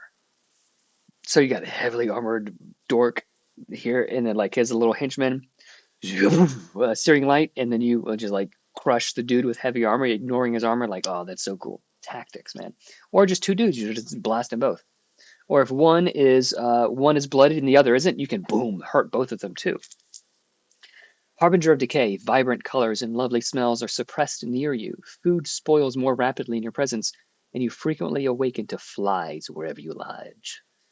You may have your life-binding spirit shift into a deathly version of itself, a zombie dog, a devious imp, etc., and have its damage type become necrotic. Veilwalker's Blessing. Reaction: when you would gain the dying condition, you may drop to 1 hit point instead. You may also force an enemy within 30 feet to make a strength save. On failure, they die if they're already bloodied. Otherwise, they become bloodied. Oh, so good. It's once per long rest. It's a powerful ability. It's once per long rest, but man, super good. You think I'm gonna die? I know death. He came to my bar mitzvah. I don't know why I'm Jewish all of a sudden. He came to my birthday party. You're dying instead. Like, that's so cool. You're a shepherd of death. You should be able to control death. Deathbringer's Touch. Your first melee attack each round against a bloodied creature is an automatic critical hit. Your life-binding spirit deals additional damage equal to your strength. And then Conduit of Death, your Veilwalker's Blessing ability recharges whenever you roll initiative. Every combat you can do this. That's so good. The charge is lost, though, if unspent at the end of combat. All right, I'm going to read through some more comments. I'm going to take another bite of my granola bar, though, so I'll mute myself.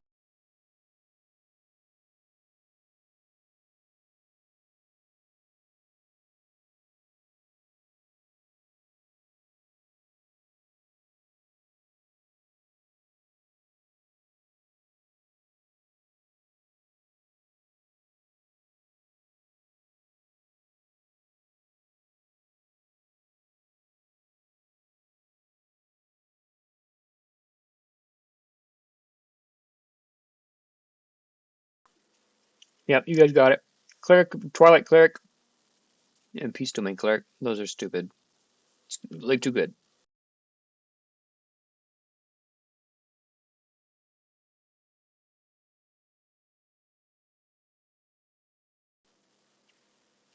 Twin Steel. House Rule Quest is an effort to collect every house rule on YouTube and beyond. Ah, I have a little site and some personal house rules I've shared, but the biggest part is the collection of 2.2 thousand videos. Send me a link, man. I think you put links in the chat. Go and put it in the chat. If not, send me a DM on Discord or send it to Ghostbit and he'll post it. That's super cool. Nemo 7, quick question on O-Swarm. Are judgment dice earned when attack is missed or blocked as well? Yeah, when you're attacked. Whether you block it, whether it hits, whether it crits, if you're attacked. If they attack someone else, but you jump in the way because you interpose, you're attacked. Absolutely. That's the whole point. He attacked me because I got a bunch of armor. I don't care. Octopus RPG. Playtesting gives you an unfair advantage over 5e. I mean, 5e is playtested a ton, but there's just the audience is so big, you can't please everyone. I know there are awesome designers at Wizards of the Coast and working with them, awesome designers who would love to make a fantastic game, but they're restrained by the history, by the past. They can't change so much that it's unrecognizable. Um, so they have a lot of limitations. They're doing the best they can. Um, with the constraints that they have, with the corporate overlords that they have, making them, we got to make a bunch of money, you got to make it sellable, you got to make more books. So they're doing the best they can. Um, so, but yes, playtesting.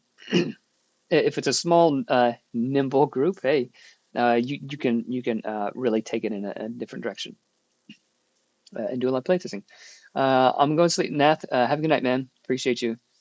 Planning on combining Nimble with an old third editional Diablo 2 source book. Diablo 2, I played that for I don't know how many hundreds, maybe thousands of hours. For better hack and slashing. Cool. That was one of my favorite games back in the day. I'm the one who picks the subclass because of flavor text abilities. Nice, Steve. I love how concise the class abilities and spells are. No more deliberating about edge cases and loopholes for hours. Yeah, it's super straightforward. There's not paragraphs. It's hard to misunderstand one sentence. It's easier to misunderstand this clause of this paragraph of this sentence, you know. All right. What are the licensing rules for the games? Still sorting that out. It's going to be pretty open. Essentially, you can do whatever you want. Gideon, hey man, he's another one of our players, unless it's a different Gideon. But maybe that's you. Hey man, what is life binding spirit? That is your little doggo. That's your little puppy. If you want to rewind just a little bit, we went over some of the abilities, but here you go. Life binding spirit. It's your little companion. I think Evan has earned a cold beverage of his choice. I drink water. I just drink water pretty much after this backer train is over. Thanks, Honey Badger. Bro, I stepped away for an hour and it's still going. Yeah, wild. Wow. Hey, welcome back, Crackle Dunes. No, right. Shepherd of Death is so edgy, super edgy. Well, you don't like flies? Tough luck. Maggots. How soon after backer train ends do we get PDFs? I just have to export this. I just have to export this and upload it as a link, so pretty much right away. But my wife might want me to check in on her and make sure she's doing okay. Give me 1 second. Let me make sure she's all right.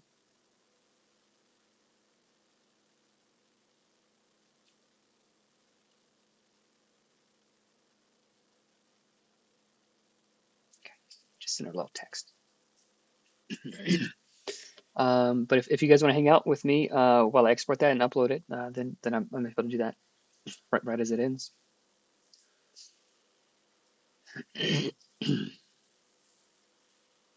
Shadow Heart, eat your heart out. What is Shadow Heart?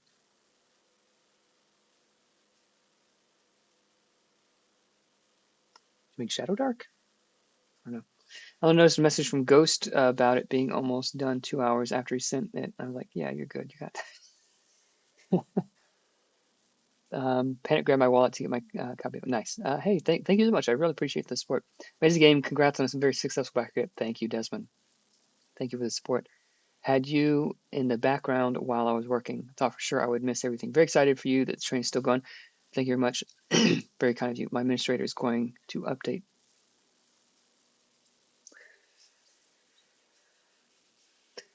All right. I might need to end the stream sooner rather than later before the backer hit ends. Jeanette is my wife, so she's saying Mayday. So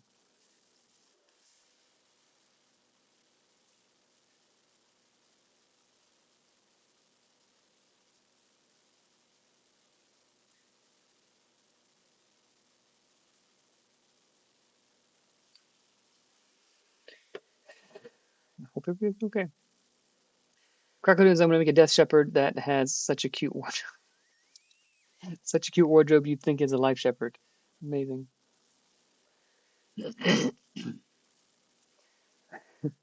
Um, let's see the link. Since I have OBS open, I'm not getting the pings from messages.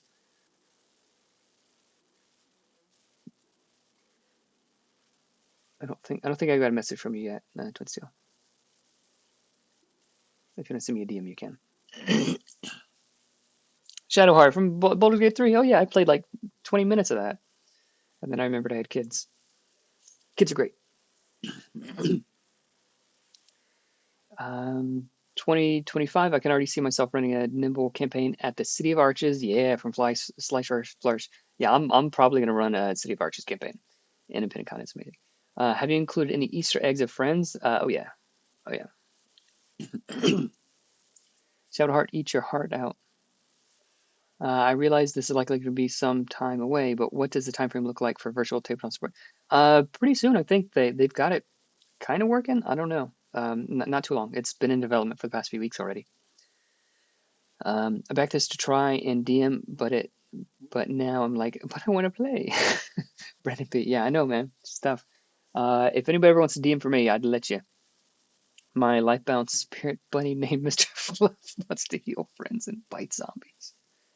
Yep. Um, Minthara is the best companion. You won't find. Okay, I guess the Baldur's Gate 3 thing. Family comes first, no worries. Yeah. Um, I think she was just. I just had a granola bar that was hiding in my backpack from a long time ago, so I'm good. Could use a glass of water though. I backed this to try. I assume will there be setting guides in the future? Probably not. I like to make content that people can slot into wherever, whatever campaign they're running. That's kind of stuff that I like. I find that to be most useful. I don't particularly love reading setting guides unless I know I'm going to be there for a long time. There's enough like awesome settings that I don't think we need another setting guide. That might change in the future, but as of right now, I don't think we need one. Um, what we need are good solid rules. That are fun and easy to use, and you can use your whatever content you have with it. I think there's enough adventures and settings. Yeah, don't worry. Oh, you bringing me some water? There's only 8 minutes left. There's only 8 minutes left, honey. Thank you. Appreciate it. You wanna? Where are the kids?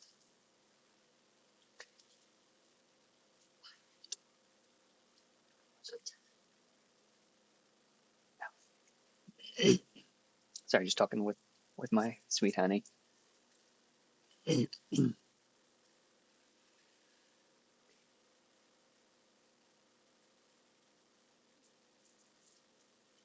And very, are any of your kids old enough to play with yet? Yeah, I've got an 8-year-old. He's probably old enough.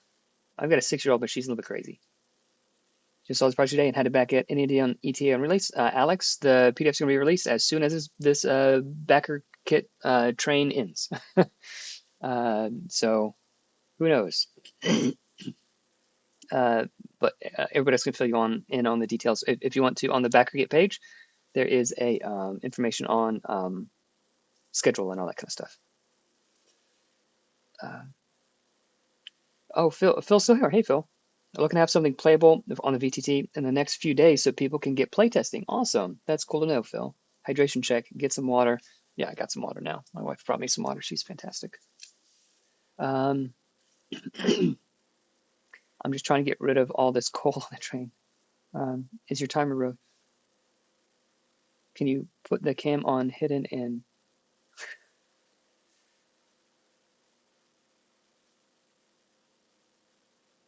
All right.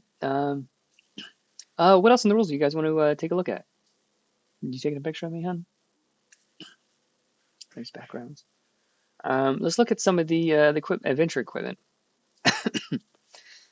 So most of it is like there's no description. Like the healing potions have a description because well that sort of matters. That's a very much a mechanical thing, but they have a price also.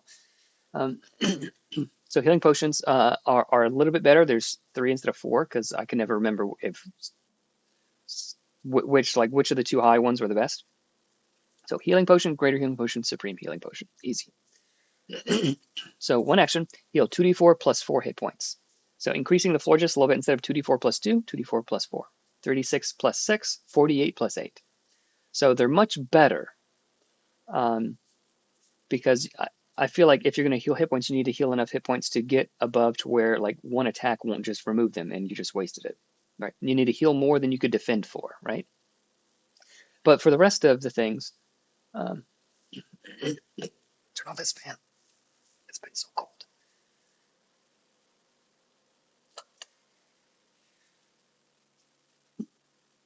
For the rest of things, it's really just things that you can use creatively, spontaneously, flexibly, however you want. So you got a crowbar, it's kind of like a key. It's a violet pitch, very flammable. What do you do with it? How big of a space does it use? And what kind of save throw? Figure it out. Like you can figure it out. That's fine. Rope, 50 foot. You always need rope. Chain, 10 foot. Like rope, but stronger and heavy. There's a bucket, works as a hat in a pinch. There's a padlock and key, lock it or lose it. Mirror, Medusa's. So there's lots of different, lots of different items that you adventuring items that you can have, and they don't need mechanics because you already have player mechanics that you can use in world, saving throws and checks and this and that. So those are some of the pretty cool items. Let me show you some of the armor. So the free preview had some of the armor, but there's a little bit more. So robes. By default, by default robes, if you're wearing robes, it's just your dex or you're unarmored, basically. You have your dex as your armor. How quickly can you dodge out of the way because you don't have anything physically protect you? There's adventurous clothing that provides some protection. Maybe it's like a little bit thicker cloth or something. So it's dex plus 2. And then minor enchantment, clothing with minor enchantment, dex plus 3, and then dex plus 4, major enchantment. And then we have leather, 3, 4, 5, 6 plus dex. And then there are strength requirements on the heavier leathers, just to help make some of these stats not dumb stats. And then mail, strength requirement, strength 2 and 3. And then it's 7 plus dex, 9, 12, and 15. So it really increases to keep up with the damage that is expected over the different levels. So it ended? No, it didn't. You have to refresh. So long as 8 minutes of my life. My wife just said it ended, woohoo, because you're looking at it on her phone. Yeah, the phone won't refresh it. Yeah, so robes provide enough armor so that it's never useless across the damage curve, but it's never going to take away a lot of damage. But spellcasters have spells and other things, and people with no armor proficiency, they have other abilities to sort of compensate for that. But they're never going to be as bulky as someone with plate armor and a shield, for instance. So plate armor goes all the way up to mithril plate, strength 4, 5,000 gold pieces, 22 armor, and then plus a dragon shield. So you can get up to 26 armor, which is just a ton.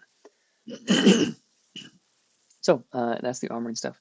Let's see what questions we have. And I think I don't know how many more hours this is going to go, but I think I'm going to have to wrap it up here before the campaign ends officially. But expect an email for all the backers. Go ahead and expect an email of the heroes rules tonight. I'll just go ahead and plan on doing that, and then the core rules at some point, maybe during the weekend or at some point soon, shortly thereafter. So let's look at a few more questions and then we'll wrap it up. I think.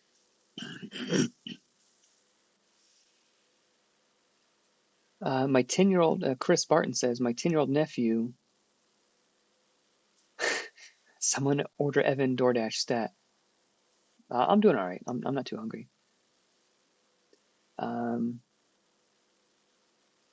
I dropped us a DM on Discord. All right. Let me share with you guys what Twin Steel just sent me. Let's request Twin Steel because that sounded pretty cool. Copy, copy message link. Let's see if this works. No, that didn't work. To click on the link. Cool. All right, thanks, Twin Steel. Yeah. I haven't checked out any of these videos, but it sounds pretty cool. If anybody wants to check it out.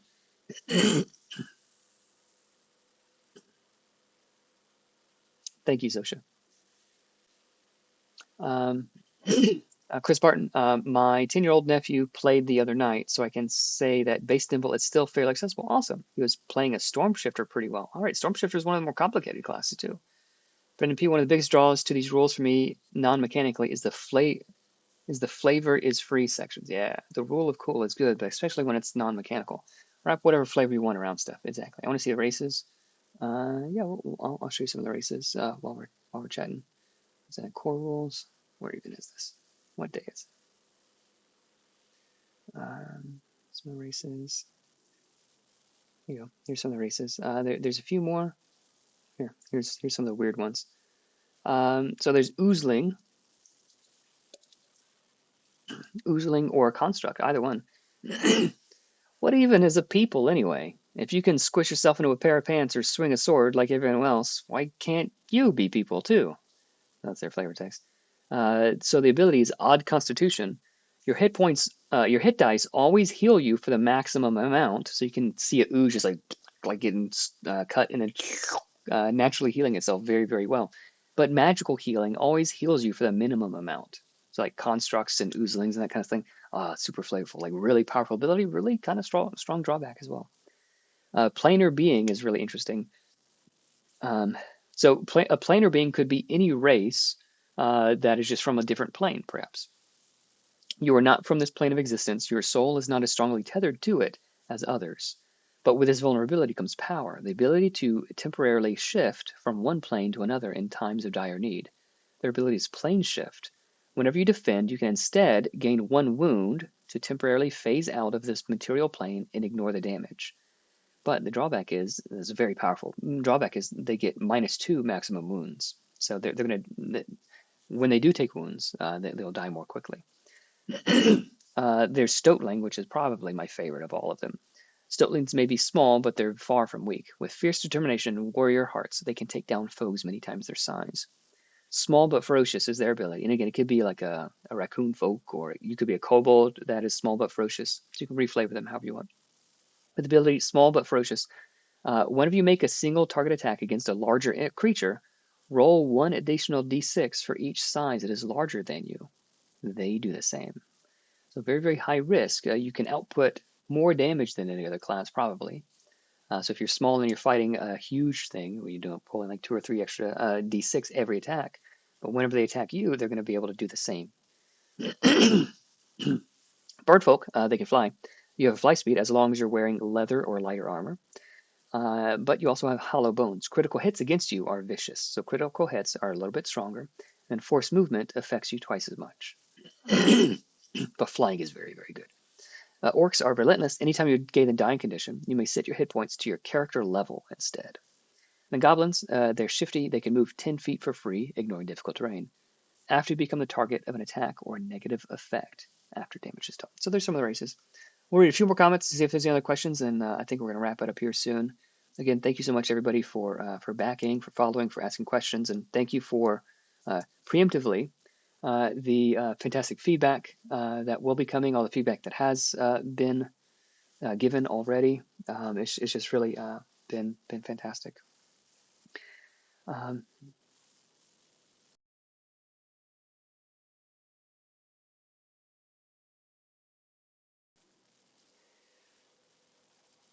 Curious about your ideas for the Beastmaster subclass? Yeah, that more on that soon.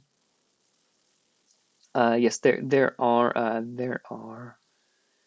Let me look at the boons. Boons are a little bit more alpha still, so we'll give more on that later. But yes, there's information on rewards like expect this amount, roughly this much gold for first level party, fifth level party, etc., etc. Just guidelines, but you can do whatever you want. The Warhammer in that art is sweet. Uh, cool. I don't know what Warhammer you're talking about. I've already forgotten from 5 minutes ago. Did we go over the playable race already? Yeah, I just did. Congratulations on the success. Thank you so much, Ricky. Appreciate it. Um, Lost where I was. Just 5 minutes left, guys. Not too much.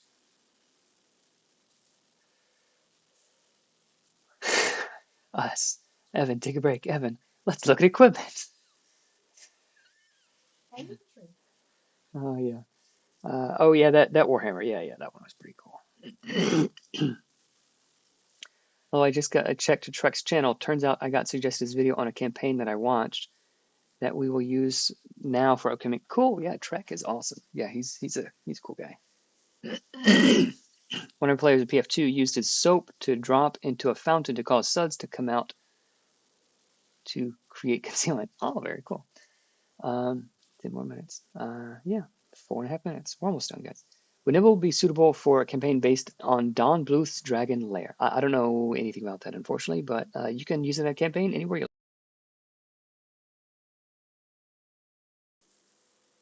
That's right, I'll just fall asleep watching this. Yeah, feel free.